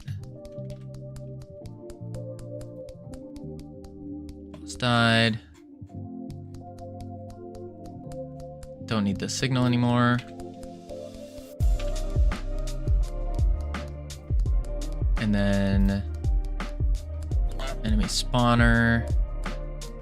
This just goes in the ready. I mean, I could put it there, but probably just better to have it in the ready. Funk ready. And then signal manager dot wave complete dot connect. Actually, I don't need it there. Don't need you. And I say signal manager dot. Cool. In the arena match,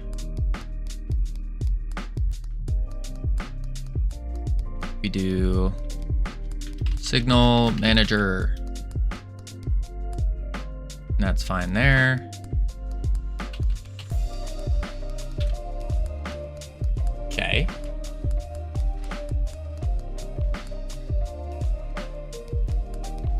Yup. Player have any signals?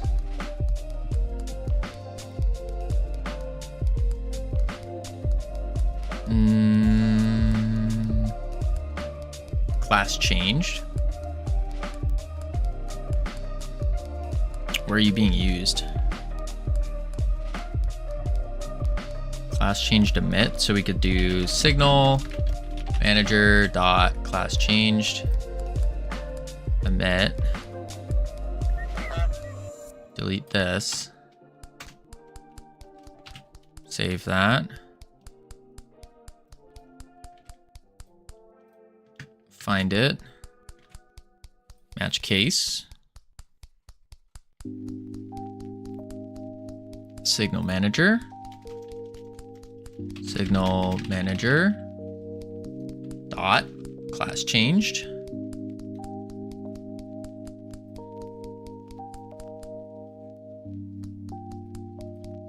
Signal manager. Now, you're being so smart right now. Thank you, Ironic. Signal class changed.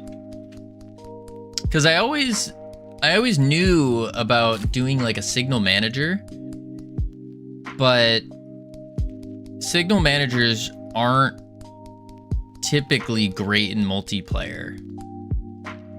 They're not typically great in multiplayer. They can be okay, But from what I remember, it kind of causes more confusion when you're doing multiplayer. And that's why signal managers are for single player noobs, which is what we are. We are currently a single player noob. Boom, boom. Even though we got multiplayer working before. Even though.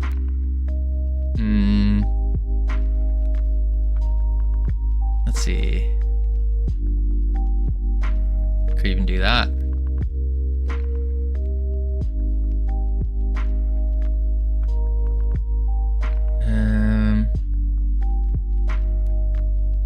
Yeah. I'll do it. I can do it for the attacks as well. We don't need that right now though, but we could. We probably will. And we slap that into... Probably not. Yeah, we don't need it right now, but we can later. That's fine. All right. Why did I do this in the first place? It's almost like single player is easier in a lot of ways and a good route when possible.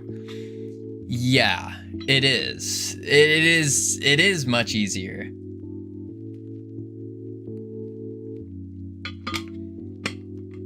But I'm trying to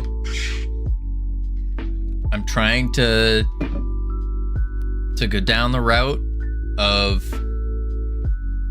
single player games. We make this game single player. And then when people are shouting from the high hills, please, Covino, please make it multiplayer. That's when we turn the lights on and we go multiplayer. You're an indie dev. It does hurt me a little bit to make this game single player. It actually does. You say maybe in the next one. It does hurt me. It does. But the one spark of hope is talking to the guys that were moving Dome Keepers to multiplayer.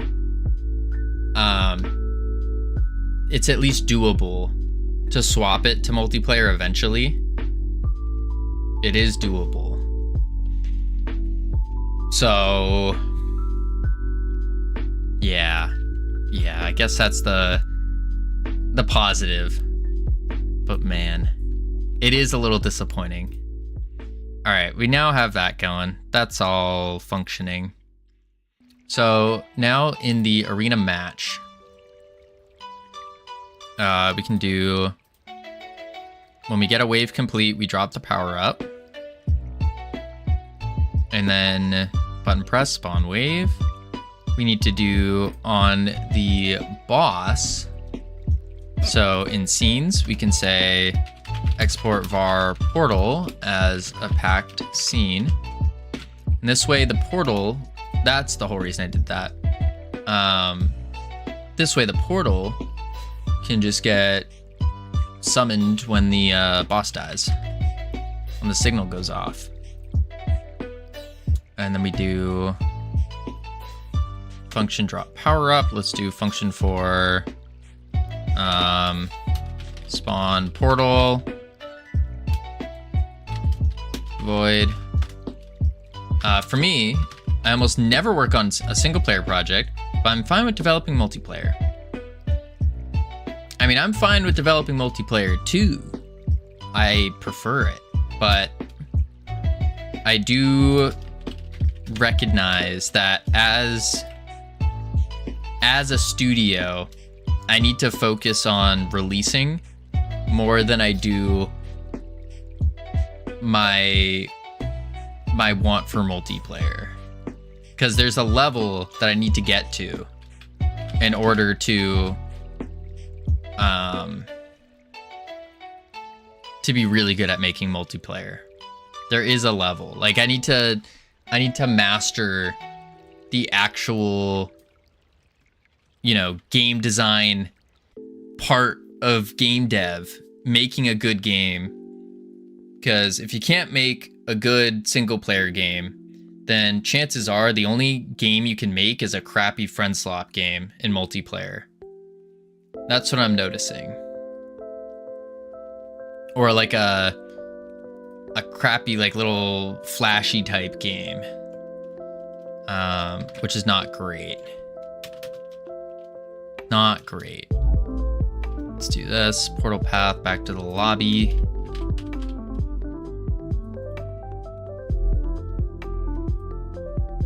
Boom. And it's not that you can't. I shouldn't say that. I don't want to say the word can't. But it helps. Dramatically helps. I don't like saying can't. And then add child portal. I'll just spawn in the middle of the map. So then on ready, we say signal manager dot boss died dot connect spawn portal. There we are. Cool.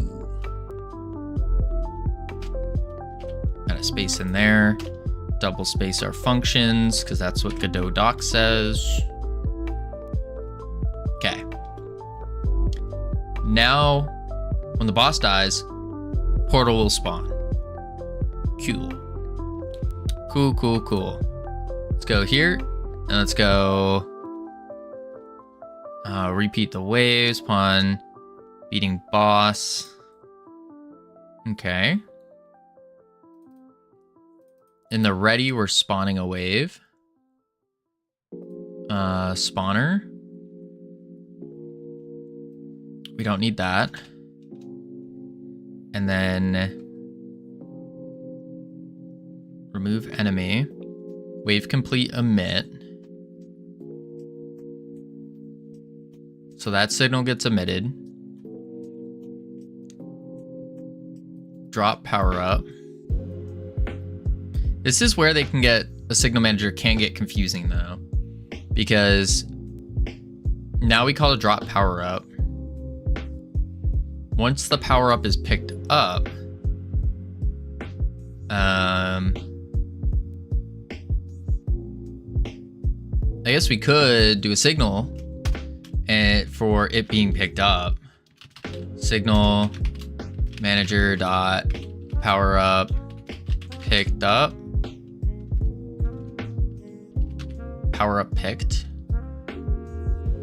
Power up looted. Emit. And then power ups. Signal power up looted. So now when we loot it, we'd go back to our arena match. Signal manager dot power up looted dot connect spawner dot spawn wave.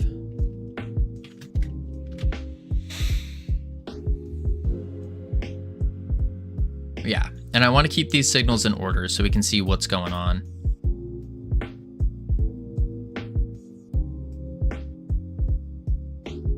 Yeah.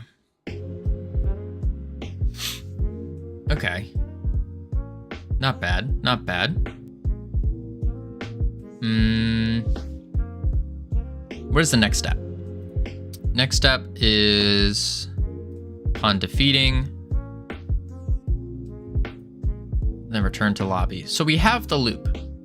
Now we have to make the loop fun.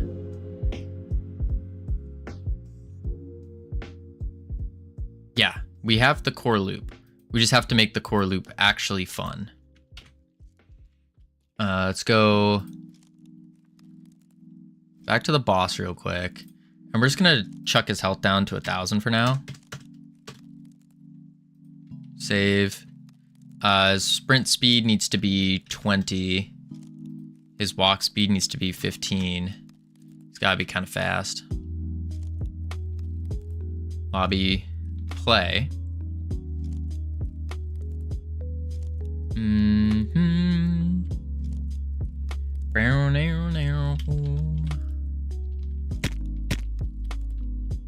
All right.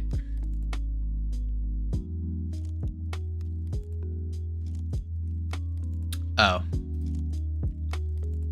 And here, enemy died, remove enemy. We just do it in the ready. Func, ready, signal manager dot enemy die dot connect, remove enemy. There we are. Now that should work. Now it should work.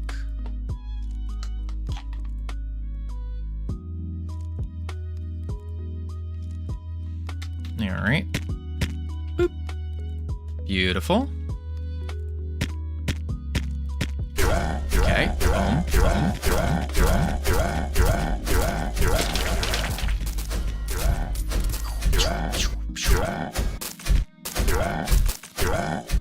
Okay.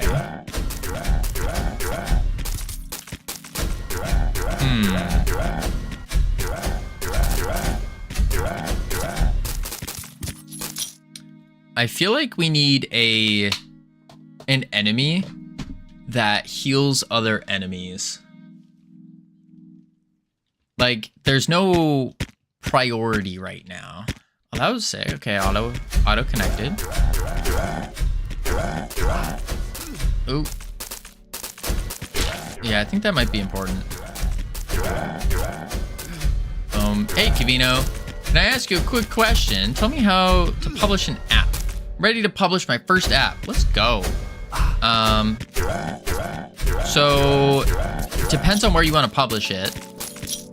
But step one would be you need an Apple developer license.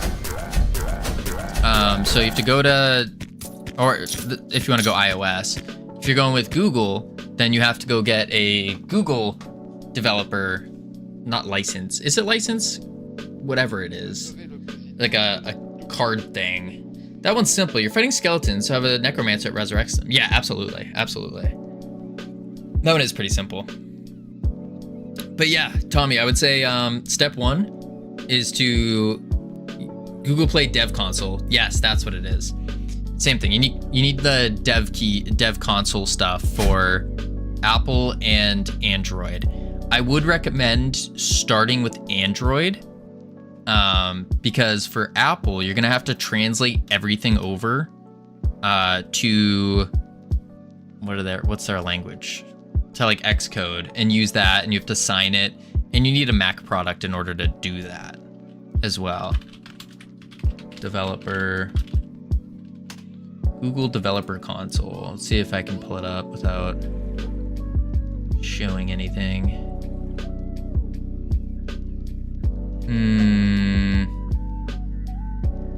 Yeah, I can't. If you just Google Developer Console, it's 25 bucks. Yeah, it is 25 bucks. But I would do that first. All right, now we spawn the boss. There he is. Much faster. Good. We can't outrun him. That's what I need anyways, yeah. And it's a one-time payment, true. Well, Apple is 100 bucks every year. Boom. Boom. Oh. Woo! Dodged his little leap. That was cool. Boom, boom. Yeah, it's gotta be something else. Oh my god. There we go. I need Android. Then yeah, it's all Google. Boom, boom, boom. Boom, boom. Bang. Alright, here we go. Now we spawn in these. These totems are pretty good though, because it does give you a priority to shoot, which is nice. Probably make them a little bit faster too. Change the pace up a bit. This is about the speed though. Oh, nice, I died. I didn't die to the boss hitting me though, which is not good. I think the boss needs to at least smack me once. I think that's the big one.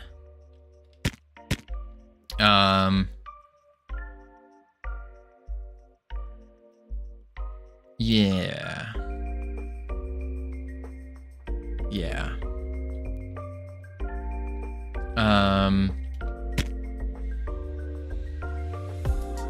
Well, the idea with roguelites is that any damage sticks with you. That's a good point, yeah. Yeah, but I still didn't get smacked by the boss. Like, I was at 5 health for a bit, and the thing that hit me was actually the totem and some of his projectiles. I feel like the boss, because he does have like a melee. I guess actually, no, that doesn't matter, because that's part of choosing if you want to be a ranged character or a melee character. Like, if I were to go into this as the human, I'll probably get rocked, besides having 25 health. I'm probably more likely to get rocked. I also don't think I do any damage.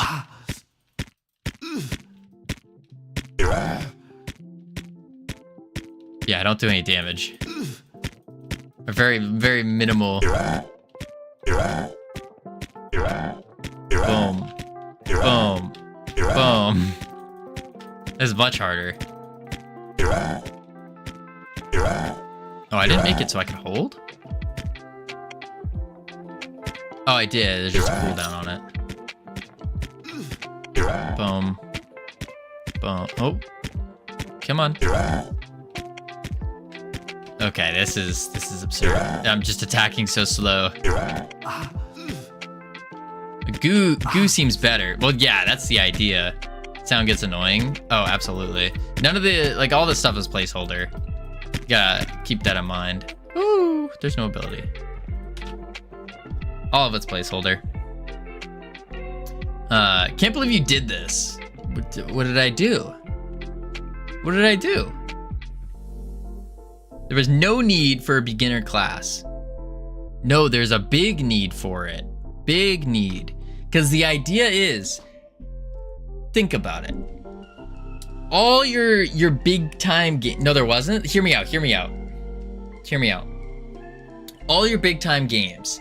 It's always like, you're the hero of this world and you are tasked with defeating the boss. How am I the hero if I just started playing? So the idea here is you are nothing. You are less than garbage. And you start off being really bad. And you should be bad. And so then you're like, oh, this sucks. But then eventually you unlock your first class. And then you're like, whoa, I did it. I learned how to be a goo wizard.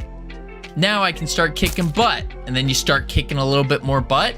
And then you're like, whoa, I'm already less than garbage. I play video games to escape. Oh, Covino, you've played 3 games. I played a couple more than 3 now. Howdy, Cam. Just signed my big boy job contract. Nice. Goes back to, I want to be a goo wizard. But yes, I think it's necessary from a progression standpoint to start as a human. Why did I agree to start doing 40 hours a week? Why? Because you needed money, Cam. You were broke, and so you went and you grabbed a job. Makes sense. I don't want to know what the goo wand is. The goo wand is just a wand, a wooden wand. How long are you human before you become a goo wizard? Just one match, maybe 2. It's more so a tutorial class. That was the idea here. It's a tutorial class because you start off. Originally the idea was you start off not doing like you start off, you're put into the dungeon and you're crap, you got nothing. What are you gonna do when someone plays your human class and returns the game because it's not fun?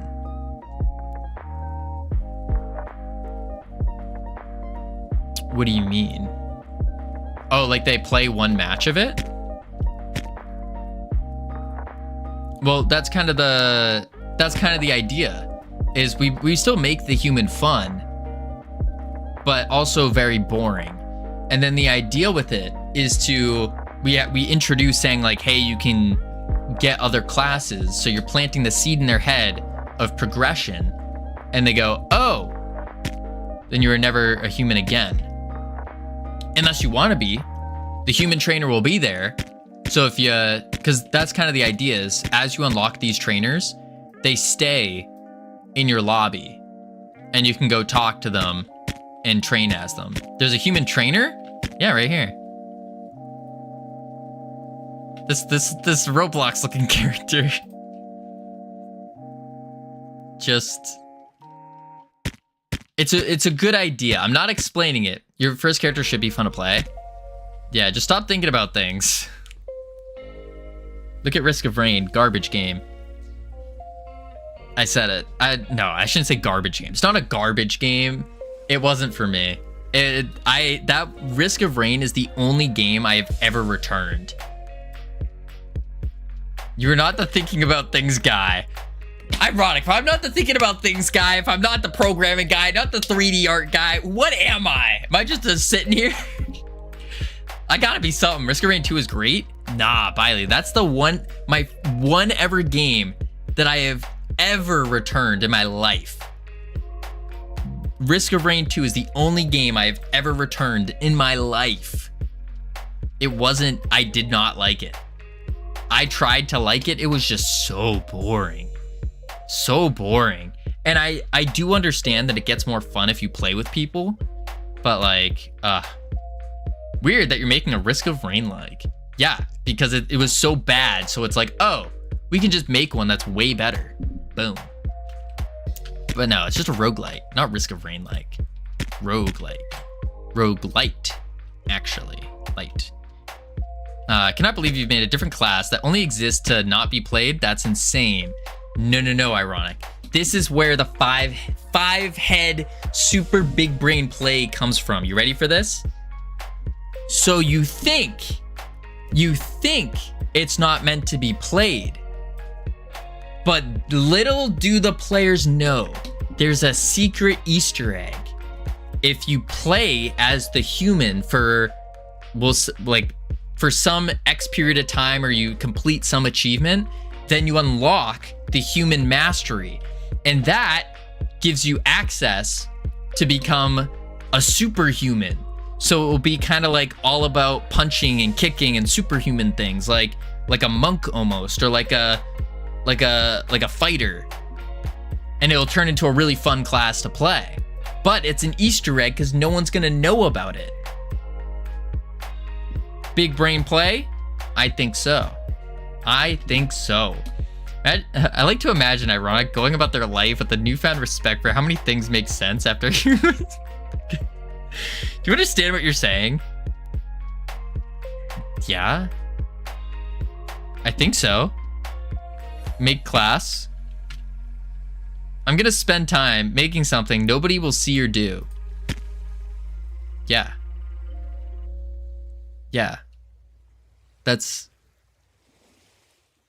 the plan. That's the plan.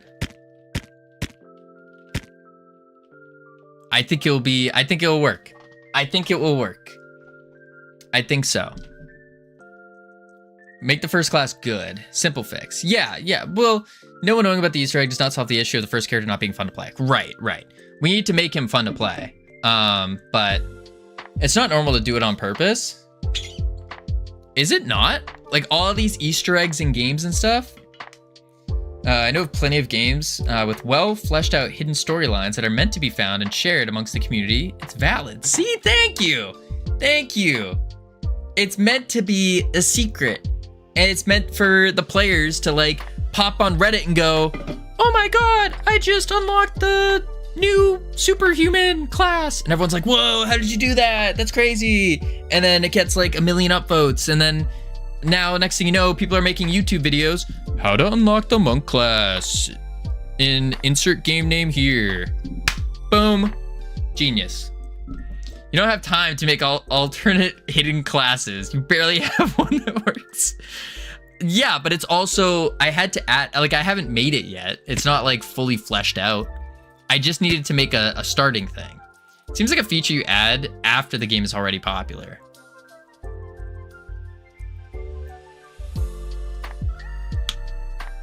That's a valid point. That's a valid point. But we're okay. Because we're thinking in terms of, okay, if a game is like the Covino stopping the marathon to practice your podium celebration dance. Good day, Master Godot.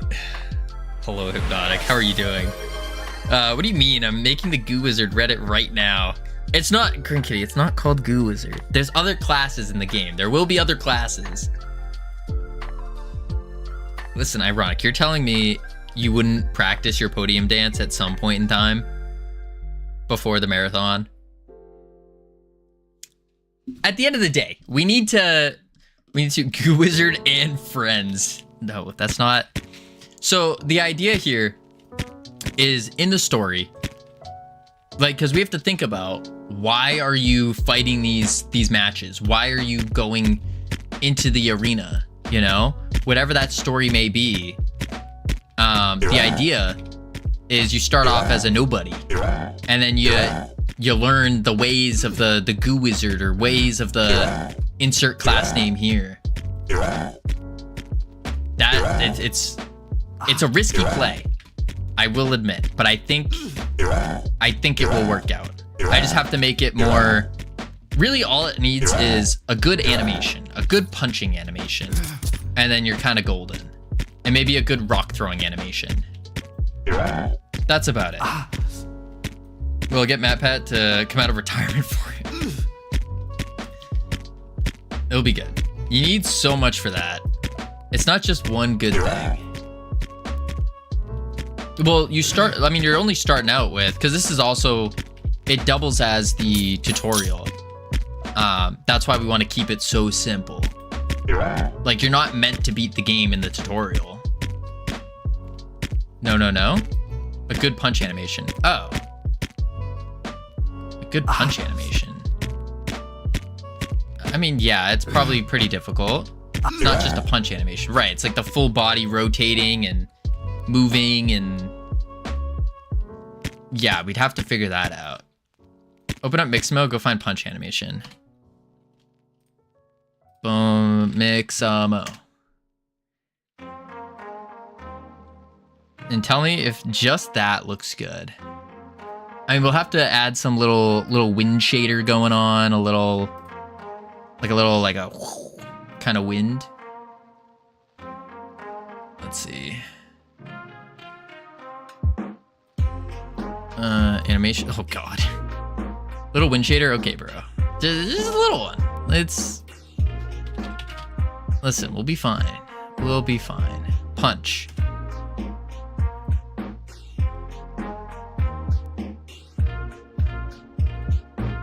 Little combo punch. You're not multiplying your ideas with 3D game debuff. Yeah, also consider how the impact feels, how the target reacts. Yeah. This looks terrible. Elvis. It's just one of the random characters that they have. We could.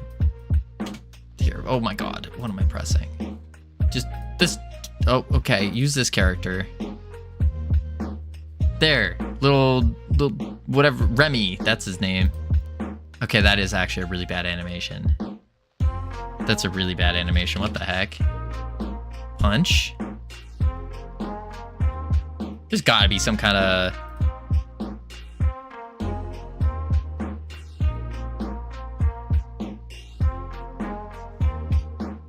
We do that one. We do... Yeah, a little 1, 2. Little cross punch.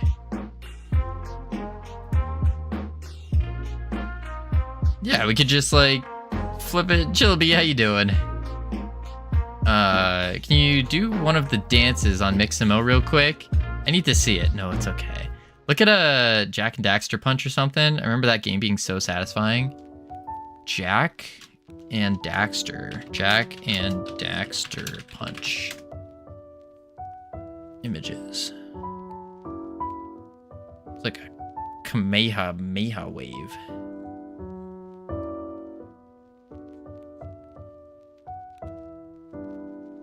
These aren't animation. Aren't these animation mocap? Oh, it could be. Probably have to be in a video. Yeah, probably. I thought it would show like a GIF.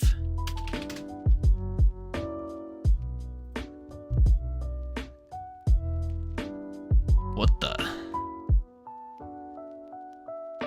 That's some crazy spinning. Is he sniping? I've never seen this game before, by the way.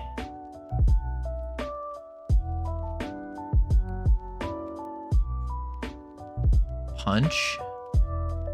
GIF.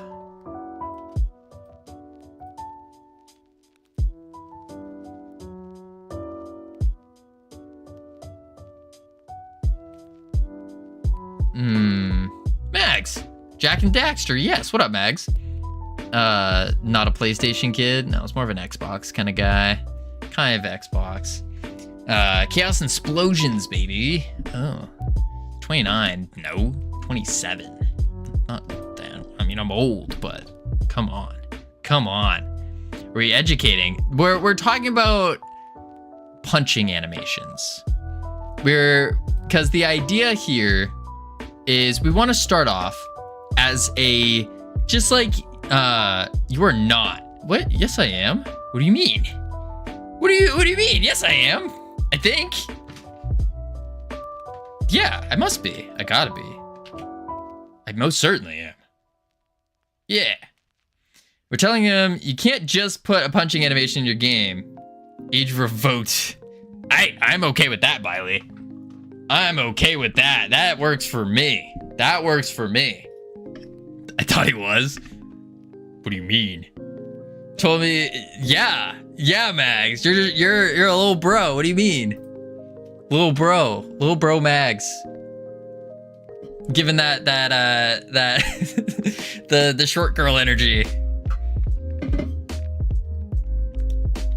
I just started a fight. We're all little bro. I feel like we could. Oh God. Excuse you.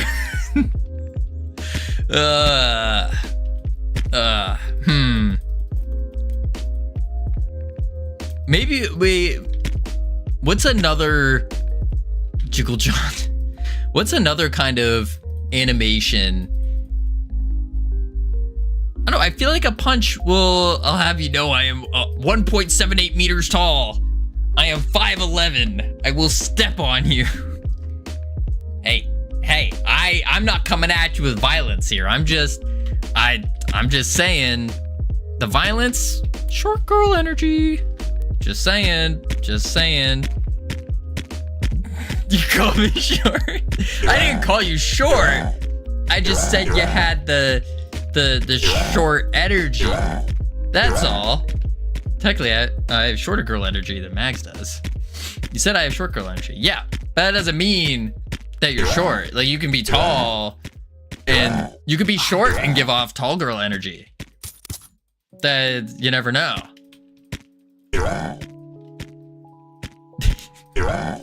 Anywho, we could do for the punches. What is tall girl energy? I really could not tell you.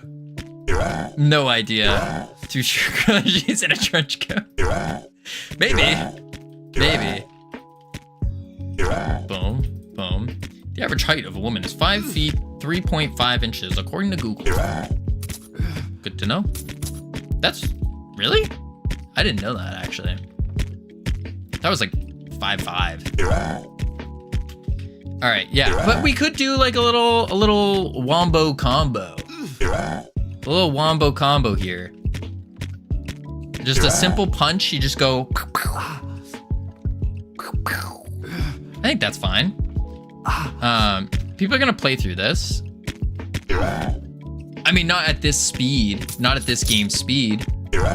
But I think if we have if we can get satisfying animation where like you're punching, I think so. I think so. Needs juicier movement. Yeah. I mean, the juice is what's gonna really make it. I think so. Oh, and I also still have a global cooldown on this attack. Gotta go to work. Have a good one. Hey, appreciate it, Mystical. Have a great one. Like I did to Mezu. Wait, what did you do to Mezu? Reserve the right to rest my elbow on your head if we ever meet IRL. Oh, I missed that. I missed the IRL stream. I was so upset. So upset. Boom. Oh. Okay, good. Then we die. Your attacks need to stun the enemy or ragdoll them or something. Yeah. Can I show you a picture? Please. Please do. Yeah, we do need to do something. Why can't you just put the secret monk class on the back of the to-do list without the human class? I mean, it is on the back of the to-do list for sure. But I was thinking, like, what do you start out as? Because if you start as a goo wizard, then it automatically, in everyone's head, they think of it as the goo wizard game. Like when you think of Pokemon, you think of Pikachu because he's the starter and they promote him. But besides the fact, you think of the starter. And so what better way to start than start as a boring human? Check DMs. Oh my god. That's hilarious. Also, holy crap, that water. What? Goo Wizard, the game. No, it's not all about a Goo Wizard. No. Yeah, we took Mezu and Simbi down to the dock. That's awesome. That was a fun day, I bet. Goo Wizard and Friends, Human and Friends, Goo Wizard Edition. No, the idea is have multiple classes. You unlock the trainers by doing things. We just have to make the human class fun. And that's leading me to think,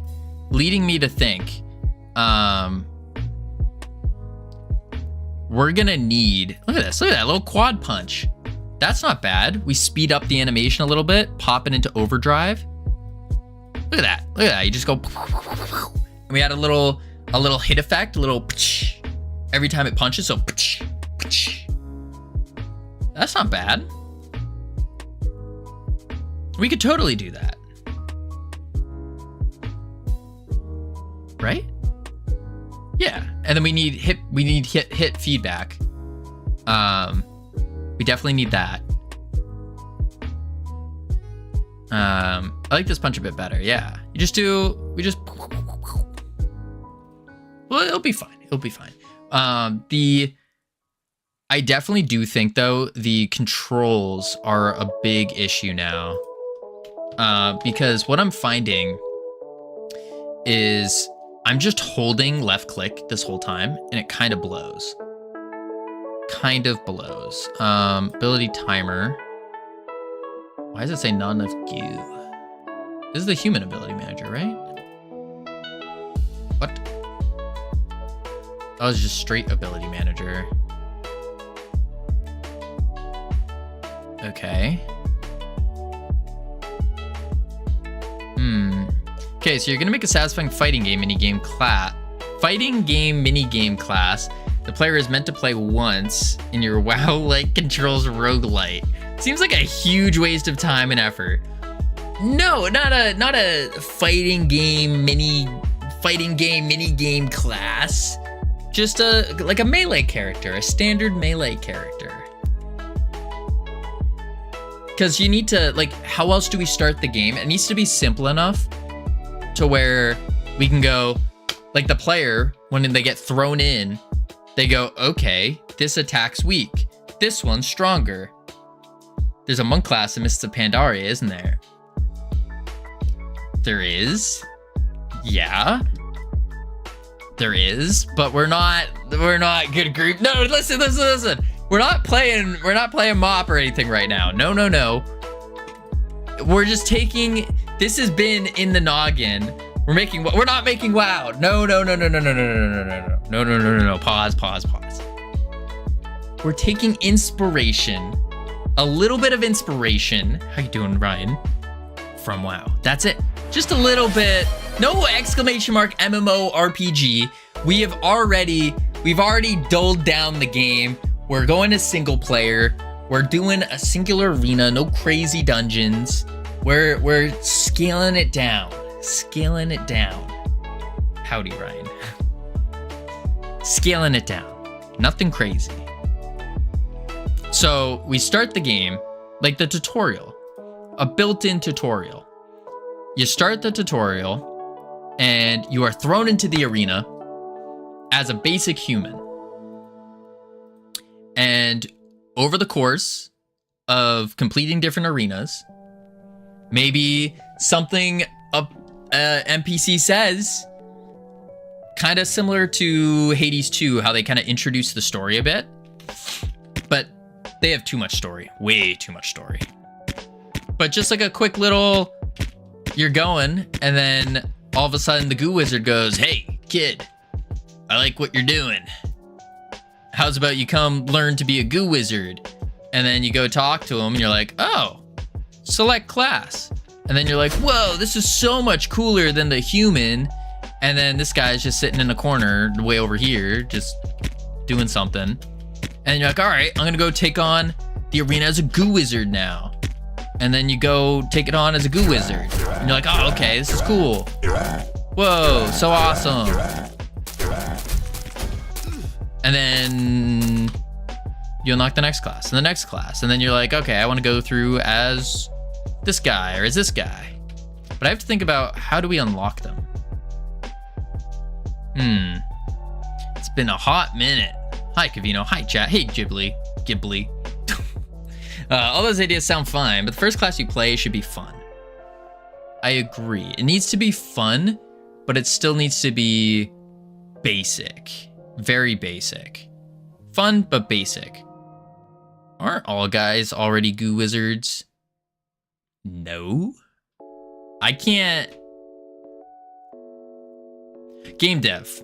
Isn't the rule of thumb that you need to impress? Yes. You need to impress the player in the first 5 minutes or something like that? I have no idea. Oh, Covino, sweet summer child. What? I'll have you know, I'm cool and informed. I'm cool and informed.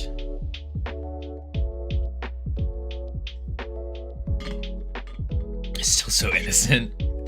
Yeah, totally. Very, very. Actually, the first minute. Okay. So, I'm still calling BS on that age. July 3rd, 98. 98. Do the math. Do the math. Let's see. 98? No, not fair. Illegal. The idea is like platformer where you jump for the first time after 20 minutes. Give me so innocent that he doesn't understand half my jokes. Don't worry. I understand your jokes. I'm cool and hip. What do you mean? What do you mean? Such a whoosh? What does that mean? Whoosh?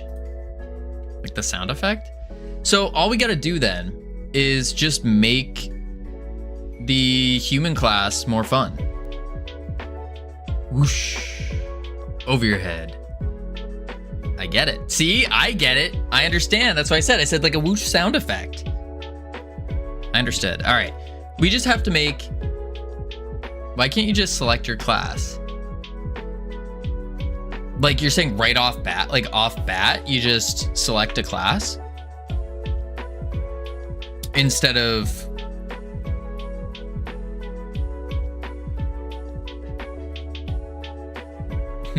After I explained it. Fair point. If you can select your class right in the beginning. I mean, I guess so. I guess you could. But then how do you unlock the classes? Do we just immediately make it so you can, when you go to the lobby, you can just pick whatever class you want? It doesn't feel like progression. And without having to unlock it with a terrible default class that can't do anything.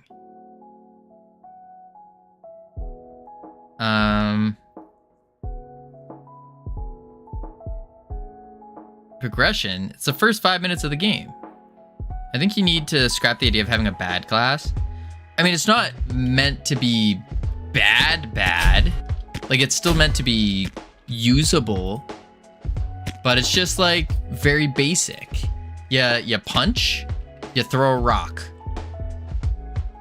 Very basic. Showing you, and then maybe we add an ability in here. I'd say starting with terrible class would give the player motivation to look for a way to upgrade. Drives progression. I get what Covino's going for. See? Thank you. Someone with a big brain. That's... I think it would drive a lot of people to turn the game off. Okay. We stick, all right, hear me out. We stick with the human class as the starting, like your baseline start class, and then we just make it better. Yeah, CSLR has it on point. Make the bad class better. It's why you didn't like Risk of Rain. First character is a bit simple. No. I played Risk of Rain enough to unlock characters. Like I did the little achievement things. I did the sniper guy, and I hit all of the achievements and unlocked it. That just wasn't good. Wasn't good. But then again, we need to think of a way to unlock all these characters. Don't want to reach for the stars. This is why I should be the lead dev at FFS. I have all the good ideas.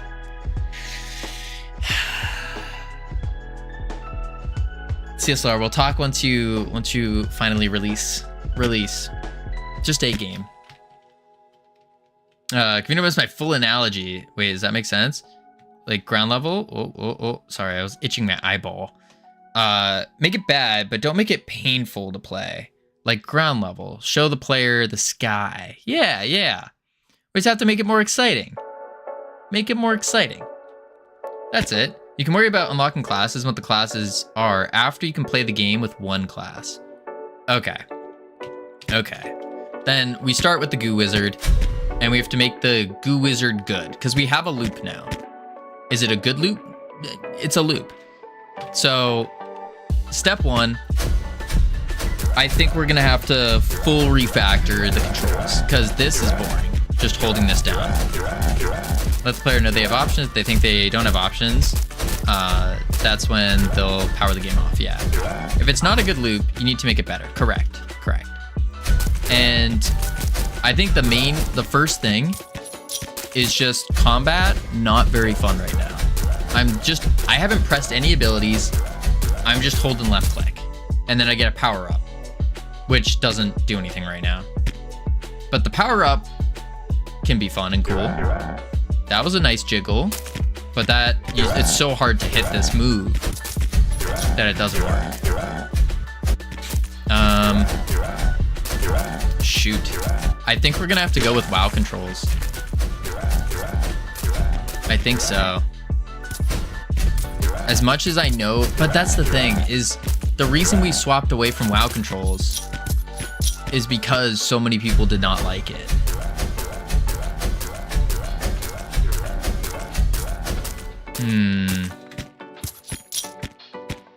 That's tough. So without messing with the controls quite yet, what's another way we can make it more exciting?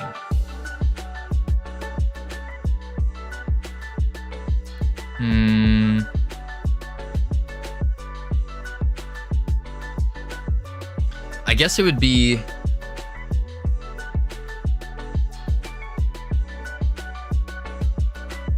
Because just holding doesn't feel good. This doesn't feel good. This is cool, but it feels bad because you can't aim it well. Or it doesn't do much. It just looks really cool.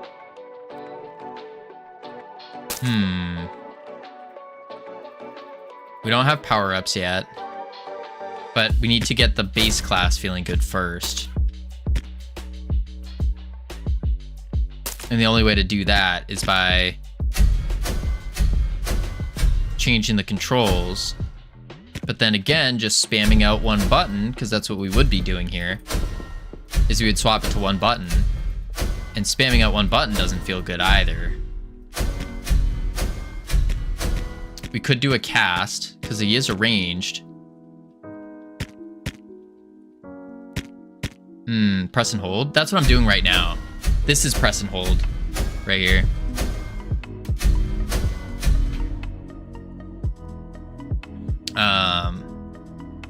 But that it doesn't feel good. It's we're taking the controls of dungeon defenders, and that's kind of what we have right now. And it just doesn't work for a game like this. It works for when you're plowing into hordes of enemies coming at your crystal, but not for this, where we're in an arena fighting things. Oh no, that's a classic. Indeed. I'm more of a Dungeon Defenders 2 kind of guy, though. The second one. Boom. Same. One of my friends first introduced it to me. Played DD2 a lot more. My PS3. See, I didn't learn about it till way after. Where is he? There he is. It should, this basic attack can't really be more generic and boring. It's just a gun. Yeah, and it does stick. Like, it sticks to the enemy and has that. Oh, wow, that did a lot of damage.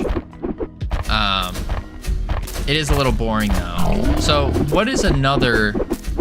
Well, I guess we could do a... What about a more AoE type attack? That's kind of what this bouncy ball was meant to be. And I think what we might do is change it so the bouncy ball will target enemies more often. Some way. Oh, there we go. We could make it so we do a cast time on this ability, and we can, because we want to do sticking first, we do the cast time on this ability. It sticks to the boss, or it can provide a slow effect, kind of like a frostbolt from WoW. So I'm crap at brainstorming ideas of this kind. Fantasy dungeon-y type games aren't my forte. That's fair. I mean, I appreciate you giving ideas, for sure. Because it can spawn, just even bad ideas can spawn really good ones. All right, so, I'm trying, but I'm struggling. I mean, I'm struggling here too. Big time. Let's do this. Added signal manager. Boom. Yeah, we're gonna change the controls. Also trying to brainstorm proper game title ideas for my own game on my other screen. Yeah, we don't even have a title for this. Preoccupied, no sweat. So we can say here,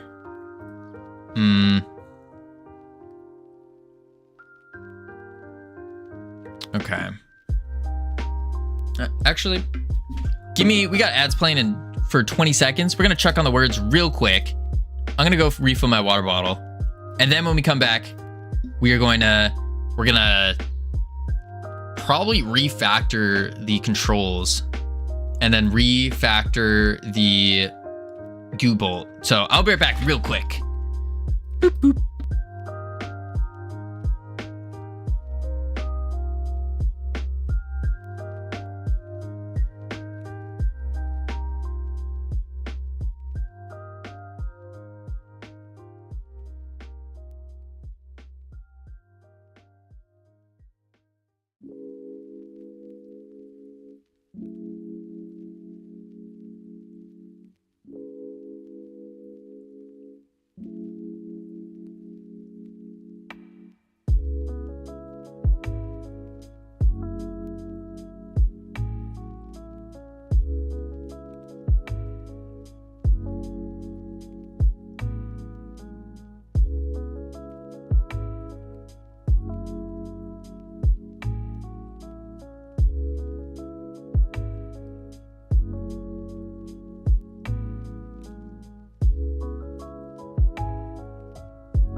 I've returned. Oh my god, Covino's back. I missed you so much. I thought my life was over without you. Holy moly. There we go. All right. Finish out these words and back to work. Back to work. Turn off the autopilot here. Bada bing, bada boom. All right. I miss the days of Covino casually cartwheeling past the camera in the background. Me too, Mags. But I kind of can't. You can't see, but there's I'm either really good at being a mime or there's a wall. It's a big tank actually. I can't cartwheel, unfortunately. Wow, everyone's just throwing. Yeah. It was a good shot. I can relate to that. I also sit right next to my wall. Wait, so is that returned bit a soundbite? Or is that you every time?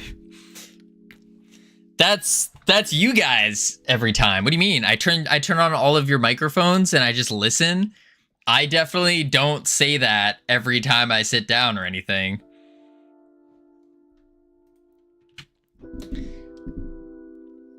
It's me. I'm talking. Funny, it sounds the same every time. Does it really? Paid actor. I'm actually impressed that it sounds the same every time, actually. Pretty sure he started saying that because every time I came back from AFK or lurking, I'd say I have returned. That's true. Also, I can't do cartwheels anymore. So it's like, how do I make it known that I've returned? I've returned. And then, boom, in that voice too. Yes. Okay. Next step. I don't chat much, unless I'm interested as much. That's fair, Chillaby. That's very fair. I usually sit down unceremoniously or jump scare chat with a close to the mic boomy boo. That's terrifying. I just silent lurk. I mean, Chillaby, that's what I do. When I'm watching streams, I typically have like a bunch of tabs open and then all of them are muted and I just go through each tab one by one. And it's like, all right, it's this person's turn. And I'll chill for a bit. And then this person's turn. And I just keep going down the line. Just starting expecting it. Gotta up my game. You do indeed. I'm getting predictable. Too predictable. You gotta hit them with the I've returned. And then they go, oh my god, Max is back. I missed you so much. I thought my life was over without you. Oh my lord. Boom. 90% of the time, when I say I'm lurking, I mute the tab. Then a couple minutes later, just close it. That's terrible, CSLR. You just close it. All right. Start in the lobby. Enter the arena. End of wave. Get one power up. We got that. Repeat. So we just need to make it more fun. That's what it comes down to. So we need to rework our goo bolt. I did it the other day when I said I was going to play Apex. I figured when you said you were going to play Apex, I figured as much. I did actually go play Apex, but you closed the tab. Why is naming so hard? I think naming is one of the most difficult things to do. For sure. Okay, I'll have to wait till I have a $25 prepaid card so I can publish my first app. Let's go, Tommy. You might want to double check, Tommy, because I know sometimes there's problems when you try to use like a gift card, like a prepaid gift card. There is sometimes problems that occur. And then also, another thing, be careful about when you input your information, because what could happen is you'll end up accidentally like super doxing yourself. So whenever someone clicks on the app, they'll see your name, your first name, your last name, your address, your phone number. So be careful about that as well on how you set that up.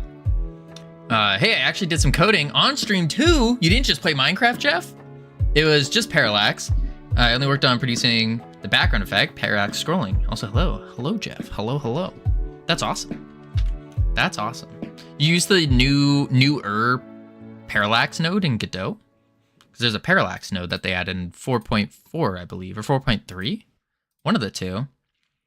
I don't just play Minecraft, I sing too. Oh, that's true. In my country, you are forced to make your full name public. So fun. Ugh. Sorry, Covino. I missed what you said about naming. Cats were catting, chaotically. Naming's just always tough. Always tough. But when it came to, like, my approach to naming is make the game, and then the name will just pop out. Like, when you look at someone, you're like, ah, that person, they're a Kevin. And then boom, you're set. So it's I kind of take that approach to it. Like this game, we're building the game, and then once it's built, we'll get a better idea. We'll get a better idea. So for now, it's just called Arena Remake. I have some name ideas, but nothing really stuck. That's fair. That's fair. The C++ OpenGL, oh. I have some name ideas, but nothing really stuck. To be fair, it is true. I've been playing Minecraft for months and months. And yeah, the game is basically made, the concept is there. But up until now, I've been calling it Project Home. Project Home. Do you have the copy for it? Like if you were to put it on Steam, for example, do you have like what it would, I don't know, any Soulstone, we'll click this. This is a good game. Like this, a little copy here. So face the lords of the void and their endless minions. No, it's not built yet. Do you just have the copy for it? This little section. Yeah, elevator pitch. I do have it. That might give a little bit to it. This Soulstone Survivors was, when I played the demo, it was pretty good, but I don't like the pop-up that they do. The effects are really cool. It's mostly a visual, it's like a visual game, I think. Project Home is a story-driven walking simulator. I don't know if I would say walking simulator. I don't know, at least coming from WoW, walking simulator's a not good term. It's like used as negative. About a young woman returning to her childhood home after 6 years of sitting abandoned. Ooh. The player's objective is to collect 4 mementos, each one representing a member of her dead family. The lore is told almost entirely through environmental storytelling, whereas the player is free to explore as little or as much as they want. I was going to turn it into a command for my stream. Ooh, that's a good idea. Walking Simulator is more like What Remains of Edith Finch. Ah, see, when I think walking simulator, I think of WoW Classic, which is a walking simulator. All right, let's go. Let's see here. Speaking of walking simulator, actually, if y'all will indulge me for a second, I was thinking of the name for Frontier Dead Zone for the FPS, so I'm not entirely sure if I'm entirely convinced on making it partially based on Titanfall's timeline. I love WoW, especially the flying parts. Yeah, flying's pretty cool. Okay, speaking of walking, 2 nights ago, I'm lying in bed. I'm ready to fall asleep. It's 11:30 at night, well past my bedtime. And then outside my window, I hear, "You do it. No, you do it. No, you, no, I can't, I'm too scared. No, you. And so I peek out my window. I'm like, what the heck's going on? It's 11:30 at night. Why am I hearing people say, you do it, no, you do it? And I see a little group of these teenagers. Big house burglars? No, worse. A group of teenagers. And it was a big group of them. A big group of teenagers. They must have been having a slumber party or something. And they're walking down the street.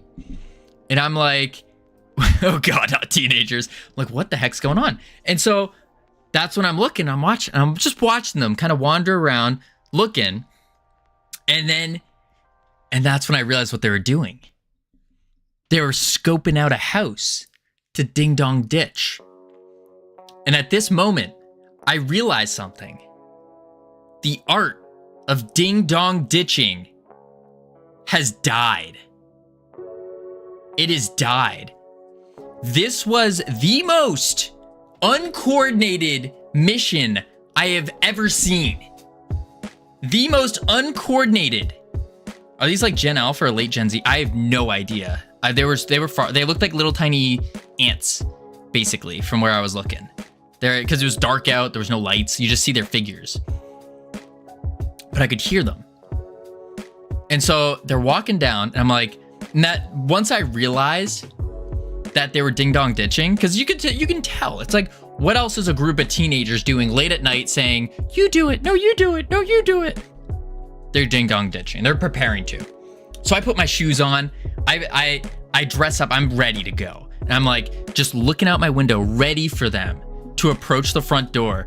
Because could be TPing. Yeah, but it didn't look like they were holding anything. They were just kind of walking. Maybe. But I had all my clothes on. I was ready. My plan was set. The moment I see them walking up to my front door, I run out the back door. I sneak around to the front, and right before they're about to press the doorbell, I jump out and I go, "Rah!" and scare the crap out of them. That was my plan. And so I'm looking out the window. I'm seeing them wandering around, wandering back and forth between the houses, kind of picking out which one to go for. And I was roaring to go. I was so ready. And then I was devastated. They picked my neighbor's house. And so I watched. I see them walk up to the neighbor's house. And step one, they messed up royally. My neighbor's house looks like this. It's a house, and then there's like a little hill-ish type yard. That's really it. And then like the driveway. And these kids ran up the hill, all scattered. Doxing his neighbor. I mean, this is a normal house. Standard house. There you go. Standard house. Okay, that looks standard house. And they're all running up all different angles. I'm like, what is going on?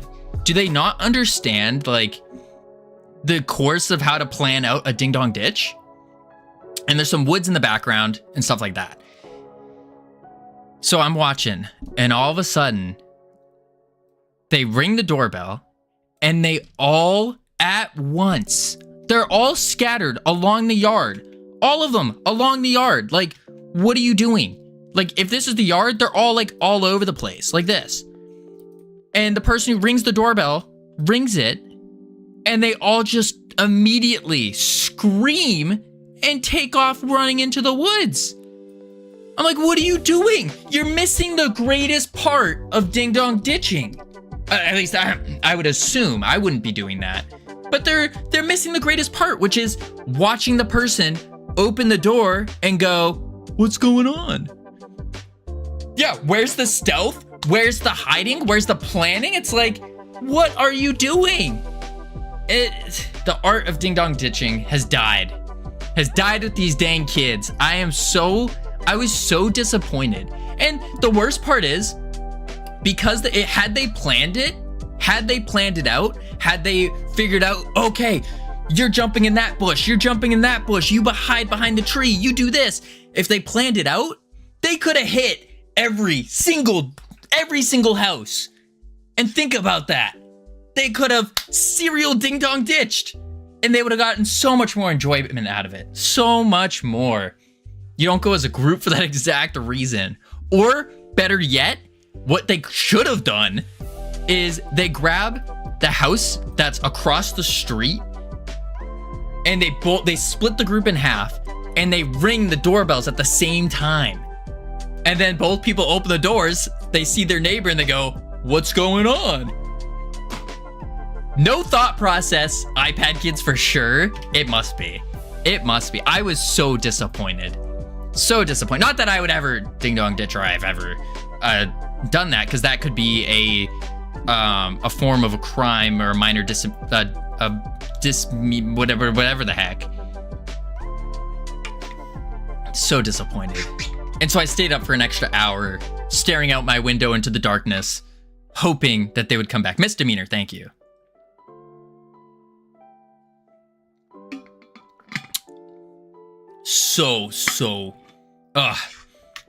Ding dong ditching has died. It's probably happened to me. I kept on finding out. I know the people. The other issue with this group of kids is that they kept on doing it multiple times. Yeah, you never go to the same house twice, or you do if you're really what's the word? If they elicited a good reaction. Yeah, not saying I've ever done this. This is just if they elicit a good reaction, and when they open the door, they yell and say, "Don't do this again," and then they slam the door, and then you wait 10 minutes or 15 minutes, just enough to where you know they walked back upstairs or to their bedroom and they laid down in bed, then you do it again. Not saying I would ever do this, but you do that if you were to hit the same house twice, but don't hit it more than twice, because on the third one they're going to call the police. On the third one they'll call the police. So you do need to be careful of that, and then you have a whole different problem.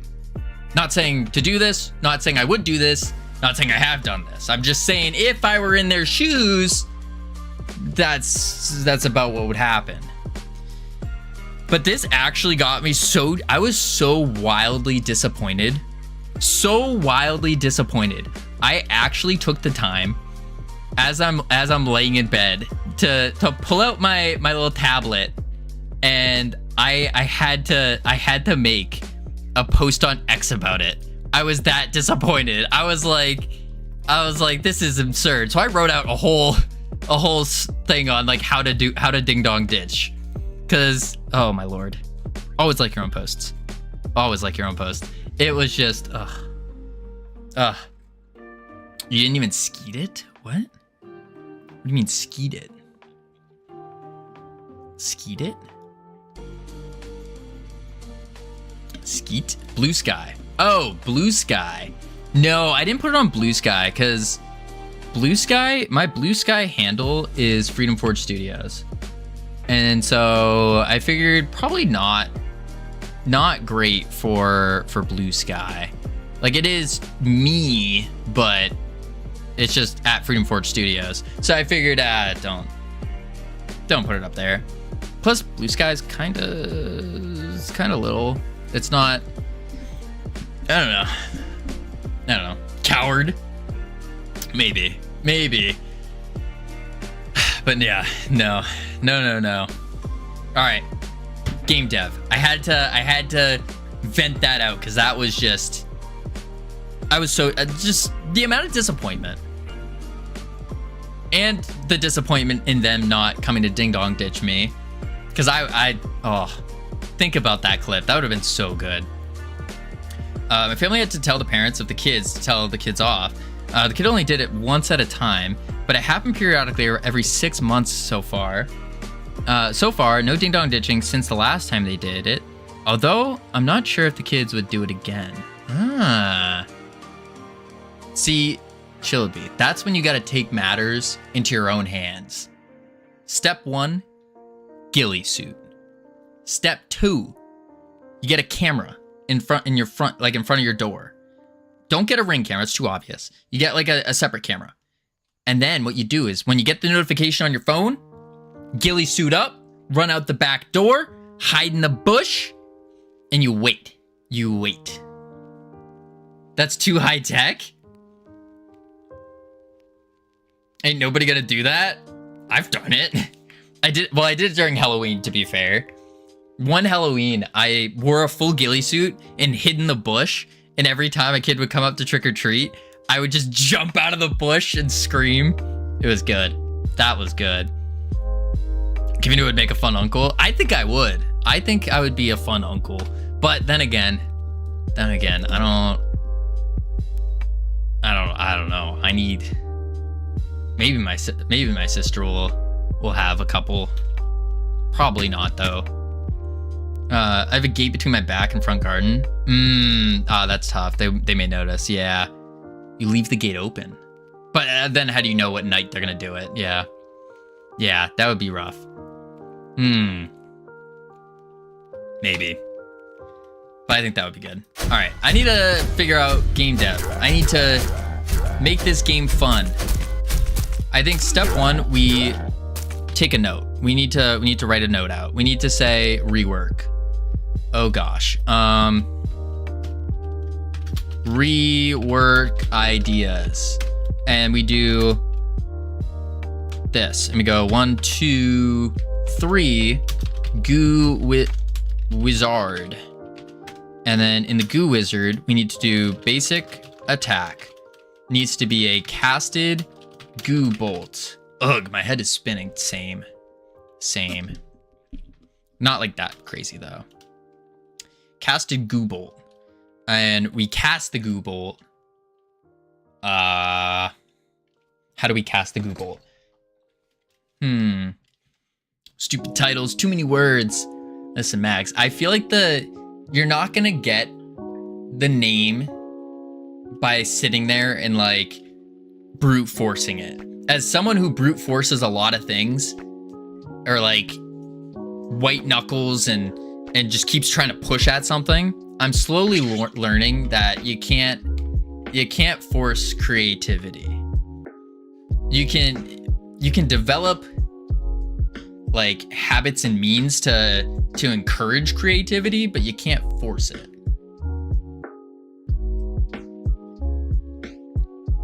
That's what I'm learning so far. I could be very wrong though. Maybe you can. I have not found luck in doing so though. And I don't think playing a game to pump up the creativity works either. In a strive to make player dismount the wall, you now have to go up to full speed by jumping off a wall. Oh my. I think, not in this case. You have much wisdom in you, Covino. Thank you. It's part of just being a grown adult now. You know, maybe when you're older, you will get some wisdom of your own to share, young one. Also, activate your windows. I don't know what you're talking about. There was a computer glitch going on. Yeah. Don't call me young. Sorry, champ. My apologies. Sport. Little buddy. Champ. Special attack. Needs to focus. What's wrong with champ? Like, champion. Like, you're really cool, champ. If anyone deserves to get called young, it's me. That's true, CSLR. That's true. Covino, that's my name. Feel free to wear it out.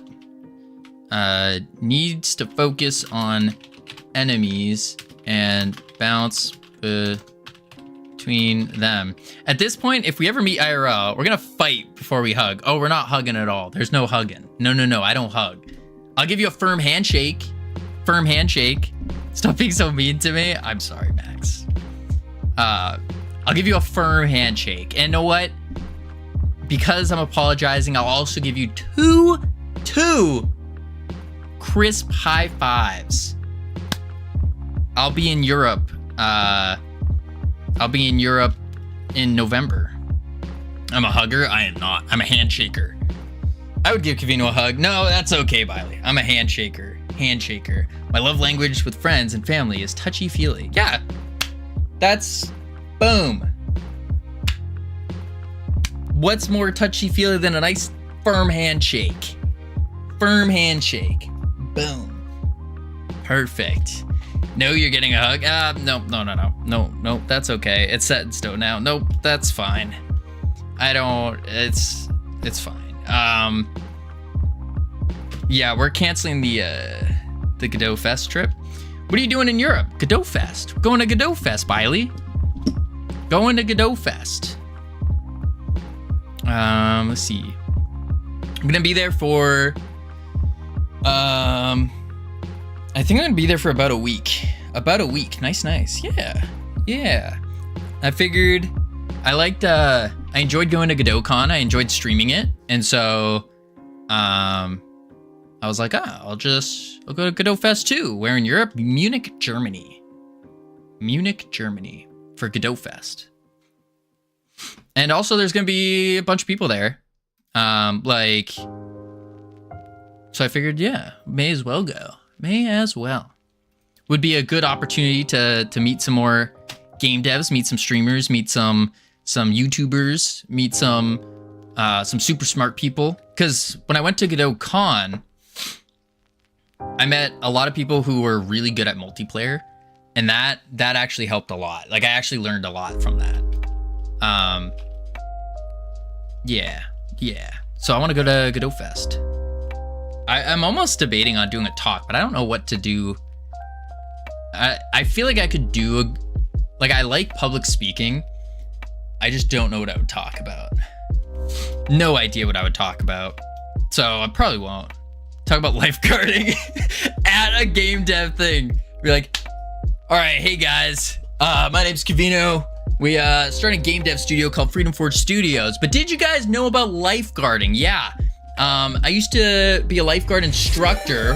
William, how you doing? Welcome in. Thank you for the raid. You like public speaking? I do, Max. I do like public speaking. It's fun. It's exciting. William, what are you up to? What were you working on? What were you doing? For those who don't know me, hello. I was just introducing myself as part of a bit, but I'll do it for real. My name's Covino. We're currently working on a game, a roguelite game.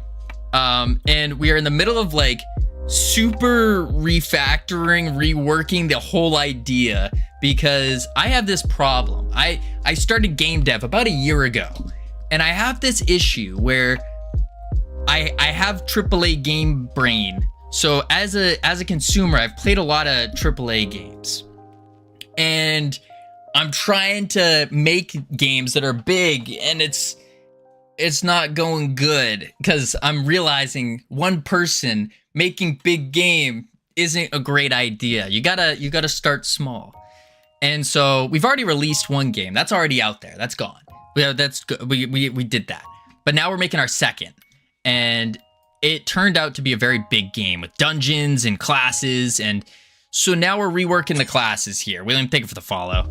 Public speaking, like just talking to people? No, like, I mean, yeah, talking to people, but also like standing up in front of a crowd and being like, hello, everyone. This is game dev. You do the things. This is the Goo Wizard. Normally I stream development, but since it's Friday, I was Lauren's Lure today. What is that? I don't think I've heard of that. What's the game that is already released? That is Realm Rapture. That is the #1 free 3D mobile game with complex mechanics developed in Godot in 2024/2025. Don't download it. It's garbage. It was released as a learning experience, if anything. You can't be a game dev and be good at public speaking. It's just not possible. Well, first off, who said I would consider myself a game dev. A good game dev? No, maybe not. Maybe not. My last game was a learning experience too. Yeah, absolutely. That's usually how it goes, I feel like. I work in AAA. Trust me, it takes a lot of people a lot of time to make those games. Oh, 100%. Like, I understand. The problem with game dev is everything is possible. Like, in theory, one person can do everything. The catch is how much time does that take, though? Appreciate the lurk, Mags. It takes a lot of time. A lot of time.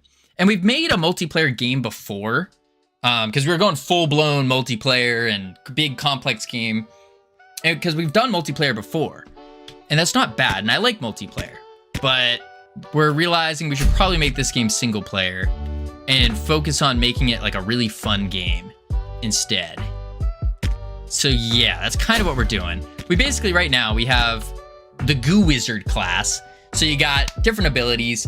You got mastery. So as you progress through the now arenas, they were dungeons, but now it's just an arena.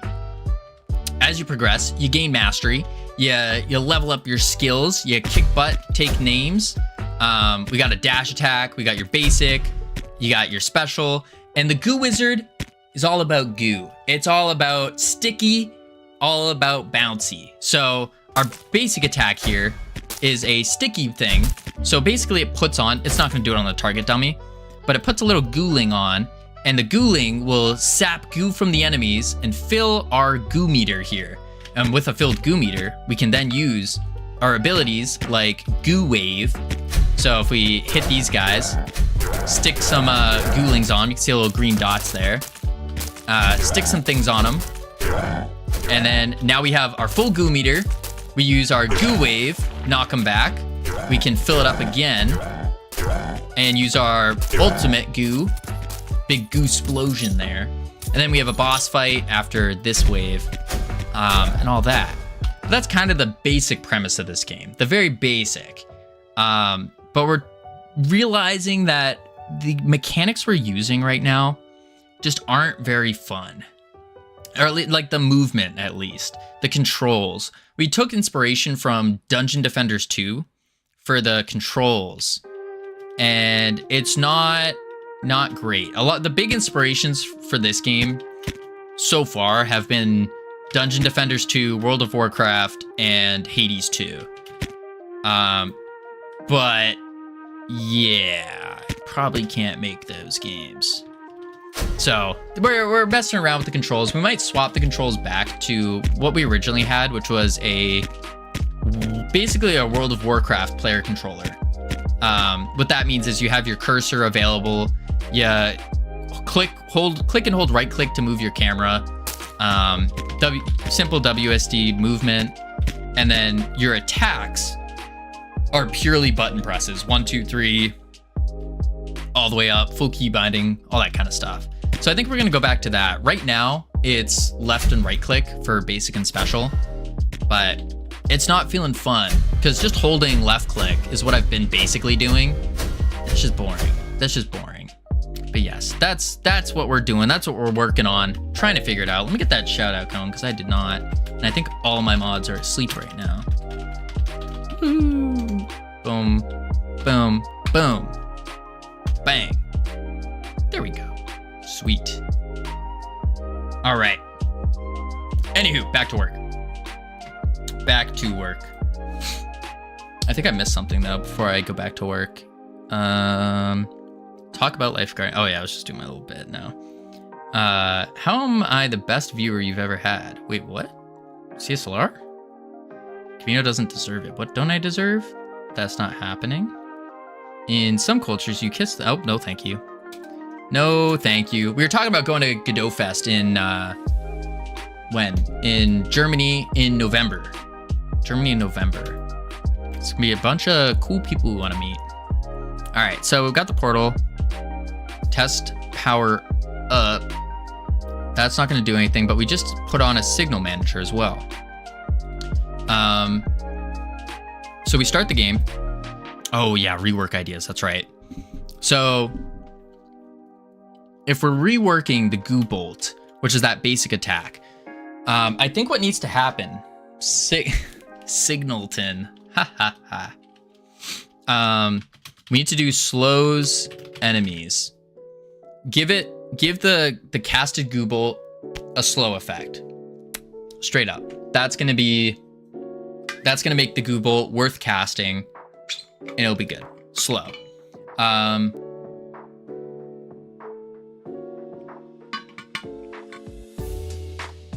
Impractical was doing something with a singleton. I kept calling it the Signalton. It's a little rough to say. Signalton.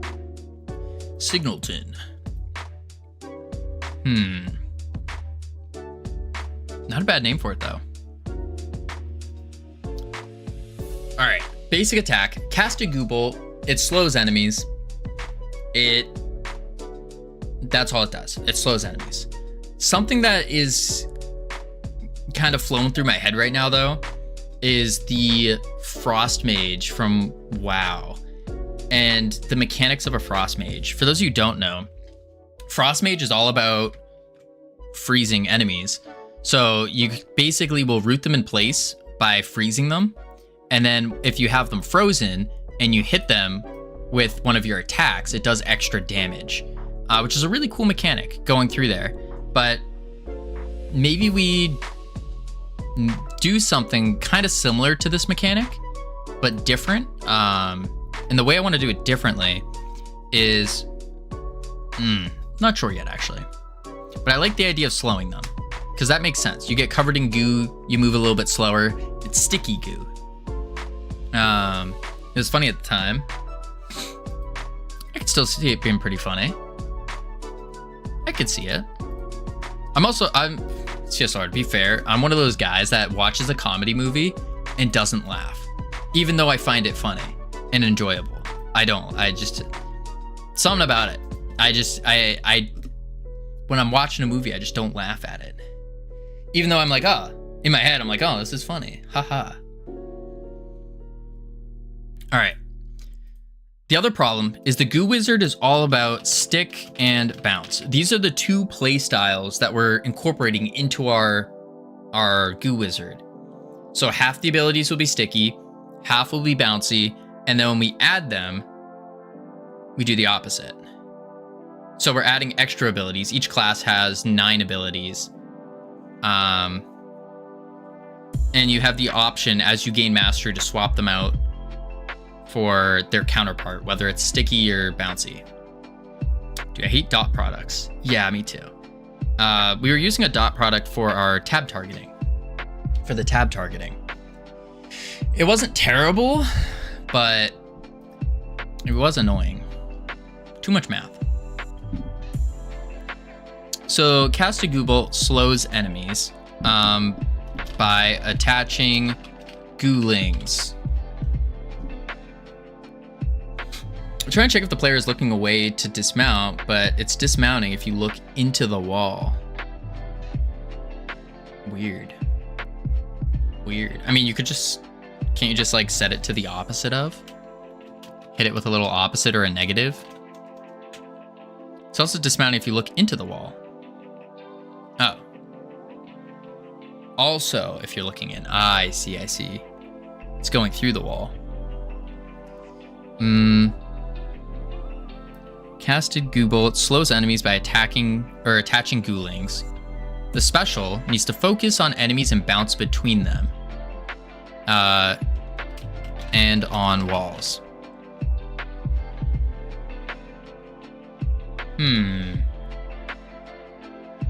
But then how do we lob it out? Because that wouldn't work. With the trajectory that we're shooting our special attack at. Oh, we also just can't even lob things anymore. Yeah, we can't lob abilities because we won't have camera control if we move to the WoW controls. You can't do this and lob it up. Lob it. Yeah, we won't be able to bounce it like that. Shoot. So basically, this ability is just going to be a bullet that ricochets. We just shoot it out straight. I mean, we can still have it lobbing, but I guess, yeah, you just keep it lobbing like this, and it just lobs out straight. And then when it hits an enemy, it bounces between them. So it'd be like this. Oh, we missed. I guess we still have to make it land on them. But I like the initial arc that we give it. I think that's a nice little feature.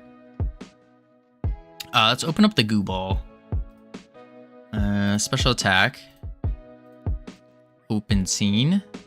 It is a character body. Okay.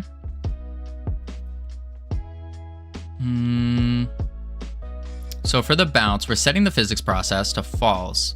And then we start up our tween where we add the splash, we scale it for the squishing things, we have to add a sound effect to it. And then we got bounce count. Where do we rotate it though? Do the video on what's happening in Godot? Let's go to here.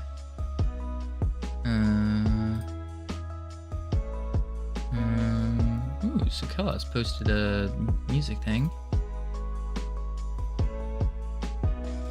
Close that. Zoop this over. Go back. Oh, that's... Huh. So when you're looking at the wall, it... That's weird.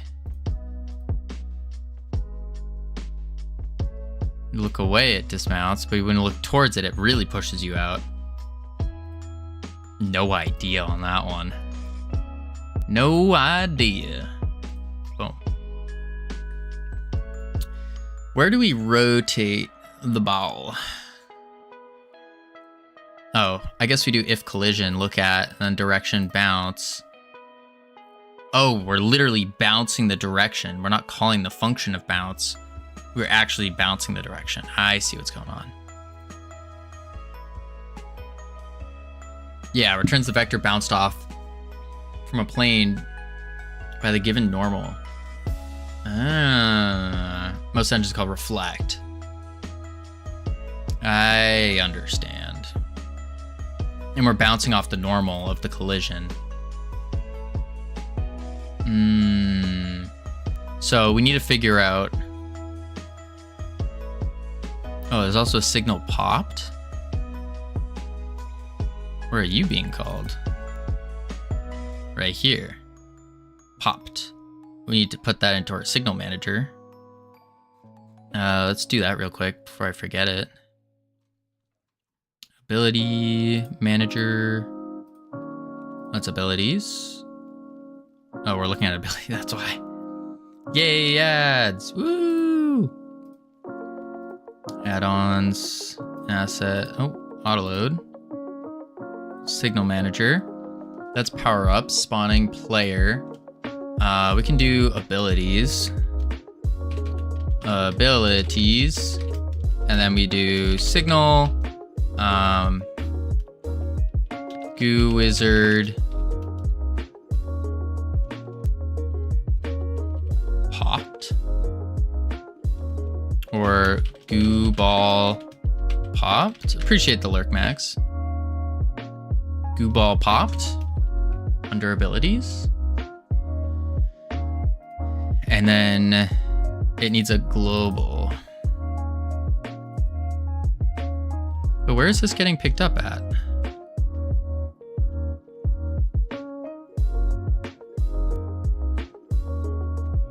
Find. Here.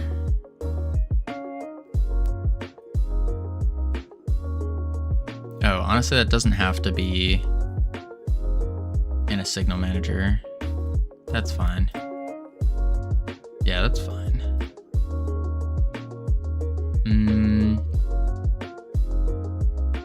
So I think if we put too many things in a signal manager, it might just get a little confusing. Because I do hear about that being a downside to a signal manager. Okay. Bounce. Yeah, so we'll have to do like a shoot.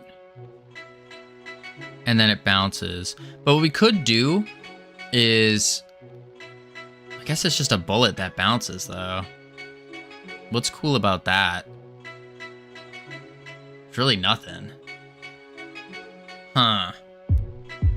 That is the downside to using... or not having a third-person camera, like, as your aiming mechanism.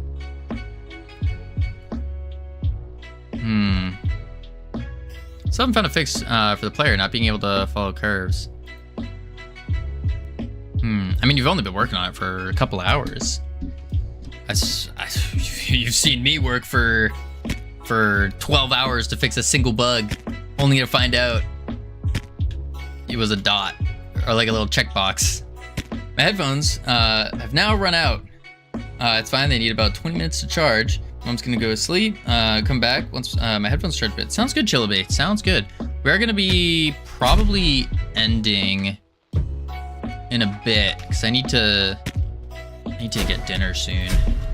Do need dinner. Time to play Titanfall 2 for movement research. Is it really research? Is it? I don't know. I'm gonna call cap on that.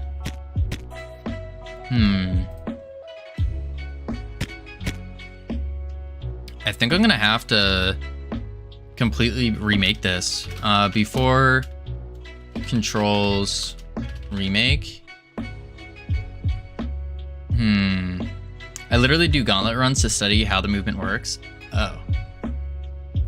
Yeah. Sure. Sure. Gauntlet runs. I see.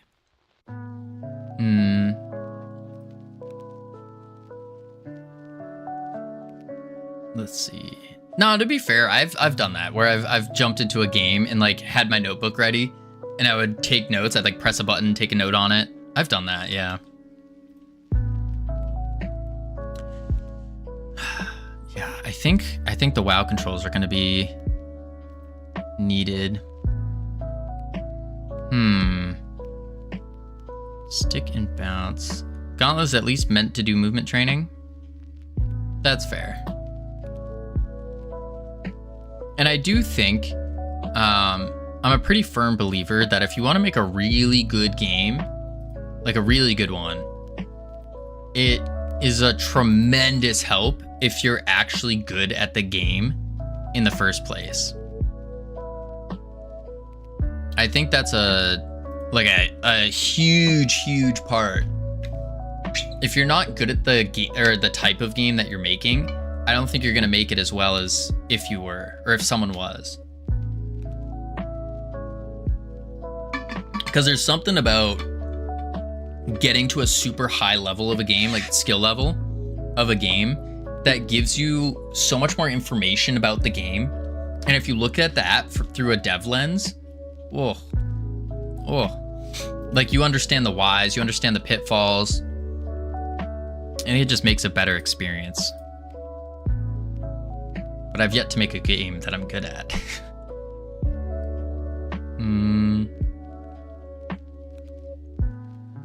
Get persistent upgrades. And then we have to also figure out what these upgrades are. But the upgrades, we could tie the upgrades to being sticky and bouncy.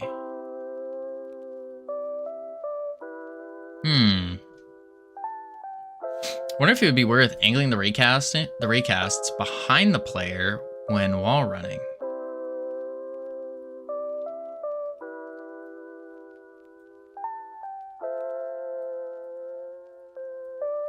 And then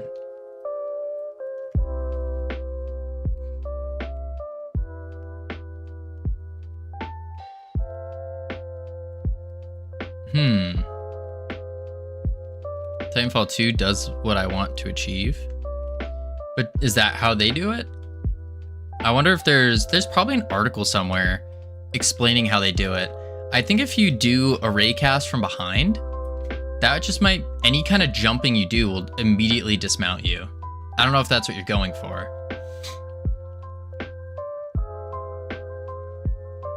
Especially if you angle it like really like that.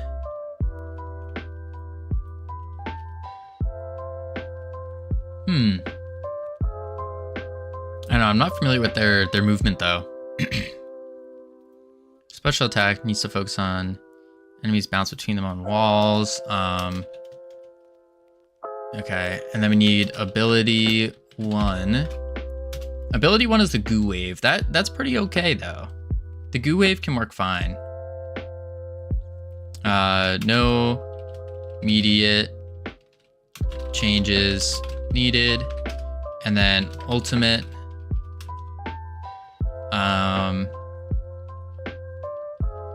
Needs juice. I mean, it really just needs juice. But I guess the big problem though with going with the WoW is they're all just bullets. Everything's just a bullet. A casted bullet. An immediate with a cooldown.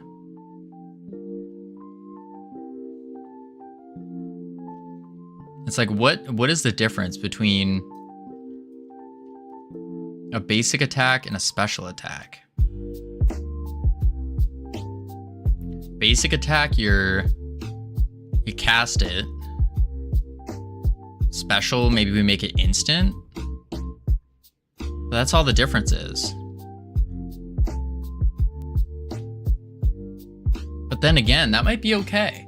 I know Ironic was really against it, but I think it's okay as long as we have different interactions. Because it's kind of the setup for an interaction.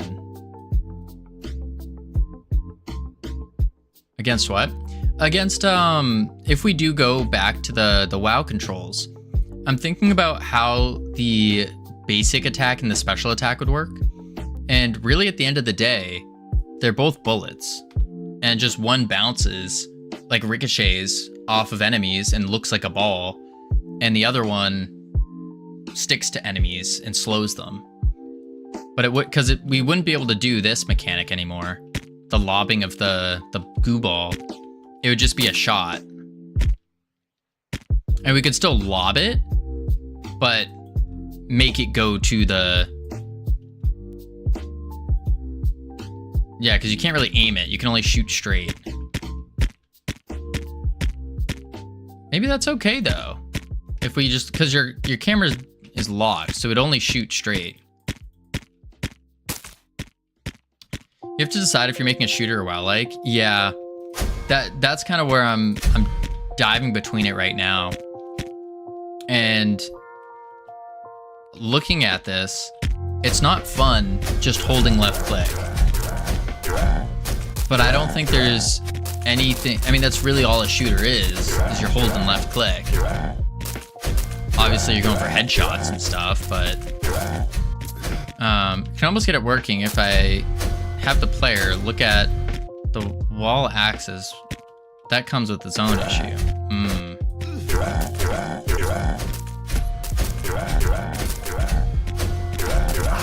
Yeah, I'm really just holding things. As compared to with the WoW controls, instead of holding things, you're now pressing buttons.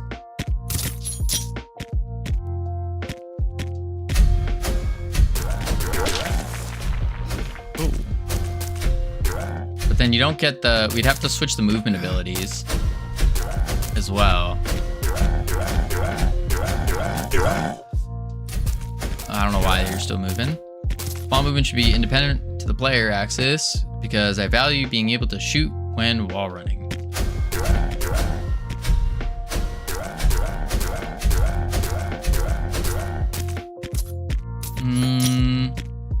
I wonder if you can like attach the player for a wall run, attach them to like a little node acting like a cart. And then that way the player can look around and shoot, but they're still moving. I don't think this project can survive 2 more player controller refactors. I don't think so either. I don't think so either. That's why I'm really trying to just 1 more player controller. That's it. It's just the 2 player controllers we're between. They just have so many, like, they're so important to how the abilities get set up.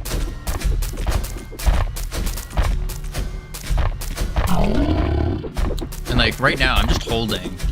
And I guess in comparison, if a WoW controller, it would be less action-y because I'm pressing a button, casting, and then fire, press a button, cast, fire. But I am at least slowing them. Yeah, WoW like becomes more strategy. Yeah. Than action, in my opinion. I think so too. I think it does become a little bit more strategical.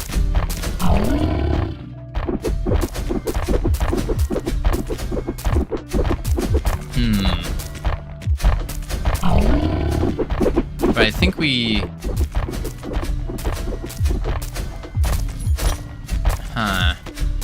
Maybe what I could do is maintain this player controller. Oh, they're all bugged. Maybe I do maintain this player controller and I just swap out. Oh, we still need a main attack though.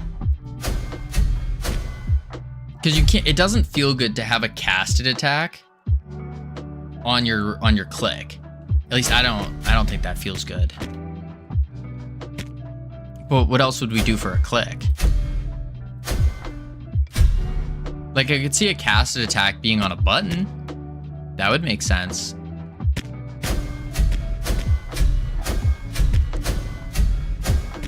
Do you even have a basic attack like this? What do you mean? This is the basic attack. I'm just holding left click right now. Do you want a ranged gun attack on a wizard's and a melee attack on your melee guy? Does a WoW-like need that? If it's WoW-like, no, you don't need that. But I'm saying if it's, because that's it, they blend together with the controller.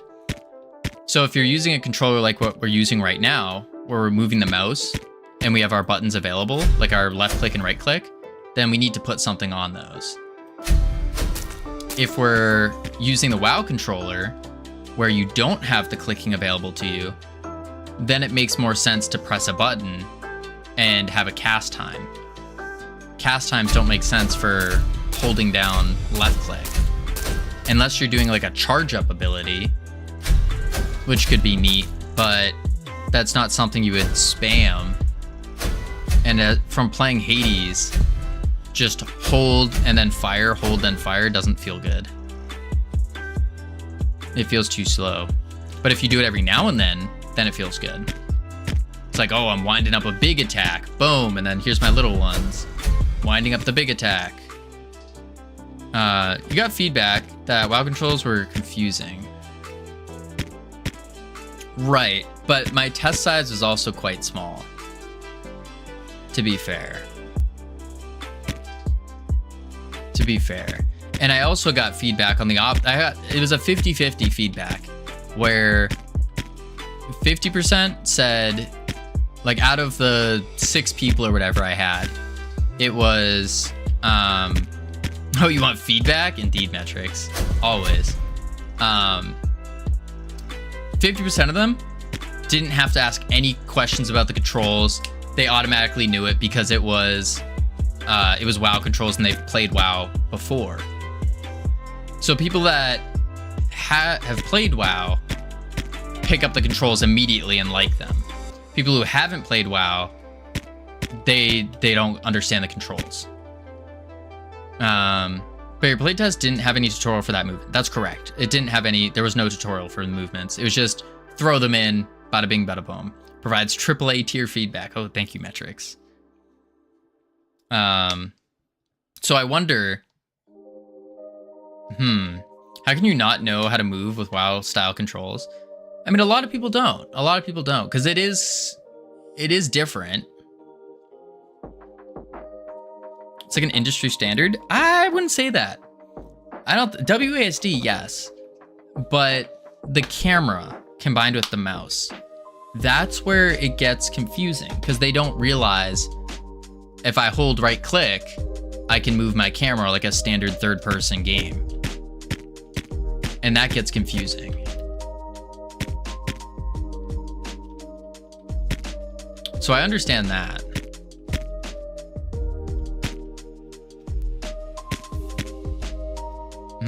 I was never a console kid. I played console for a while. But yeah, and also translating, that's the other big part, is what if we want to translate this game into console? Or not console, because I'm not going console, that's a pain in the butt. But come here, you. If I want to put a controller in this game, right now it'd be easy. But if we do WoW controls, we'd have to still have this kind of stuff. Make games fun with ads, of course. Skin your slime for 99 cents. Yeah, you're screwed if anybody wants to play your WoW-like with a pad. Right. That's where it would get a little tough. I mean, actually, maybe it wouldn't. It's just your move. It won't feel as good though. It definitely will not feel as good, because you're just aiming, like you're moving your camera like a standard aim. Although aiming doesn't do anything, so you're just using it as a camera movement.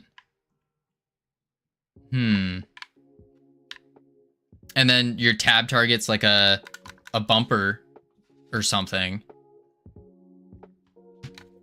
You need to program it so it works with the controller. You're screwed. You need to program it so it works with the controller. I mean, it's not difficult. I don't think that would be terrible. Getting controller support? Godot's pretty good with that. I mean, this game, as it is right now, we could easily attach the controller. I don't think that's something crazy. How would you do aiming on the ground with the joystick? Ooh. You're saying like, yeah. You're saying if we have like one of like the hammer, like the hammer of Guccifer thing, where you can place it.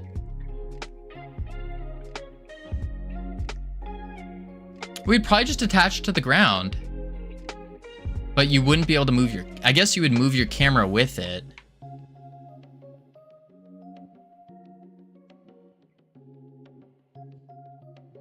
Oh, no. It would be the same as doing this. Hammer of Guccifer. It would be the same thing as moving it like this. So it would get a little weird. But I can see how it could work. You're basically still shooting a raycast as if it's this controller.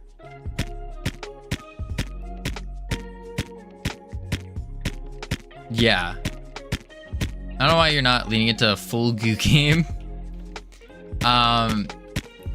Because this game is going to get at least 30k wish lists. That's the goal.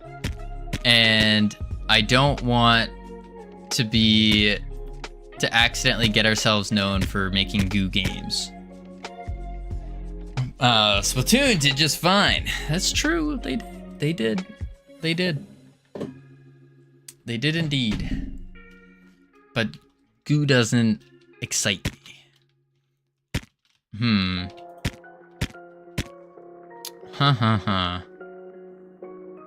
Yeah, that's not entirely sure how we would do that. Tab targeting going. I think we could still get it. But yeah, in a controller like this, holding left click is like a necessity.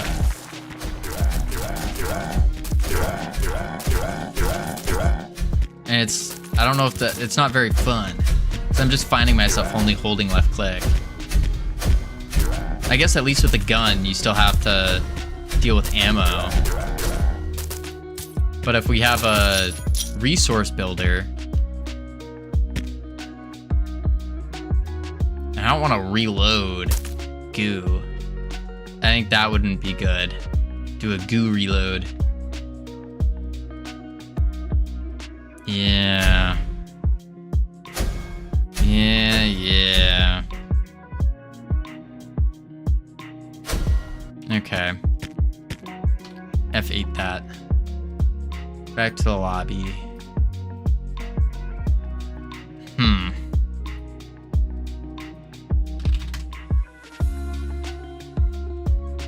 I guess I'm not really sure. Not really sure. Do this, do that. In games where there is no reload, generally there would be 3 to 4 attack animations before a cooldown happens, resetting back to normal for another round of attacks. Yeah, I did when I had the normal the reload going. It didn't feel good though. Like because you're sitting there spamming it, or you're holding the button down, all of a sudden it just stops, and you can see it reloads, but it didn't feel good for a game like this where there's enemies coming at you. It's like you're limited to attacking.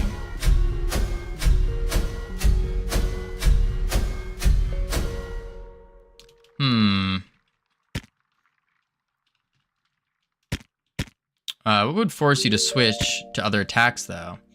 It would force you to switch. But what if all your attacks are on cooldown? Because there could be a scenario where every attack is on cooldown.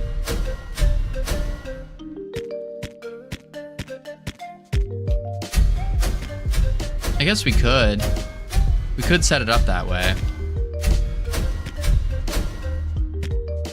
Yeah, we definitely could. It's a tough one. F8. I'm gonna have to look at but I don't know any games that are or would be similar to this. I don't know of any.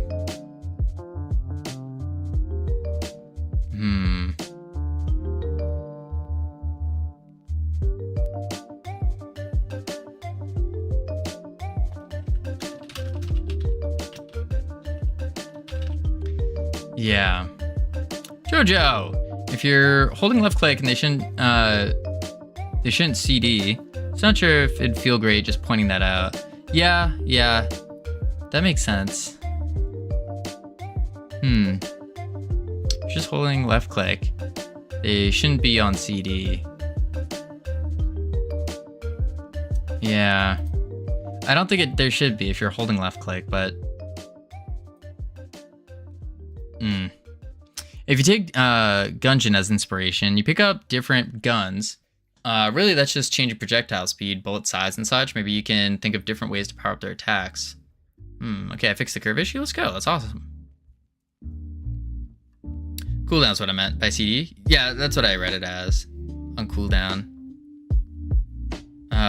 Player wasn't close enough to the wall to have the raycast pick it up. Ah, there you go. Alternatively, we just go with the WoW controls. But we were having issues with the WoW controls as well. I guess what I could...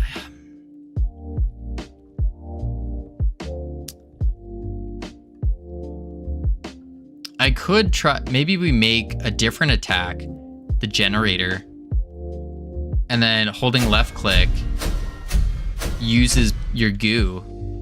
If it uses from your goo meter here, and we have some other attack as generator, as like a goo generator. And then now this is working as, that might get too crazy of resource management though. If you can hold spam this to drain your goo, and then also save up for abilities, that might get too crazy. You know, it took a game of Titanfall 2 to fix. Let's go. How would you manage not having tanks like WoW? Basically kite fighting. Yeah, that's what we're doing right now is kite fighting. Just kiting enemies around. We need a bit of CCs and stuff to make it more fun. Yeah, like the idea here is we're gonna slow. I want to make the main attack slow, but if you're spamming it like this, like with this player controller, spamming a slow is just too OP. If we did WoW controls, then we could easily put a cast time on it, and then it's working like a frostbolt, where you cast it, it slows. You cast it, you slow. And that would make sense. You're still kiting, but it's a little bit more strategical kiting, which I think would be more ideal. I was #1 on the match leaderboards, if you care. Nice, congratulations. That's huge. That's huge. Yeah. That's a lot of thinking. A lot of thinking to do. But what I think we're gonna do here is I think it is about time that I need to go get dinner. I think that's what time it is. Yeah. Yeah. So. I need to find someone to raid. Alrighty, folks. We are gonna call it here today. Holy. Where is Uncle Covino sending us? That's a great question. I think we're gonna head to Oik. We haven't raided Oik in a long time. So we're gonna raid out to Oik. And he stopped by here. I haven't seen him in a long time. But I will catch you all tomorrow, where I will have a play. I will have the rundown of what controller we're going with, because that's really gonna determine the direction we're taking with the whole game. But now that we have arenas, we've definitely, and we're going single player. It's definitely scoped down the project tremendously. Tremendously. So I appreciate each and every one of you for being here. I will catch you all tomorrow. Have a great one, and spam the emotes if you got them. Otherwise, adios. Boop. All right, YouTube. No team was just trying to think of how I played out with the waves of enemies. Yeah, absolutely. Absolutely. Take care. You too, Jojo. Good seeing you. I gotta just flip on the Twitch thing here to hear anything. Lovely people. There we go. Knock There we go. for 24 hours. All right.